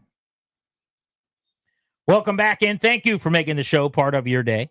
We're brought to you by the law firm Kondorian Murad. They're going to help you with important stuff like a last will and testament, a living trust, medical power of attorney, anything you may need. They make it seamless. They make it easy. It's not fun to do, but you got to do it. Part of being an adult. Schedule a free consultation with their attorneys today. KMLawyers.com. Be sure to tell them we sent you. That's KMLawyers.com. As promised, caller number 10 at 800-636-1067. Congrats. You're winning a 4-pack of tickets to the Giant Barbecue Battle. It's coming up June 21 and 22 on Pennsylvania Avenue in the district. You're going to enjoy a couple days of barbecue, family, the best, fun, with DC's best bands on the Pepsi Lay's Art to Go and summer grilling stages. Metro, shared ride, accessible, tickets, more events, all the details you need. Information at thefandc.com/events. Danny, there's a chance me and you may see people there. Yeah, seriously. It's the kind of event we go to around these parks. It is such a fun, relaxed environment. People are like, here, A, I'm going to be really nice to you. B, here's delicious food. Do you want some? Yes, I do. The answer to that is always yes. It's a yes from me. It's time to get the Beltway Blitz going. Before we ask Mike Jones of The Athletic about the NFL, he's a guy that knows a thing or two about a grill. I remember many years sitting shoulder to shoulder with Jonesy in the media room when we were working the beat. Jones, are you still into the grilling and the smoking and the barbecuing? GP, I just did 20 pounds of pulled pork and 6 racks of ribs for my son's graduation party on Sunday. So I'm very much still into the barbecue. Once these kids are all out the house, I'm just going to open a barbecue food truck. Well, when you do, I'll be your first customer. You just tell me where to go, and I will be in line with bells on. How did it go? That's like chef level when you're preparing that much. That's a lot. I'd be nervous. How'd you do? I mean, I've done it like a number of times now, so it's just long. You have to, keep on adding wood chips and everything and coals and everything. But it always, I've got it to the point where it always turns out really well. Everybody was happy. There were no leftovers. So that's kind of good and a little sad at the end too. I was going to say, it's such a bummer. Like you don't have any, it's like a one and done. Ribs are also one of those that they're pretty good the next day. Yeah, they're just fine a day after that as well. At this stage, does Trey Hendrickson play for the Cincinnati Bengals? I think that they will wind up getting something done. I mean, Joe Burrow is really putting pressure on them to do that. Look, he spoke out and they took care of T. Higgins. He spoke out. We'll see what's going to happen with Hendrickson. It's silly to me, and the number of people I've talked to around the league really question the motives of how seriously Cincinnati wants to win. But I think that they're going to wind up listening to their quarterback and trying to figure out a way to get something done. What would a trade even look like for a team like Washington that wants him? Well, it depends, because if you're dealing with a rational team, then maybe, it's a first round pick or maybe a second or third. But I think they were asking way too much before because they kind of didn't want to trade him. But if they did, they wanted to make sure they got a lot, and nobody was willing to play ball. And so that's why no deal got done. So I don't know if they will actually listen to rational offers or not. Like we were talking about this a moment ago, that the quarterbacks from last year are going to be the headline story. Understandable that the outsized import of it, right? Caleb Williams, Jaden Daniels, JJ McCarthy, Drake May, all the rest. Last year's receiving class was pretty exceptional too. Just thinking about that in general, spitballing here, it's one of those things that kind of gets lost in the sauce. But now you add it up, basically half that draft of the first round receivers plus Ladd McConkey, pretty exceptional building blocks for their teams going forward. It is, and I think it's just a testament kind of just to the evolution of the NFL and football in general. All these guys are coming out of spread offenses where they're throwing the ball a lot. They're used to facing a number of different coverages, and now they're coming into the league. They're ready. They're making impacts, and so it's something that we're looking at. A number of teams have those number one wide receivers, and it seems like they're getting younger and younger when they're making this impact. Mike, the Cowboys brought in George Pickens. I saw he was on the practice field wearing number 3 for them. They traded with Pittsburgh to bring him over. What do you make of that marriage? It's going to be really interesting because, yes, he's got talent, but maturity is the big issue there. And history has shown us when Mike Tomlin is done with a wide receiver, you should just, buyer beware, stay away. And he's not even as talented as Antonio Brown was. And so even with Juju Smith-Schuster, when they were ready to move on from him, he contributed in Kansas City, but he was not what he was. I just don't know maturity level if this is really a guy you want that's going to be in your locker room. If he's going to be frustrated, he's not getting enough targets, because you also got CeeDee Lamb.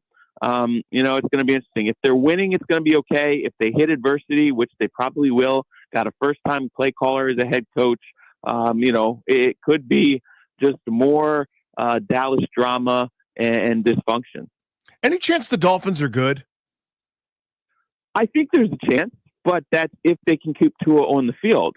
They really were competitive when they had him. They had a hole they had to dig out of last year because they didn't have him early on. They have continuity at their defensive coordinator position for the first time in a while. And they've made moves trying to upgrade that defense. I think they can be good. Now, I don't think they're going to be beat Buffalo type of good, but they'll be competitive. They'll be in the chase for a playoff spot. Mike Jones of The Athletic. Thank you, buddy. We appreciate you. All right. See you guys. See you, man. Good. You got it. Let's keep the blitz moving. To talk about the Commanders, our buddy Kevin Sheehan of Kevin Sheehan Show fame, aptly named program. Kevin, OTAs ongoing at the facility. Last year, the big story was the coaching staff was talking about the buy-in. Everybody was there. I'm not a guy that gets worked up over players generally not showing up. Laramie Tunsil's not there. I'm okay with that. He's really good. Terry McLaurin's not there. He shouldn't be. He's looking for a contract. The Marshawn Lattimore thing annoys me. He was so bad last year. It's such a big year for him. Would love for him to get out to the facility. What do you make of that? I agree with you. I think I'm in that boat of, I don't really care because there's nothing out there. I don't think that is available that would link like poor OTA attendance to, win-loss record or vice versa. And I think we make too big of everything this time of year. We don't know anything and they barely know anything, but you're right. Like, to me, it's very much a peek inside of his self-awareness window, maybe his level of commitment, if you want to go a step further. I mean, this guy got traded in the middle of the season to a much better situation than the one he was in, and he didn't play well when he was even playing. And so, I don't know, given the team's success, given this really good feeling about, attendance last year and buy-in, I just think even though his MO has been not to post for these, if you're reading the room, you show up for a few of these in Washington in this particular moment.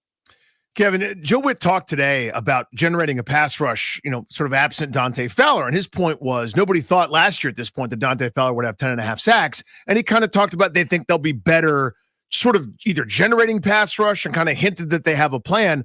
What is the plan? I kind of don't quite see it. It's easy for us to go, that defensive end's good, so is that one. That's how they'll get sacks. How will this group pressure the quarterback? Maybe it's that they're on the verge of trading for Trey Hendrickson. Who knows? I don't know. I don't. It's a great question. I guess Frankie Louvu could be used in different ways because he's clearly a talent. I think Dorrance Armstrong really stepped up in the postseason, and he may be, their most versatile of defensive ends. I think, it's year 2. Defense is very variable, incredible variability year to year. There's no rhyme nor reason at times for it. Remember how good this defense was in 2022, and we were expecting it to be great in 2023, and it was one of the worst in the league. But yeah, I can't tell you where pass rush is coming from. I can't tell you where a better run stopping defense is going to emanate from. But, defense is weird year to year in the league. Kevin, Terry McLaurin wants a contract.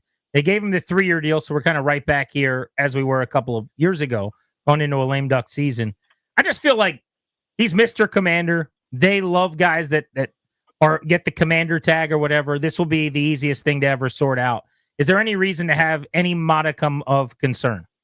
No, I don't think so. I looked it up this morning, and I'm sure you guys knew this, but he signed his extension in 2022 at the end of June.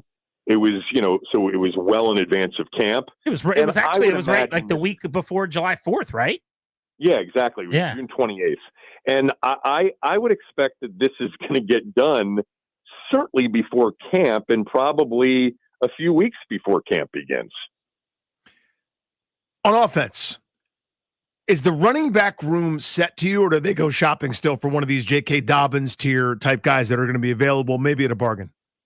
I've wanted them for a couple of months. I've been talking about, you've got to at least give, an up and down look-see on Nick Chubb and then J.K. Dobbins, because they can be had for basically a song. And Nick Chubb at his best pushes up, in my opinion, on that elite group of backs in the league. Saquon, Derrick Henry, Gibbs, Bijan Robinson, but McCaffrey, etc. Now, the problem is he hasn't been healthy. J.K. Dobbins, explosive, hasn't been healthy. Either one of those two guys, if the medical, panned out and they felt good about it, and you're going to get them for, a year, $4 million with incentives up to $6 million or whatever it would be, you're going to end up potentially with a much better situation at the position than you have now. So yeah, I think they should at least be exploring that, but they know more than we do. I mean, for all we know, the word's out there on Chubb that, the medical's not going to be good. And last year was his first legitimate bad year when he was healthy. Now that was a terrible football team he was on.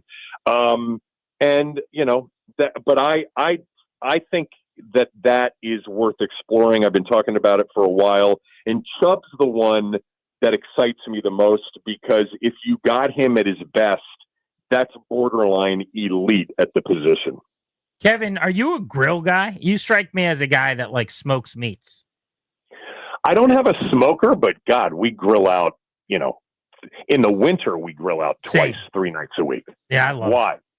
Well, earlier we were talking about ribs, and Mike Jones just came on, and he and I, when we were on the beat together, all we did was talk about grilling and things. And he was just telling us about all the ribs that he did this weekend for a graduation party. So I could just see you standing there with a beer over a grill. That's all. There's no doubt that I have been positioned with a beer or 7 in front of a grill for a period of time, but I'm not like a big, chef. I'm going to, soak the ribs in this and in that for 3 days. And that's not me, but give me some steaks and give me some good veggies. And I'll be the guy in front of the grill with cold beer near me. Steaks and what you said another word. What was the word? Steaks and veggies. We grill veggies all the time. What are those? Not steaks? Steaks and I don't know what that word is. They're not steaks, but steaks, burgers, chicken. We'll stick with the protein. Oh, there we go. Let's do that. Veggie guy, and I'm not sitting here telling you that that's what I'm. That's all I eat. Do you believe Al Michaels? If you're going to eat them grilled. Al Michaels says he's never eaten a vegetable. By the way. Yeah, that's my middle son. The next green thing he puts in his mouth that's not an M&M will be the first. That's thing. the first one. Well, I didn't know I was your middle son, but all right. Thanks, Dad. Yeah. Good hit. All right, son. We'll See see. you, Kevin. There's Kevin Sheehan, the Kevin Sheehan Show. All right, let's keep it moving. And now we can talk to Danny's dad on the Beltway Blitz, Craig Heist. Heisty. Heistar. Hey, what's up? What's up, guys?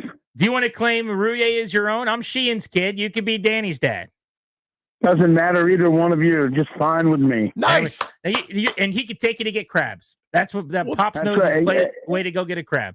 Well, what And happens? they just opened the second location in Timonium too. Up there in Timonium. I tell you what, when I go to the press box, So there's a free plug. I love it. When I go to the press box, I'm usually pretty disciplined, and then I see Heisty come back with that bowl of ice cream. Yep. And as soon as I Yeah, see him well, do yeah. it, it opens up the floodgates, and then I go off the rails. That's what happens. Are you are you blaming Heist No, that no. you're eating ice cream? No, I'm blaming myself. I am a sheep. Like if I don't see it, I'll be it's fine. And then when he comes back and is just enjoying it and at peace, I go, I got to do Well, it. just so people know, it's not just ice cream. It's the best. Yep. It's really good ice cream. It is soft serve, which is not as good as scoop, but it's soft served, Heisty. I mean, you could tell people more than I can, but The toppings. You put it in a helmet, a baseball helmet. Yeah. Then they've got like the Oreo crunches, and they got. I like, do a cookie base. I got M&Ms. I got Cookies Reese's and Pieces. M&Ms, I yeah. got caramel. All the whole deal. Are you a game? I have no idea what you're talking about. Do you do ice cream gamely, Heisty? You do it every night? Or is it like a once in a while No. treat? Oh no, I can't do ice cream every night. Why not? You do it many nights. What's wrong with that? Well, I love. first, Heisty's gonna get a call from his wife after this. Like, are you eating ice cream every night? Although she's probably not listening.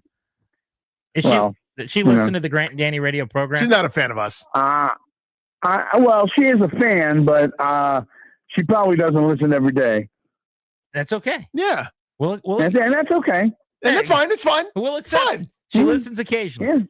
We should probably ask Heisty about baseball. Let's do a baseball question. Mackenzie Gore pitches tonight against the Cubs. Yeah. I'm excited for the series. And then last night it's Trevor Williams against the best lineup in the league. And that just was bad on paper. And it got bad in the fifth inning. What about tonight, though?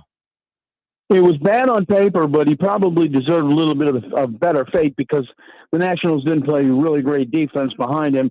And because of that, Jose Tena holding on to the ball at third base when he should have gotten it out. And that allowed a couple of guys to get on base, and they turned it into a 4-run inning. But, tonight, McKenzie's got to go out there and attack the strike zone. He'll get his share of strikeouts, obviously, but this is a different kind of lineup than what he's used to facing. But I think for the most part, he'll keep them right in there. It'll be a typical McKenzie outing, 5, 6 innings, and then turn it over to the bullpen, and you hope they have it. But I look for McKenzie to turn it up. They went 4-2 on the road trip. They come home, they drop the opener against a real good team, and now it's time for him to step up and be the stopper. Heisty, stop me if you've heard this story before. C.J. Abrams gets off to a torrid start, is tearing the cover off the ball and looks great, then has a prolonged slump. That was last year. Now we're doing it this year, it seems like. What are you seeing from him lately? It just feels like just early swings. I don't want to say giving it bats away, but it kind of feels that way. Like he just gets in swing mode and sort of that's that. Had a knock and a steal last night in RBI, but it just doesn't feel like he's the same guy that was tearing the cover off the ball for the months of April and March. Well, I agree with you there, but again, it's a guy at the top of the lineup who you expect to get on base, and when he does, he uses his speed.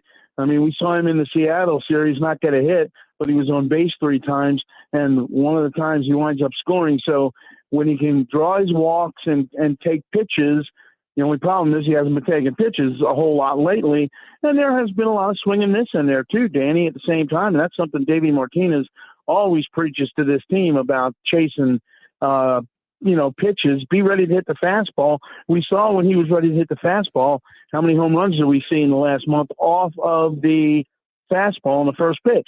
I mean, he is capable, and that's what he's got to get back to doing. Greg Heist, boys and girls, on the Nationals on our Blitz. Heisty, I will see you a couple of seats to your left in about 2 hours. All right, I'm going to turn the ice cream machine on. My man. There you go. Greg Heist, there's your Beltway Blitz.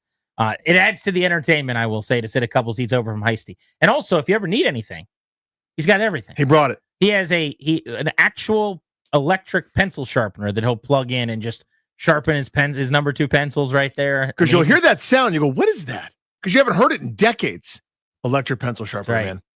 And so by the way, the Nationals have done this all year, and it's amazing. They've got a seat for our late buddy Pete Medhurst, which is right next to Heisty. We miss you, Pete. Think about you all the time. And then one seat down is generally where me and you were sitting if we're doing post game. And you just kind of chop it up and poke Heisty about the Orioles a little bit every couple innings. You got to just occasionally prod where it's like, who gets too many at bats is Ryan O'Hearn, and you just sort of duck. Tinder has made a change that has created a rage among Tinder users, apparently. I'll tell you what it is next.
We're brought to you by thewindowman.com, the educational window company. That's baseball tonight here on The Fan. The fellas hoping for a better result after dropping game one of the Cubs last night, 8-3. Major League Baseball's leading punch-out man, Mackenzie Gore, on the bump tonight for D.C. It is a 6:45 first pitch pregame coverage, just rolling to 6:15 right here on The Fan with Charlie Slows and Dave Jagler. Stanley Cup Finals, game one is tonight from Edmonton as the Oilers play host to the Florida Panthers. That one's set for an 8 p.m. face-off on TNT. NBA news, the Suns are hiring Cavs assistant Jordan Ott to be the team's next head coach. Devin Booker, according to multiple sources, very influential during the final stages of the hiring process. Summer heat is on the way. Replace those inefficient vinyl windows now. TheWindowman.com's fiberglass windows offer maximum comfort and are now $200 off of every window. Visit TheWindowman.com for your free consultation. Get $200 in saving per Infinity replacement window only. Minimums and installations apply. From the Crop Metcalf 5-Star Sports Desk, I'm Linnell Willingham on The Fan.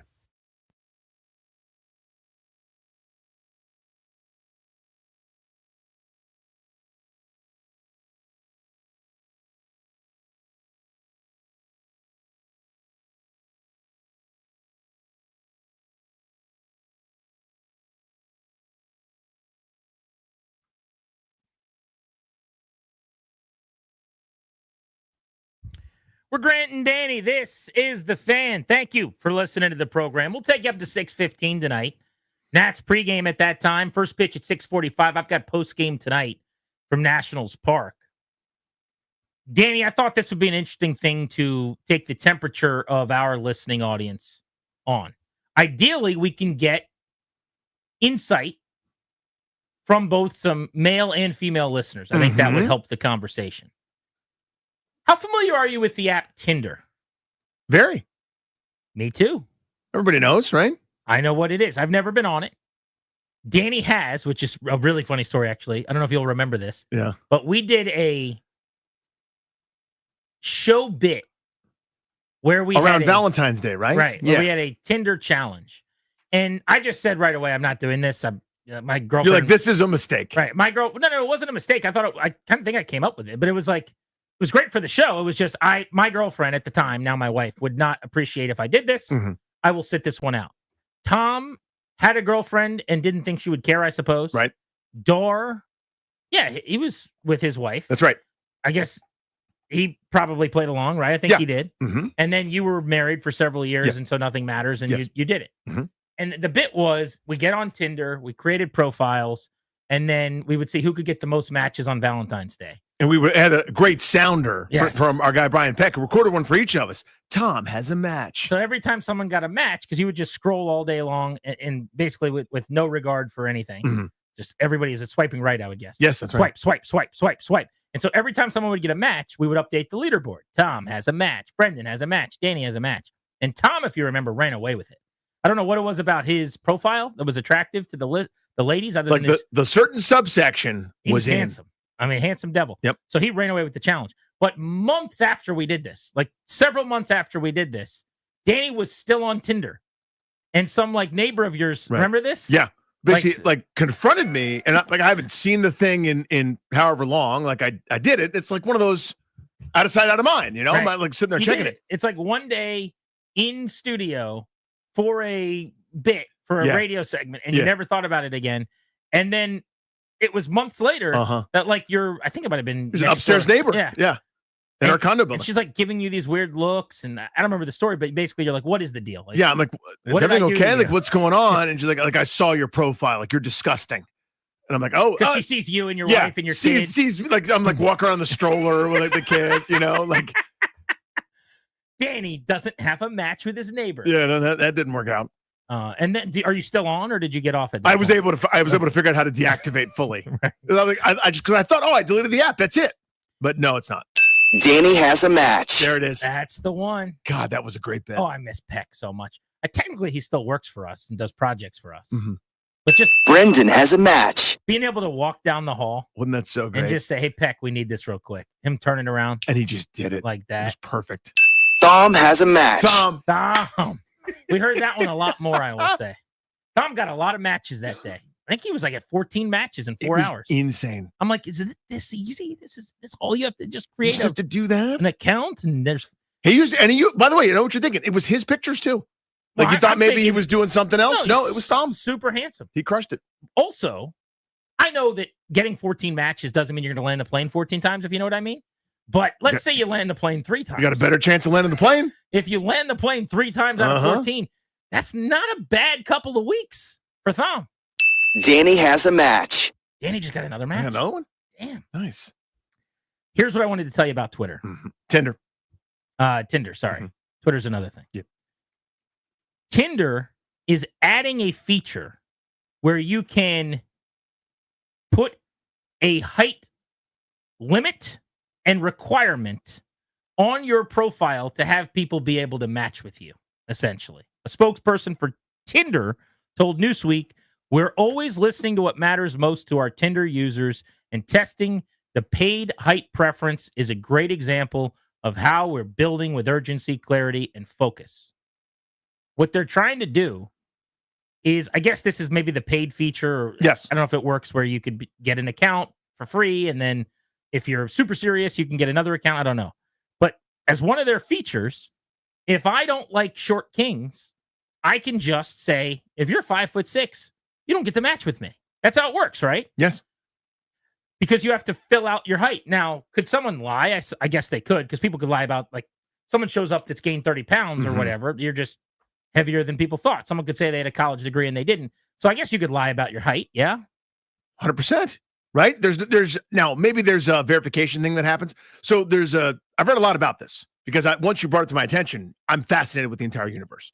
So the free to use, everyone can use it, right? You log in, you do your best. And there's a set of risks with that. Not the way you're thinking, but like there's not that much verification. There's not that much that there's only so much that they can do. Someone's got a Facebook profile they can log in or whatever. You could find people that are in committed relationships that are still scrolling, whatever. There's only so much you can do. So they're trying to add and find a way for themselves, talking about the company, this is Tinder, Bumble, everybody in between, to make money. The premium feature or features that they're trying to offer, a subscription or whatever to folks, is a way to enhance your time, to make it more valuable for you in some kind of way. Because to get people to subscribe to something, you've got to provide value for it. The same way with the season ticket holder versus someone that's going to buy an individual game. So they're always trying to find some reason for you, not you, Grant Paulson, but one, to subscribe, to pay them some money because they're not earning any, really. Yeah. It just adds in a little bit of small stuff. But this has led to outrage, and people are very, very upset because it is a physical, uncontrollable element of somebody's existence that they feel is, I guess, being attacked, right? Yep. Like, short dudes are not happy about this at all. That's mostly who's going to be upset, because you look at like a 2013 study from Science Direct found that women prefer their partners to be, this is a lot, by the way, 8 inches taller than them.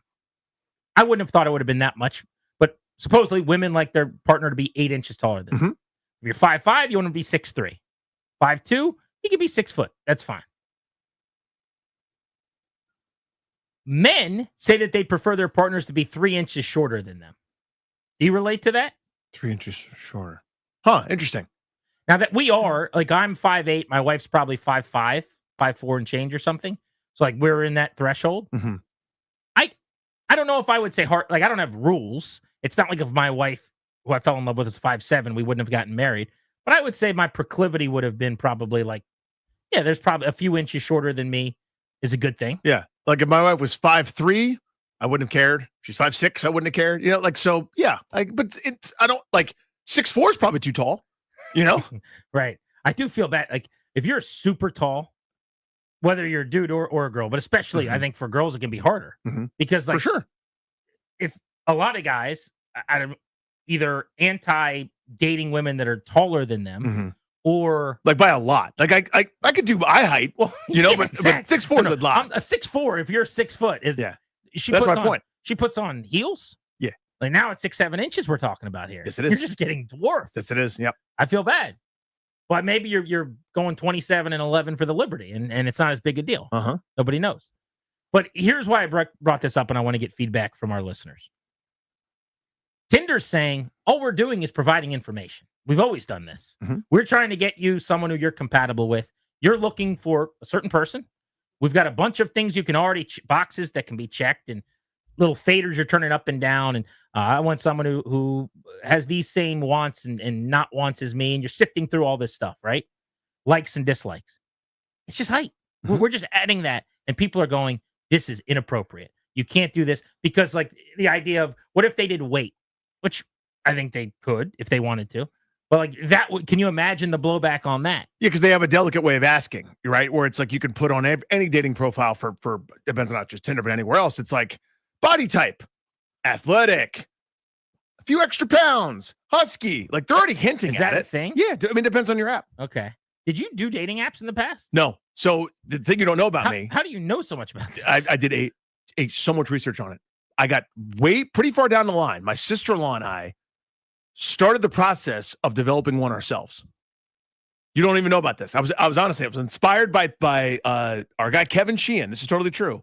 Having like all these interests outside of sports radio, and I was like, she worked at the time in tech development, had a bunch of developers that she knew, and we like brainstormed and went pretty far down the line, starting a company, founding it, started going down the line with it, ended up becoming too much because we both had kids and it became overwhelming. So I had to shut the company down. But we started one. And I did a ton of research to figure out what the complaints were. The biggest complaint for women is that the guy shows up and it isn't what he says. Yeah. So like now the biggest complaint for men is that it's an AI chatbot. But like for women, it was like, this dude looks really handsome, says he's tall, and he's 5'6" and has no teeth or whatever. Like that was the thing, is the wasting of the time. So here's the question, though. I want to hit the phones on this, and we can continue to discuss this.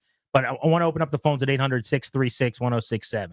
Tinder's got a new height filter that has sparked this debate over whether or not this is okay. Is this cool? When you start saying you've got to tell people how tall you are, and you're not going to be able to match with certain people who have a restriction to not allow you to date them. And without bearing the lead, my point is, well, if someone doesn't want to date you based on your height, if you show up at your height, it ain't going to go that well. Right. It's not like you're not meeting your wife because they're not letting you meet this person. They've clearly pretty serious about the height thing, right? Mm-hmm. But do you think that this is a weird thing Tinder's doing? 800-636-1067. We're Grant and Danny on the Fan.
Grant and Danny on the Fan. Danny, do you have an issue with Tinder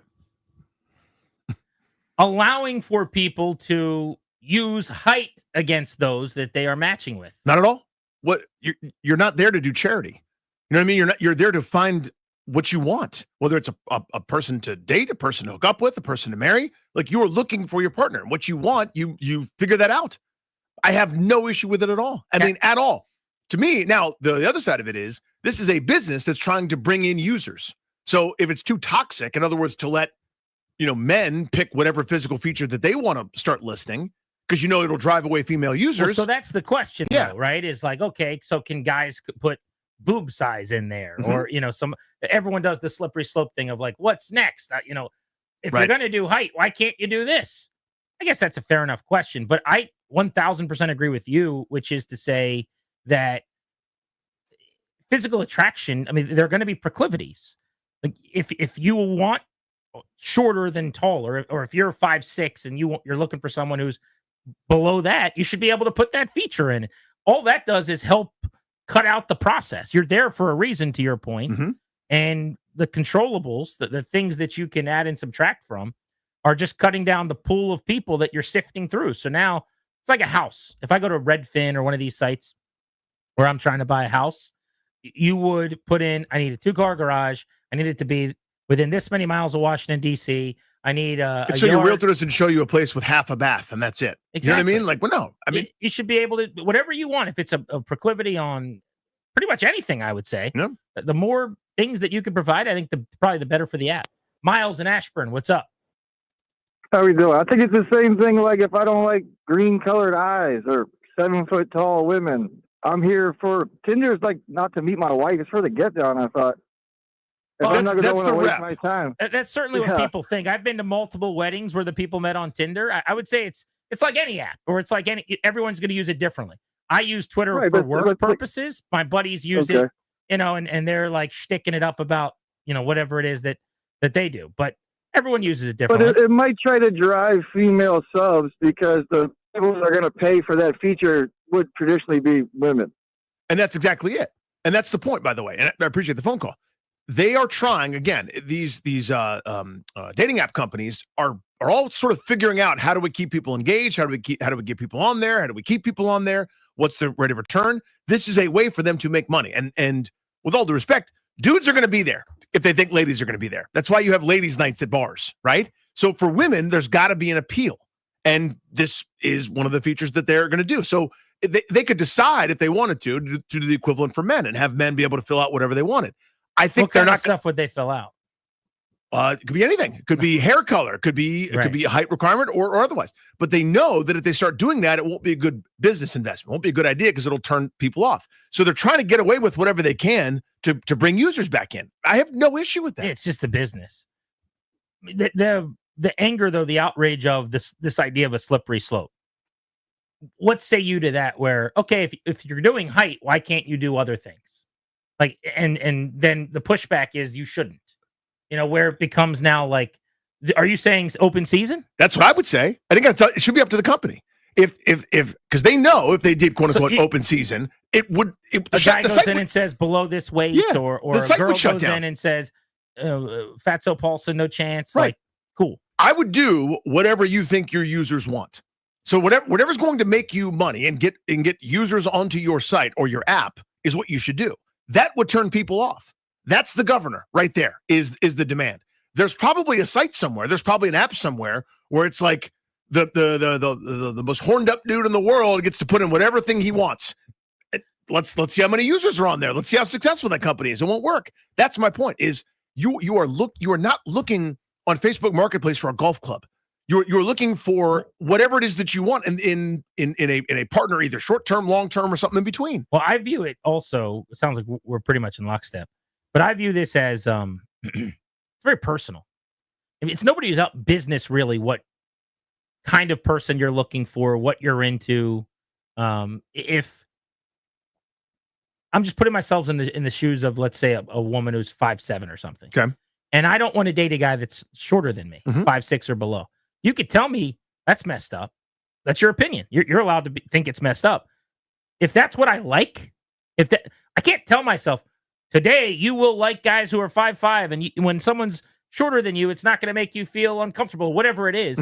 That's not how the mind works. Right. So it is my business when I'm trying to find a dating partner, and forever there weren't apps. So you would just go out. And if a guy came up to you at a bar that was shorter than you and you weren't into him, you would turn around and you would go, I'm not into that guy. I'm not going to date him. So on an app, we now have the ability to kind of set all the features. And I tend to think the more of them, the better, because it does cut down on the pool to get you the possible people that you're looking for that make the most sense. Let's go to Jason in Fredericksburg. What's up, Jason? Hey, how's it going? What's up, buddy? Good. Hey, I think people are kind of beating around the bush here.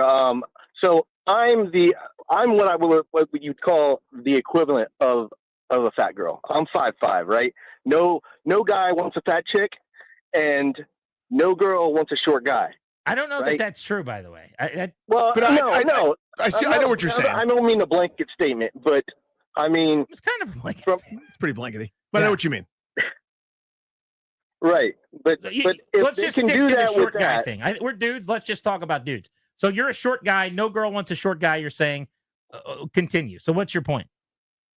Well, what I'm saying is, if they can do that for the short people, then they should be able to do that. Like, okay, well, if you're a female and you're like 5'6" and you're like 165 pounds, I don't know. So my point is, This guy's really obsessed with the weight. well, part. but here's my response to you, and forget about the blanket statements for a second. Yeah. My response to you is, if they think that's good business, they should be able to do that. My point to you is that ain't good business. Right. That's going to drive away a huge portion of your clientele, whereas I don't know that this would. Yeah. And that's my point. And from your perspective, I don't know if you're single or not, sir, and it's none of my business. Here's what I would say. They're not going to waste your time either. That girl that you match with and texted with and flirted with and set up a date with, who shows up and then won't date you because of some intrinsic characteristic that you can never change, doesn't want you long term. You wasted probably money, time, energy, and a bunch of texts on your data plan. Save yourself the time. If someone doesn't like you for something you can't control, thank God I found that out now. But by the right? way, portly fella, big old fat here talking. There, you should that should not be like above the threshold of what is not acceptable. If you're not interested in dating me because I'm really heavy, it might be because you just aren't attracted to me or you don't want my gross body near you. That's okay. That you're allowed to think that. Right. It might be because you go, it's really important to me that a guy's an outdoorsman and he's less likely to be able to want to go to Great Falls and go on these walks with me or whatever. You should be able to put that in. If we're doing height, weight should be there too. I got no problem with that. Rick in Germantown, what's up? Yes, sir. Mostly it's the women that are the fake ones that show up. Everybody's a world traveler. Everybody's does exercise. Everybody looks great, and their photos from 10 years ago. You go meet them. Blah. It doesn't work out. I'm never rude to anybody. I ran across a couple like that. I continued on my date because in the business terminology, that's lessons learned. Thank you, gentlemen. Thanks, Rick. He's saying that girls are more likely to lie on the dating profile. I'm sure there's evidence or numbers. There's more fake profiles. We could look that up. Yeah, but that's like AI and sure, like you're getting catfish. I don't know. Maybe this is out there. We could look it up. Is a woman more likely to lie on the dating profile? I have no idea. I doubt that's the case. If it's an actual real person versus like an AI bot or something. Human beings, chicks and dudes, who is more likely to lie about their, whatever is physical so among the features, real height, persons, weight. it's dudes. What'd you say, Strober?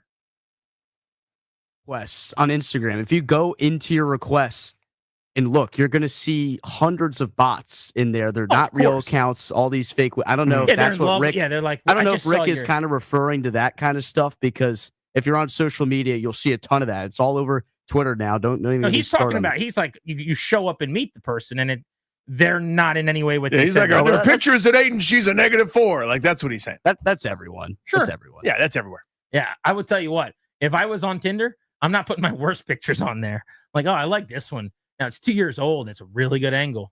Lighting's pretty good here. Yeah, my headshot from 09. That's going up. Come on. Are people in the business of putting bad looking pictures on their dating apps? I bet not. Bet you everyone's probably guilty of that. Yeah, you're doing best foot forward. Grant and Danny on the Fan. Is Deron Payne finally going to bounce back after a couple of down years?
We're brought to you by the Reynolds and Power Home team of Keller Williams Realty. NFL news: Cowboys star defensive back Trayvon Diggs in danger of missing $500,000 out of his 2025 base salary for skipping out on the team's offseason program. Diggs has been a no-show in Dallas this offseason. According to his contract, the corner needs to take part in 84% of the offseason program in order to avoid the $500,000 de-escalator. NBA news: according to Commissioner Adam Silver, major changes are coming to the 2026 All-Star Weekend, including a USA versus the World game. Next year's All-Star game takes place on February the 16th at the LA Clippers Intuit Dome.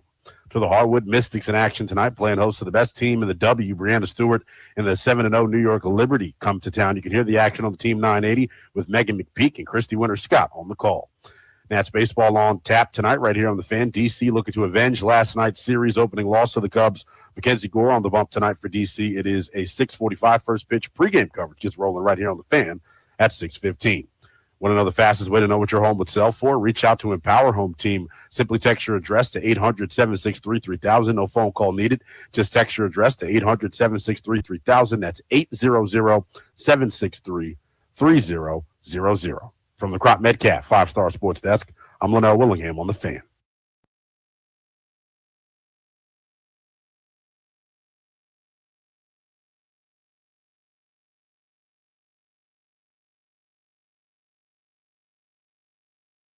The guy that, to me, he just looks really good. He looks intentful. Daron Payne, man, like every day, this dude is. I'm having to tell him, hey man, let's calm down. Like I got in trouble with the head coach yesterday because I challenged the D-line and he went after it. And I said, Q, that was my fault. I told him to do. He did exactly what I told him to do. And so I've been really pleased. The walkthroughs, everything that we've asked him to do. And he's a leader. He doesn't talk much at all right? But he is leading by example. And this year, you can really see him taking that leadership role and taking it to the next step. So I would say he's been the guy that's just really stood out to me the most from that standpoint. Very big praise for Daron Payne from defensive coordinator Joe Witt today out in Ashburn. Welcome back to Grant and Danny on the Fan. It feels like now or never time for Daron Payne, who had the monster season with a contract on the line back in 2022, posted 11.5 sacks, and hit the quarterback 20 times. Far and away, the best numbers of his career. He was incredible that year. His only Pro Bowl that year, Danny. 2 years since, he has tallied 4 and 4 sacks. I believe one of those was a 2-sack game. So otherwise, basically had 2 sacks and 16 games worth of football. He's hit the quarterback 18 times total in 2 years since the breakout 20 QB hit season when he got paid. This was the fear, was if you looked at his numbers, he had been essentially the same guy for 4 years prior to the fifth year in a contract year when they paid him, and he had the massive total. And everyone wanted to pay him, and you have to pay good football players. So that's what they did. But when a guy was something for that long and then something different in a contract year, there's always a little bit of hesitation. There's always that feeling of, what if he was just ultra motivated and he's actually more the guy that we've been seeing more of before this? No, you nailed it. You were all over this. You were right about this, and I was wrong. I mean, I'm watching the games and I'm going, I've never seen him do that move before. Right? You could picture it. If you got to go back in the way back machine now, it's been 3 seasons, I guess 2, entering season 3 since then, where he's lined up on the right shoulder of the center. He takes a step forward, the center tries to get hands on him, and somehow he darts over to the left shoulder of the center, knocks the dude sideways, and goes and hits the quarterback. He did that 50 times. I'd never seen him do that before. And I go, you see, this is the breakout. This is the got in the lab and worked with whomever on pass rush moves and the array, and look at all the devastation he's going to cause. This is the awakening. This is the new beginning, capitalizing off a big jump in quarterback hits from the year before. You'll see, nope, in 2 years did not equal those totals combined of everything from quarterback hits to tackles for loss to sacks to everything under the sun that's going to measure how disruptive a defensive tackle is. He has simply not been that. I still think there's a lot more in the tank than we've seen the last year or two, though. I don't ever expect 2022 to happen again when he was 25 and really just coming into his prime. He exploded that season physically. And I thought mentally he was at his best, and just maybe the game slowed down. And he was seeing things, and maybe even, there's like a baseball player where some balls fall in. Yeah. Probably some times where the seas opened up or they blocked down and you got a chance to slip through a crack and it happened. A lot of things fell together at the perfect time. And with every sack, he was counting his money. Remember, he was doing the Manziel thing, rubbing his fingers together, going, pay me my money. He was doing the sign me the check thing. That was his big celebration. So everything was about the payday. He got the payday. 34 games since, 8 sacks. And it's not all about sacks, but how about tackles for loss? 18 total over 2 years. That's what he had in that payday year. And the question becomes, do you think he's got another dominant season in him? Can he get back to that 22 campaign, or will that be an outlier in his career when it's all said and done? Because it's actually a huge sample size now. Yeah. It's 7 seasons of his career. That's a lot of football. We're talking about 115 games. This is the equivalent. In baseball, we talk about, he's off to a slow start. It's 20, it's 40 at bats. This is like 2 seasons in, pretending like we really don't have any feel what a player is going to be at some point when they've played now, 325 games or whatever. Daron Payne, 7 seasons. Yep. 6 of them look very, very similar. And then there's one that looks nothing like the others. So the question for you guys, will open up the phones, 800-636-1067. Washington needs pass rush. We're not really sure where it's going to come from. They lost a 10-plus sack guy in Dante Fowler. They lost their best pass rushing defensive tackle in Jonathan Allen. Can Daron Payne find that 5th gear again? Or is that ship sailed? I mean, you heard from Joe Witt, just when asked, who stood out to you? That's the first person he mentioned. Now, maybe he's putting that on his plate saying, we need you to be that, so let's try to live up to it. So who knows, what's motivating the different people. But in the absence now of John Allen, that's one of your elder statesmen, a guy that's been around, that's, he's been fine, that one great year notwithstanding. But other than that, saying you're not great isn't always an insult. He's been solid. He's been fine. He's been a bona fide solid starter in the NFL at a defensive tackle spot, if not unsexy. Some of it is maybe scheme, design, where he's not asked to do certain things anymore. And I think a lot of times guys that are lining up and necessarily getting double teamed don't, have that bit of production. If it's the point is to occupy blockers so other people can roam free. It's always hard to figure out what you're asked to do on a given play. I just know that it looks different with other guys more often because you see some of those drives. Remember that Denver game a couple seasons ago, that wild Sam Howell affair. There was a drive that Daron Payne on first down, Daron Payne on second down, Daron Payne on third down, and they punted. And you went, oh my God, that. He's had the most number of those drives of any player around here in like 10 years. We should come up with a name for it. But like the first, second, third down impact play, where it was like, okay, he made the tackle at the line of scrimmage, 2nd and 10. He forced an incompletion with pressure coming up the middle, 3rd and 10. He batted the ball there off the field. It was just the Payne drive. Allen had 1 or 2 of those. Payne's had like 6 or 7 of those. Yeah. I mean, he really has been in stretches at times, very noticeable, very obviously just awesome. Well, and if you sleep on this, but like the playoff game against the Bucks, remember back in 2020 when they had the home playoff game, the 7-win Yeah, he season? was great. That's right. He had multiple sacks in that game. He was the only guy defensively on the line. That was that vaunted Sweat, Young, Allen, Payne line where all first rounders. He was the only guy that did anything in that game. And he ate. He just sat down at the table and good pull. Didn't walk away until he was full. Highest cap number on the team this year. So if he's making what Dorrance Armstrong's making, we're not having this conversation. No. But this is the expectation. You signed the big deal. It hasn't come to fruition since then in the same way that got you the deal. By the way, his cap number's $26 million. 26 mil, dude. Which, if we're talking about just an elite defensive tackle, is no longer a huge problem because there's guys making 30+ million. But he's not playing like that at all. Yeah, and next year's 28, by the way. There's a bit of an off-ramp, but there's still a pretty significant dead cap hit associated with it. So 2 of their highest 4 paid players right now, Payne and Lattimore. Yeah. I mean, you need both of those guys to be so much better. There's no question. So I don't see it. I've been when I get burned, I don't forgive. Right? It's my Jahan Dotson corollary. When I'm bullish, when I'm excited, when I stake my reputation, whatever that is, saying I see the breakout, I think this is it, this is the rival, this is the 2.0, just you wait and see, and then I get embarrassed by thinking that, and people dunk on me, I don't forgive very easily. I'm not buying it. Now, I love Joe Witt. I'm a Joe Witt fan. I think this is probably all part of a master plan to try to get more out of Daron Payne, is to basically put more on his plate and say, There's no Alabama wall security blanket. You are one of the longest tenured players here, right? It's like you, Tressway, Terry McLaurin, and a couple other guys who have cut across a couple of regimes. You're here. It's time for you to step it the bleep up. Let's go. So maybe that's what this is. Here is the case maybe for him having a big season. First, why did he have such a great year in 2022? I think it was because he was super motivated and wanted to be paid. He's not in a contract year, but he might as well be. Mm-hmm. This is the penultimate year of his deal. He'll have one more year after this next year where his cap number goes up to $28 million.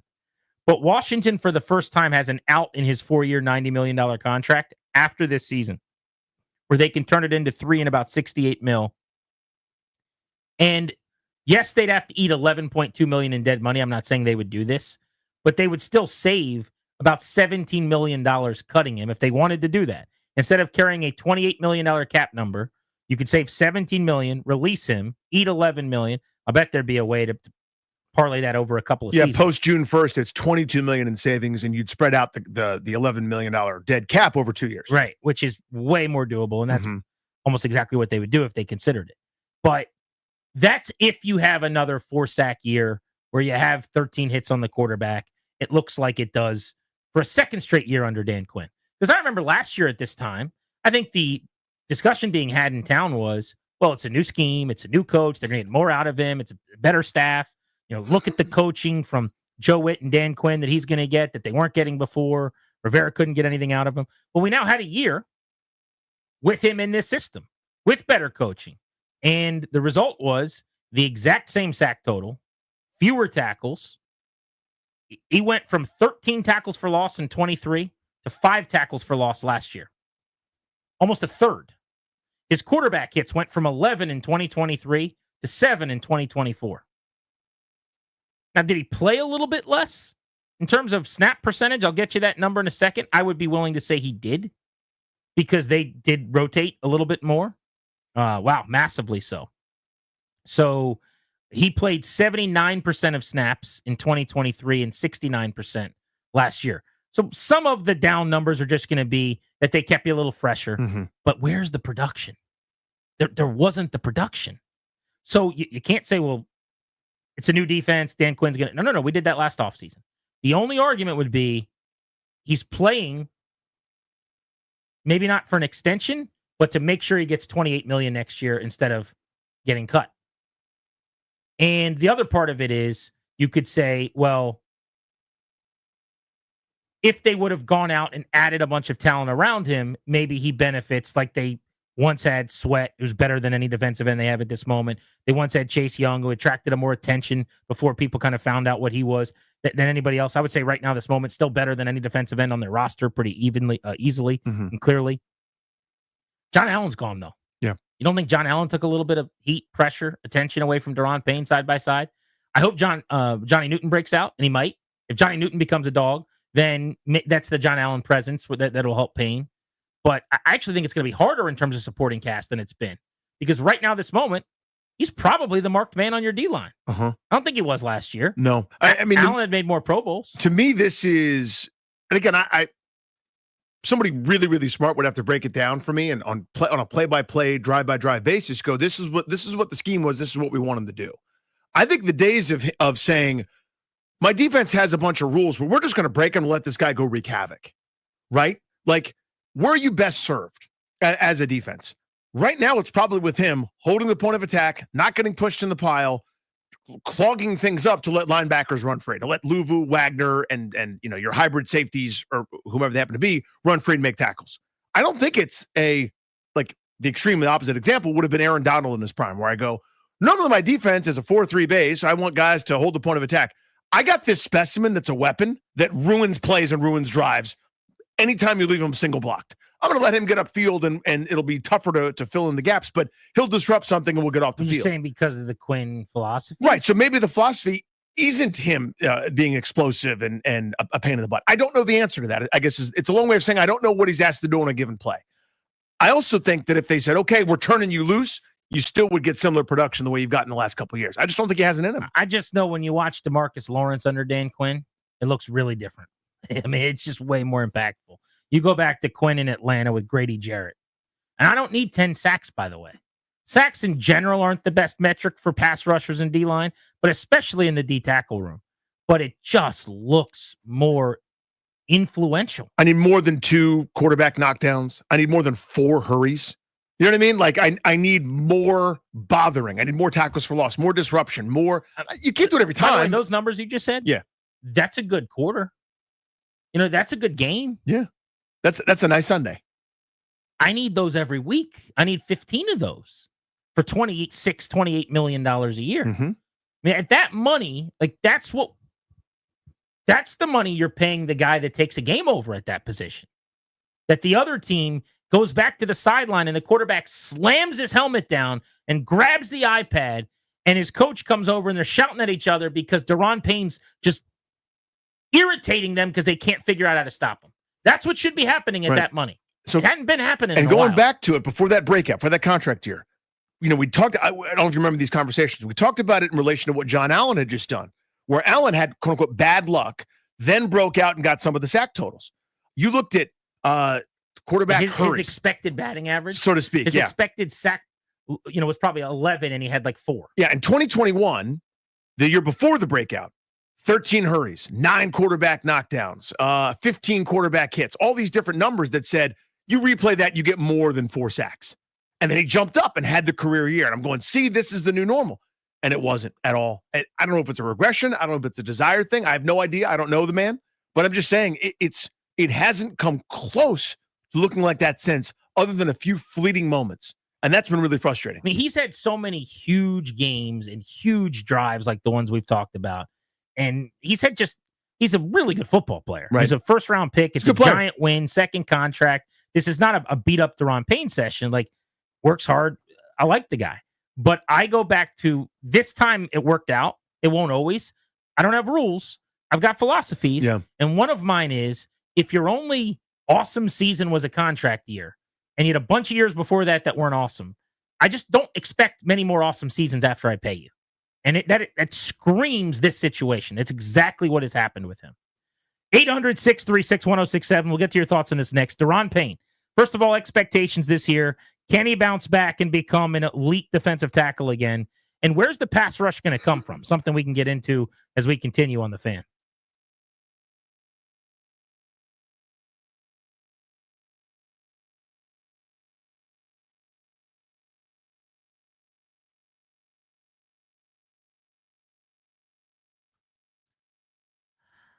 Hey, it's Grant. FanDuel's the best place to find all your favorite player props for the NBA Finals starting up this week. And that's actually tomorrow, game 1.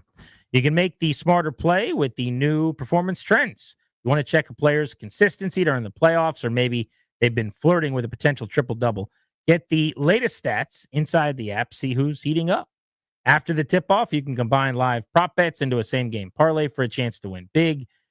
Go to FanDuel. FanDuel.com/GP to get in on the action. Bet $5 and win. Get $200 in bonus bets. It's a $5 bet. You got to win. You get $200 in bonus bets. FanDuel.com/GP. Must be 21 and present in Virginia. First online real money wager only. $5 first deposit required. Bonus issued. Non-withdrawable bonus bet expires 7 days after receipt. Restrictions apply. See terms at sportsbook.fanduel.com. Gambling problem? Take that seriously and call 1-800-GAMBLER.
We're brought to you by Prince George's Community College. Nats and Cubs set to lock horns for Game 2 of a 3-game series. D.C. looking to right their wrongs from last night as they fell 8-3 in the series opener. Trevor Williams had a rough night on the hill. He lasted just 4 1/3, giving up 5 runs. Tonight for D.C., it's Mackenzie Gore getting the ball for his 12th start of the season. Pre-game coverage gets going at 6:15 right here on The Fan. NBA news, the New York Knicks have parted ways with head coach Tom Thibodeau. Thibodeau led the Knicks to their first Eastern Conference Finals appearance in 25 years. He made the postseason in 4 out of 5 years and led the Knicks to consecutive 50-plus win seasons for the first time since the 1990s. Other coaching news in the NBA, the Suns have named former Cavs assistant Jordan Ott to be the team's next head coach. According to sources, Suns star Devin Booker, very influential during the final stages of the hiring process. Ready to level up your skills? PGCC offers over 500 courses, job training, personal enrichment, and workforce development. Register now at pgcc.edu. From the Crop Metcalf 5-Star Sports Desk, I'm Linnell Willingham on The Fan.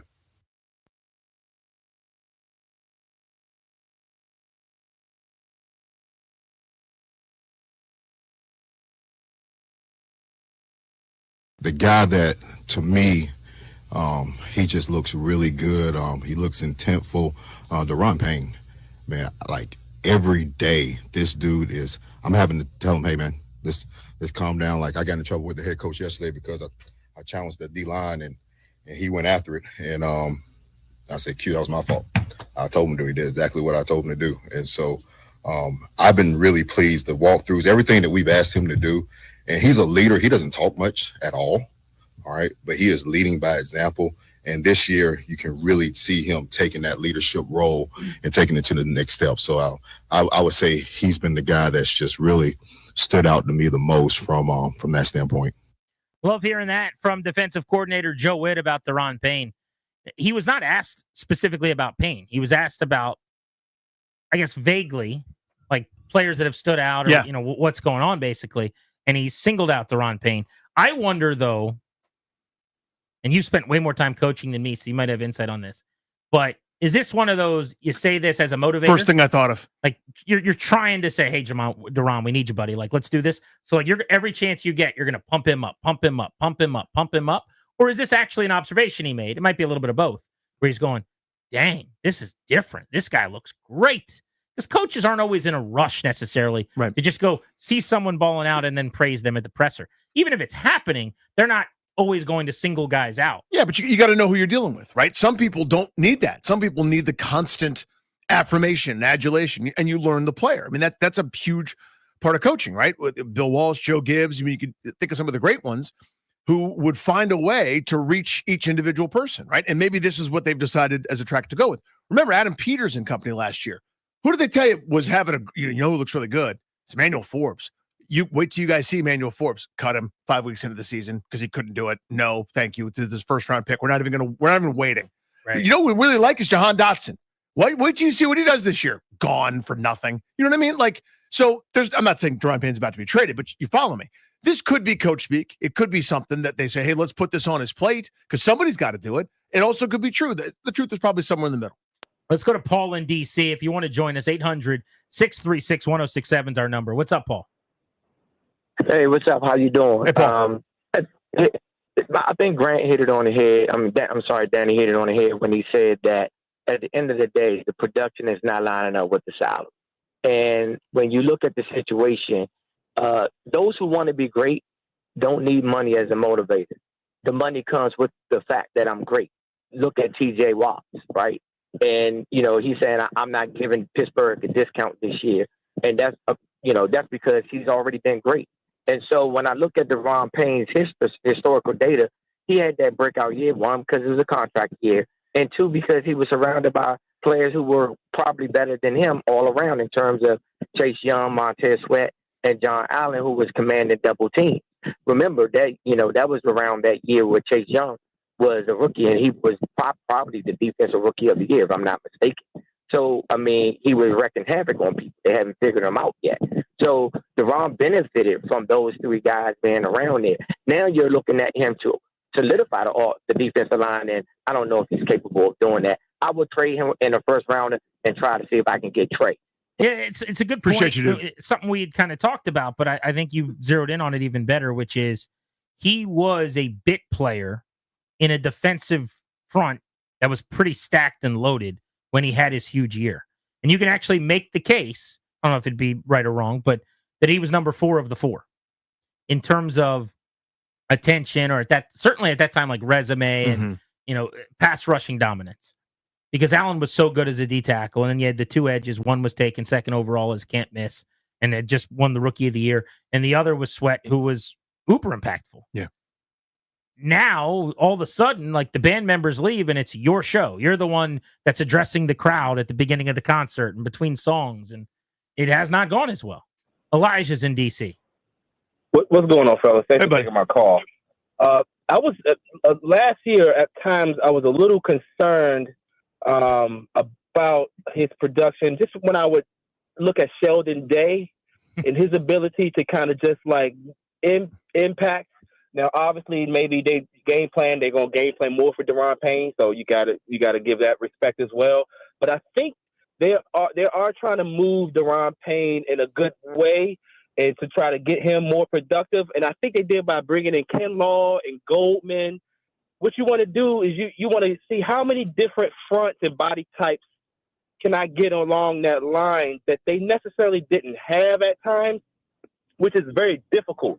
So I think if you can get Kinlaw to take on some double teams, that may free up Newton as well. That may free up a guy like Payne, who you may want to be a little bit more physical and be able to have some more moves for you. But he isn't the guy that I think that's going to eat through those double teams. So here again, I think coming up is a good opportunity for him and a lot of guys who have certain skill sets to say, like, hey, man, we got some beef on the line now. We got 2 big guys who we can mix in consistently, because if you can mix Kinlaw in and Goldman and stay heavy and allow these guys around them to be able to push on one guy and switch, then you can kind of see who you have. No, I love this point. He's all over this, yeah. Javon Kinlaw's got his flaws, and I don't, his strengths, frankly, have been few and far between statistically over his few years in the league here. But he is a massive That's person. a big dude with long arms. 6'5", 320 pounds. Yep. There just are not that many guys that are his size in the NFL, right? And so the idea being that he's just going to eat space. He is the smart car that you've got to try to push around and move when the parking brake is pulled. Eddie Goldman, if he makes the team, I don't know if he will or he won't, but he's 6'3" and about 330 pounds. Another giant human being. Yeah, there's a theme to the guys that they acquired this offseason. I think there's something to that, right? He's probably all over this. It's actually a really sharp call. You've got Deatrich Wise, too. Deatrich Wise will play outside a bunch. But, yeah, I mean, he's a big guy, too. He's more longer, I would say, right? Taller. But as a quote-unquote defensive end on first and second down, this is not Dante Fowler, 235 pounds. Right. This is, Deatrich Wise is a big dude. He's, 6'4", 270. But my point is just on sticking with the D tackles for a second. Maybe they want to pair Payne with a space eater. Just a guy like a pot roast Knighton type who's got to just taking on bodies.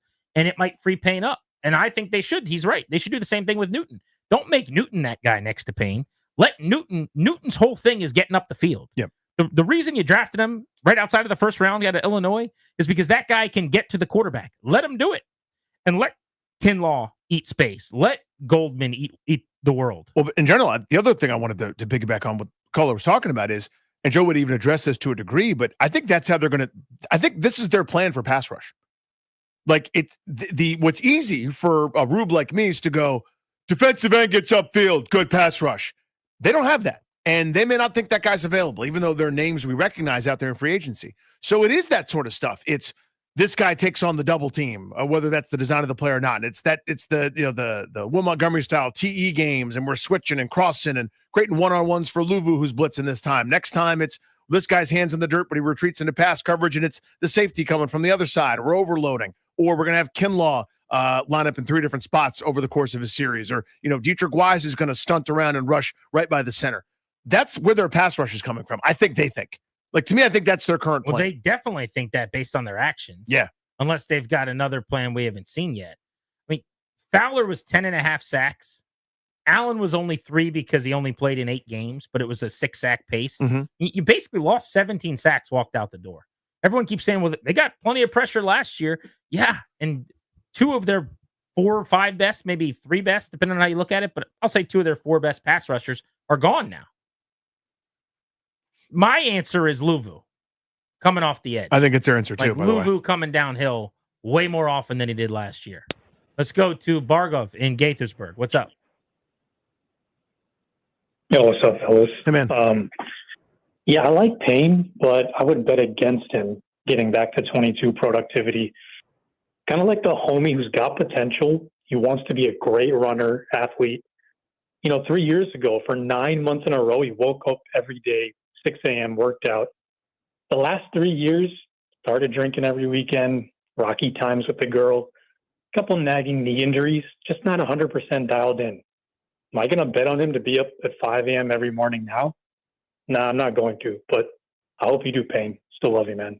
Thanks, guys. Yeah, pretty good summary. I mean, who knows if those specifics are accurate, but I see the general point there, right? Which is, were specifics about Payne or an example of someone? I think an example of someone else. Okay. Yeah, so, but here's a hypothetical, Right. somebody that's done that. Yeah, I think it's yeah. Yeah. So again, it's not to say that he's like skipping weightlifting sessions or not watching film or whatever. Again, someone else would have to report on the day-to-day attentiveness to detail. But quite simply, that production that he demonstrated, the first step was 2021. The major leap was 2022. It's gone the exact opposite direction. And now I'm hearing the hype, and I kind of can't buy in. Do you buy what I'm selling? It's the only way I can convince myself that he has a renaissance here, that he could actually be in a spot where they release him and save a ton of money at the end of this year, especially after drafting Johnny Newton and then paying Javon Kinlaw. I mean, they paid Kinlaw a ton. Yeah. Now, compared to Payne, it's nothing. It's $15-ish million. But that's a huge contract for that guy. That's more than most people were getting. We're going to give him in. Are you paying Kinlaw 15 and then re-upping with Payne at 24, 25, or whatever it would cost again? No. So you could cut Payne at the end of this season with 1 year left, take on the dead money, spread it over 2 years at $5 or $6 million a piece over the next couple of years. Don't even feel that really. It's not like you spend all your cap anyway.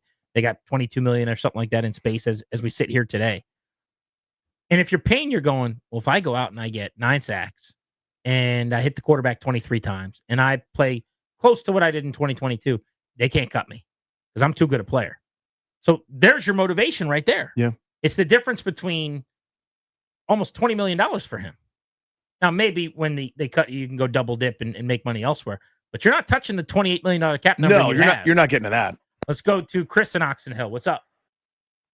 Hey, how's it going, fellas? Hey, Definitely buddy. appreciate you taking my call. I wanted to say, to be honest with you, I like Deron Payne, I really do. But at the same time, let's keep it real. He showed out during the year in the last contract year for him. He showed out, but now after that, we didn't see as much going for him. And now it's coming into another contract year, and I think he's going to try to show out. But I don't think that he's worth it. Like I said, I like him, but I don't think that he's worth it. And, whenever I call, I got to relate to wrestling. If we can have that O-line like the NWO and just take over, it will be great. But I'm waiting to see what happens. Definitely appreciate y'all taking my call. Thank you, Chris. Did NWO come out to the same music that NWO Wolfpack did, or were those two different songs? Because I remember the NWO Wolfpack music was the best. It's what we use for Will Brinson when he comes on. Yes, exactly. It was definitely two different songs. Yeah. What was NWO's music? That's a good question. Let me see if I can look it up real quick. Yeah, see if you can play that for me. The Wolfpack one is the go-to, though. So good. When you think of NWO Wolfpack, who do you think of? Scott Hall? I was going to say Kevin Nash, but Kevin Nash, they're good one. probably right there together. Who right? was the bald guy? Tan, jacked. He was like the third or fourth member that was nowhere near as popular, but he was the other guy. Bald guy? Yeah. Super tan. I'm just going to keep saying the same adjectives. Yeah. Tan, bald guy. I don't remember. I think X-Pac was in it at one point. The former WWE guy. He came over, was it who NWO? went- yeah. Because The Wolfpack, I mean. Let's see. He was Wolfpack. He was on NWO. I remember Hawk. I remember Nash. I remember Hall. Maybe like a Buff Bagwell would have been in there. Scott Steiner. Something like that. Good pull on Scott Steiner. Thank you. But I can't think of a bald guy that, bold guys are Goldberg. He wasn't in So it. it's this guy. He's got his hat on backwards right there. That guy. Who's that? I need to see him closer. Yeah. From there, he looks like Bryce Harper. I'm not really sure. Darius, you got anything? Should I keep stalling, or are you? Disco Inferno? That's not it. That's not a thing. What picture is that? It's a picture of the NWO Wolfpack, man. Really? Yeah. Lex Luger's in there. Oh, Lex Luger was a dude. Let me hear the song.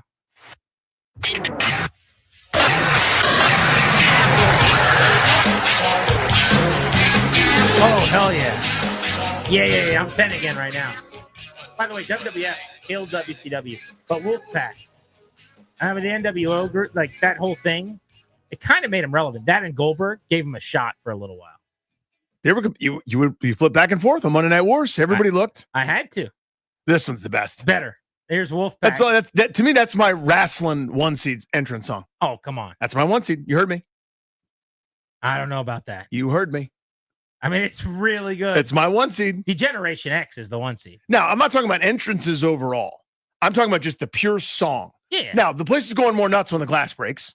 No, but the better song is DX. I don't know about that. You know who's got a really good one? Who comes out right now? Is it Seth Rollins, where they scream like "Burn It Down" right at the beginning? That song is a 50 out of 10. In fact, come back in with that song. Burn It Down, the Seth Rollins song. Like everyone in the arena goes, oh, silly. I don't even like wrestling. I go like once a year. For someone doesn't like it, you got a lot of.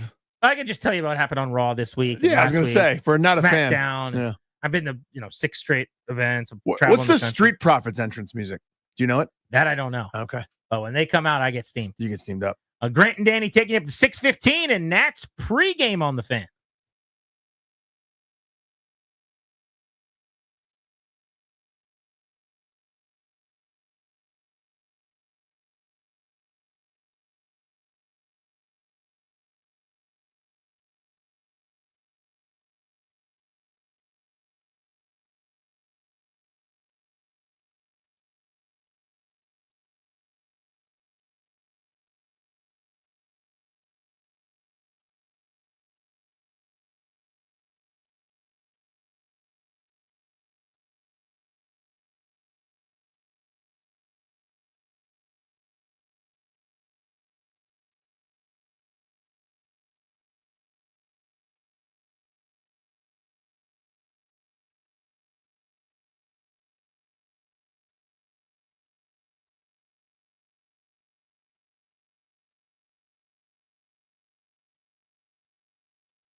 Tell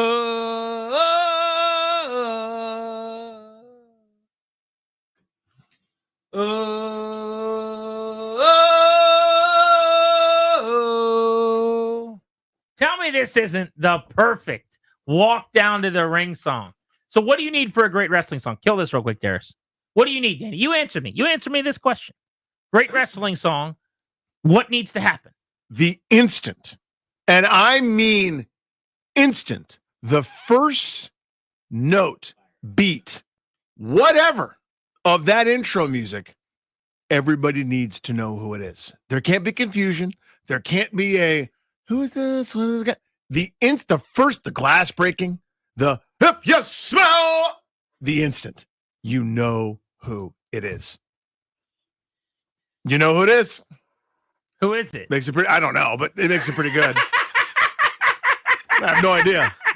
Watch. She says, you know who it is. Who is it? I don't know. I have no idea. Guy. I'm not it's informed. Seth freaking Rollins. Now, I don't know anything about Seth freaking Rollins. You know a little bit. You know more than I do. Not really a wrestling guy. I do have a selfie with Seth freaking Rollins from Radio Row. Okay. That's another story for another time. That's a good intro. Let me hear a little Stone Cold Shattered Glass. That's it. Now, when you hear the glass, what does it mean? It means it's your ass. Your ass. So I think what you hit on the perfect thing here. I want you to think Royal Rumble. I want you to think we're counting down. 10, 9, 8. We're watching the ring, but we're at 5. We're kind of looking toward the tunnel. Who's it going to be? Who's it going to be? 3, 2. It's the first note. It's got to come, and it's got to hit you, and you don't want any kind of guesswork. You need to know. 2, it's the Rumble. Who's got number 30? 1. By God. Mine lost. It's Stone Cold's music. There is a high schooler coming back from one of his final days as a prep athlete. Right now in his car, listening to a couple of old heads just reminisce. And let me tell you, kiddo, you don't know, young man. You don't get it. You can never understand. You didn't live it. You don't know it. The Attitude Era was just different. You'll never get a bra and panties match. No, you won't. You got to pay extra for that one, sir. Darius got those. Darius got them if he wanted them. They were called on Monday. It was just Monday. It was just a Monday. Just ripping each other's clothes off till the king could see some puppies. You'll never have it like they had it. Not me. Val Venus just seducing people. Everybody in the whole arena. Val Venus. Val Venus, dude. Would take off his towel. All of it. The Godfather would walk out to the ring with like 14 ladies that are referred to in a very inappropriate way. So inappropriate. And I am above all of this. I think it was terrible that it was happened. Demeaning. Just horrendous. Wrong. I believe he referred to them as some sort of train. I don't. Darius. A train of some sort. Why would you? I can't even remember. A metro train? Maybe? Yes. Maybe. Yeah. Yes. Okay. A choo-choo train. All right, Marta. one more. Let's do the Rock's music. Royal Rumble, Danny. Yeah. Royal Rumble. Let's go 1999. That's a good year. 11-year-old Grant sitting there with a bowl of goldfish and a Coca-Cola Classic. College sophomore Randy Douye with the whole squad getting together. Milwaukee. Not that. Yours probably Miller Lite. ML Smooth. Miller Lite. Little ML Smooth in the dorm room. Number 27's about to come down to the ring. 804 Guthrie. Shout out. I got 27 in the pool. I drew the number for the 27th wrestler. And the countdown's on. 10, 9. Everyone I care about pretty much is already in the ring. 8, 7. Who's going to be in the ring now? It's got to be somebody worthwhile, right? 5. Yeah, you see everyone's heads tilt. By the way, Friday nights, we'd go to Blockbuster Video. My dad would let us rent movies. We'd bring back 3 Royal Rumbles from the early 90s, and we'd get 3 more from the mid-90s. DP disgusted with you. I mean, he hated it. This was King George County in Dahlgren, probably 1998, right next to the food line at the Blockbuster. Me and Sean knew aisle number 4, right where to go to get those Royal Rumbles, all the years worth. Now they're just sitting on Peacock for you. 3, 2, looking down at the tunnel. Who's in gorilla position? 1. If you smell what the Rock is cooking. You don't know. You just don't know. The best promos that have ever been. Sorry. You got a 20-year acting career. Based on the fact that The Rock says this. You damn jabronis. I'll turn it sideways. Yes, he will. Yes, he will. Just an okay wrestler, to be honest with you. Just in terms of the being technical in the ring, do you think that mattered at all? That's a showman right there. The Rock. One more. Give me one more here. Degeneration X. Okay. Now you said best song, Mm-hmm. not crowd gets the most pop. The best intro. At the peak of their powers. At their zenith. With the Road Dogg Jesse James letting everyone know who DX was, the best. Are we going Zenith or Zenith? I'm a Zenith guy. Zenith. Zenith sounds like a girl's name that you don't know. Ladies and gentlemen, boys and girls, children of all ages. Degeneration X proudly brings to you the WWF Tag Team Champions of the World, the Road Dogg Jesse James, the Badass Billy Gunn, the New Age Outlaws. And then they'd say some other stuff. They'd hand Billy Gunn the mic, mm-hmm. and then he'd say some things. Different things. If you aren't down with that, that's okay, I think is how it went. There's 2 words for you. Yeah. That's okay. Yeah, if you're not down with that, we got 2 words for you. He says, it's fine. We respect you, and it's okay if you don't like what we got. The whole crowd would go, we respect your difference of opinion. And it was brilliant. It was so brilliant. The wrestling crowd. We respect everyone. Yeah. DX, man. Are you ready? Hey, think you can tell us what to do? Who needs a time machine Come on. when you got this song? Come on, bro. About to go hop on my bike, put a water bottle or a can in the back to make that motorcycle noise. You sleep on the fact that Triple H was part of this group for a little while. Hang on. My first girlfriend, Faye McCardle's texting me. Wait a second. I got to go look up Dana Stubblefield highlights from this weekend. God, was life good. Touched the quarterback right after he was on the Did ground. you say I sleep on Triple H was in DX at one point? He was part of this group for a little while. You sleep on that fact. You're doing a bit. No, you sleep on that. But you're doing a bit. You don't even realize that it was a thing. That's what I'm telling you. Does he know that what he's saying is a ridiculous thing to say, Darius? I think he's doing a bit. Okay. I think it's a bit. It's the equivalent of being like, you sleep on the fact that Patrick Mahomes plays for the Chiefs. He literally created and was DX. Like you, what I'm saying, I don't. This must be confusing Okay, to both so you it's guys. a bit. Where it's a bit. No, you're confused. Both you guys are confused. You sleep on that fact. You see what I'm saying? Like Triple H, like Hunter Hearst Helmsley. So you're like, I know what I think about him. You sleep on the fact that he was DX. Like you guys are both missing that. Ben Stanek probably knows a thing or two about that. Yeah. The Athletics Commanders beat writer will join us next with a report from Ashburn after being out at the facility today.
This update is brought to you by I-66 Express Lanes. Nats and Cubs set to lock horns for Game 2 of a 3-game series.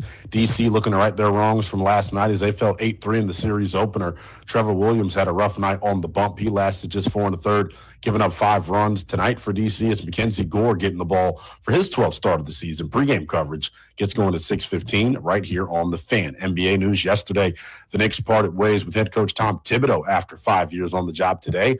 The Suns hired their next head coach, going with former Cavs assistant Jordan Ott. Other NBA news, according to Commissioner Adam Silver, major changes are coming to the 2026 All-Star Weekend, including a USA versus the World game.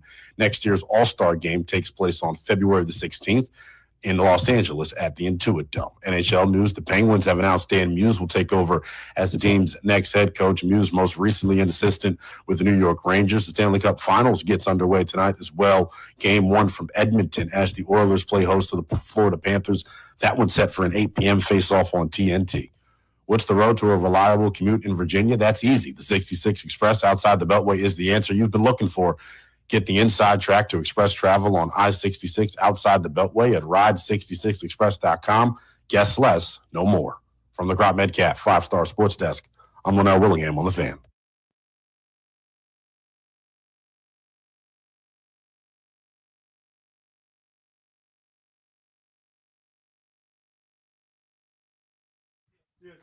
Let's do this thing together. Stretch run of Grant and Danny. Final few minutes here.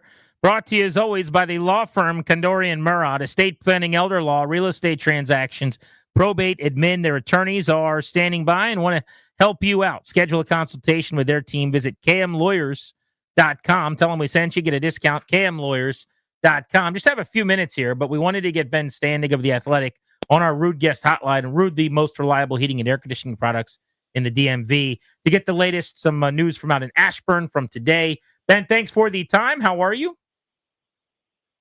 Grant, I'm doing fine. It was a hot one out there today, but, survived, fortunately. There you go. Survive in advance. So what's your takeaway? I mean, you covered the day's worth of activity, everyone who talked. What's the first thing you wanted to write about today? Well, I think it's in part because I've been talking about this situation for several weeks now. Like, we've all been lamenting to a degree about the defensive line, and there's questions about the defense overall, and they didn't add necessarily a front seven impact player. But I've maintained that, like, there is one on the roster. He just hasn't played like it the last couple of years, and if he can return to his previous Pro Bowl form, then the whole group on the line may improve, and that is Daron Payne. And I asked Joe Witt today, that's sort of an open question. Obviously, when these guys come back from their off seasons, you're just like us. You're looking to see, how they look. In shape. They're all in shape. But who looks like they put in the work? Who's got the eye of the tiger, as it were? And he can go in any direction. And he says, yeah, to me, that guy is Daron Payne. He points out that, like, Daron Payne is going at it so hard in practice. He's having to tell him multiple times to calm down. We know what happened in 2022. He had a monster year. It was a contract year. He got paid. And I'm not saying he's, completely fallen off a cliff the last 2 years. He's been fine, but he hasn't been nearly the impact player that we saw. He has 8 sacks the last 2 years. And what did he have? 11.5 back in 2022. Same amount of tackles for loss the last 2 years as he had in that 1 year. And look, if he's the last one of those, 4 consecutive first-round pick defensive linemen, and if he's able to look something into that guy that year, I'm not saying they're going to be a top 10 defense, but it makes the world a lot better, a lot easier for the Dorrance Armstrongs, Frankie Louvu's, Johnny Newtons, etc. And that's the guy. So while they didn't go out and get a Pro Bowl level defensive lineman, they have one. He just hasn't played like it. And hopefully, if what Dan Quinn and Joe Witt are seeing, this intensity, this work, all that is what they get during the season. Benjamin, to piggyback off of that, Joe Witt seemed confident, and I would understand that at this point. He's first team all press conference, but that they have an idea for pass rush. And he said last year at this point, I think the quote was, nobody in this room thought Dante Fowler would have 10.5 sacks, hinting that someone on this roster that you're not expecting is going to jump up and play really well and maybe kind of fill that void. Who is that, and how are they going to do that? Oh boy. Yeah. Well, I don't know. I think it's hard to look at the edge position group and think to yourself that there's a sleeper, but he's right. I mean, when they brought in Dante Fowler, I was like, okay, cool. Somebody who knows what Dan Quinn and Joe Witt wanted to do on defense. He's been an effective vet, but nobody saw the 10 sacks. Now, granted, his run defense was problematic, and that's why he basically was benched in the NFC Championship game. Okay, but that said, I guess the guy for me, Dorrance Armstrong, he had some pretty good sack years in Dallas, playing a little lesser role than he did here, where he was tasked with being, a frontline starter. A lot of focus on him. Again, to go back to the point of if Payne has a bigger year, if Javon Kinlaw and Dietrich Wise are able to give them what they want in terms of being a long, strong presence up front, maybe Dorrance Armstrong gets a little less attention and gets a little more productive. He was pretty good in one of the playoff games. I want to say it was Detroit, but I'm blanking here on that. So maybe it's him. Other than that, I just don't know if I see. I mean, obviously, if they have high hopes for Kinlaw, I need to see it before I'm ready to, kind of go there. Dietrich Wise has had some good sack years. I think he's had, years of 8 sacks, but, I don't know that you're looking at him as a surprise. So I guess Dorrance Armstrong to me is a guy that I think there's more than we saw last year, but there were moments during the year in the postseason where you're like, oh, okay, he can get to another level. Let's see if it happens a little more consistently. Just a couple of moments left with Ben Standig. We'll get you the Nats leadoff before we say goodbye and get ready for pregame. Charlie Slows, Dave Jagler at 6:15 tonight here on The Fan. Ben, how about the wide receiver position? I saw Luke McCaffrey talked and had the kind of obligatory comment about the game slowing down. And I'm not saying it isn't. I'm quite sure that it probably is. But with having drafted Jalen Lane and having a new young receiver to work into the flow, what should we expect from McCaffrey, to a lesser extent, Ben Sinnott, this year? Yeah, I mean, look, I think McCaffrey has a shot to be in the rotation. Now, I always point out with him, he was a quarterback first few years in college, then he converted to receiver, and that adjustment is not just snap your fingers and you're a receiver. The fact that his dad was a longtime NFL receiver, that his brother is, of course, one of the best players in the league. We get the bloodlines. And, I think we saw some of the athletic upside when he started to return kicks later in the year. What role would he have? With Deebo Samuel and Noah Brown, along with McLaurin, the top 3 guys seem set. Jalen Lane has this specific speed that, you would think, okay, how do they deploy that? But, I think McCaffrey has got a legit shot to be effective. What does that look like, though? I don't know exactly. And I will also note, unfortunately, Noah Brown gets hurt most years. Deebo Samuel is not always making it through years playing, tons of games. So, or not a full season. So just based on that alone, McCaffrey should have an opportunity. And when I watch some of Jalen Lane stuff, clearly he's going to be a factor as a punt returner. But when I look back at some of his Virginia Tech work, I guess they just had such lousy quarterback play that I didn't see too many balls to him down the field. There was a lot of stuff near the line, and that's a logical thing to do with a speed guy. But I need to see more of his sort of route running before I'm ready to kind of say he's definitely the 4th guy just because he's fast. Ben, thank you as always, buddy. Appreciate the brief hit, man. Thanks. Yeah, guys. See you. See you, dude. Good intel, good info from out in Ashburn today. Ben Standig was on the scene throughout the day. The Nats are getting ready to play the Cubs. Game 2 of 3, Nationals Park tonight.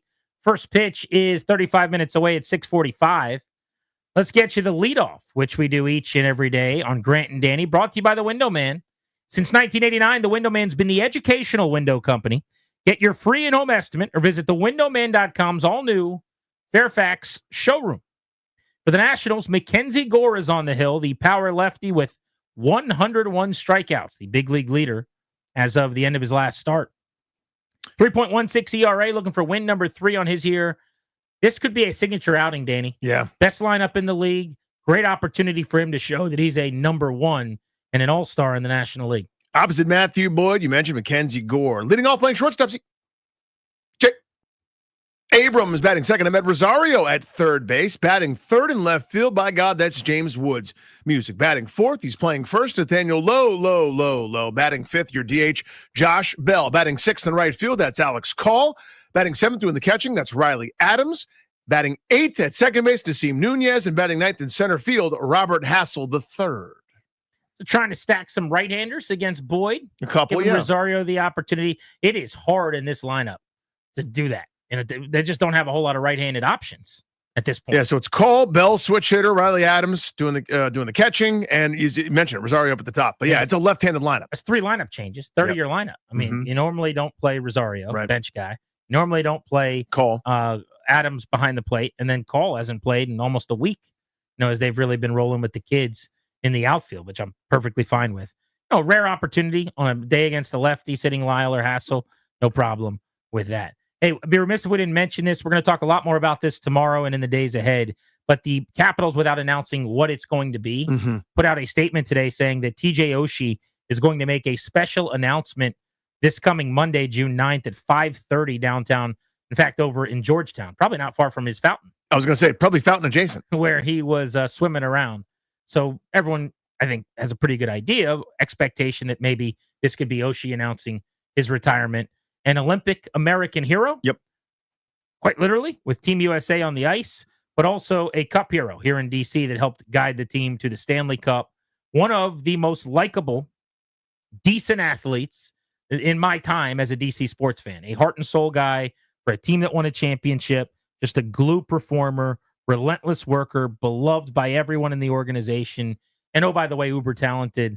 Hard to find guys that are more likable than TJ Oshie. So happy trails if this is, in fact, a retirement press conference. Yeah, what do you need? A player that can score a goal? What about a player that can pass? What about a player that can hit? What about a player that can play some defense in the penalty kill? What about a player that will play a full 200-foot game? I got one for you, TJ Oshie. He'll do all that. What a player, man. So as we get closer to Monday, we're going to talk a lot more about Osh on this show. He deserves it. Big thanks to Darius and Strober behind the scenes. Ryan working from his undisclosed lair somewhere. We appreciate Corporate Clary's efforts as well. For Danny, I'm Grant saying so long. We will be back at 2 o'clock tomorrow. Thank you for coming.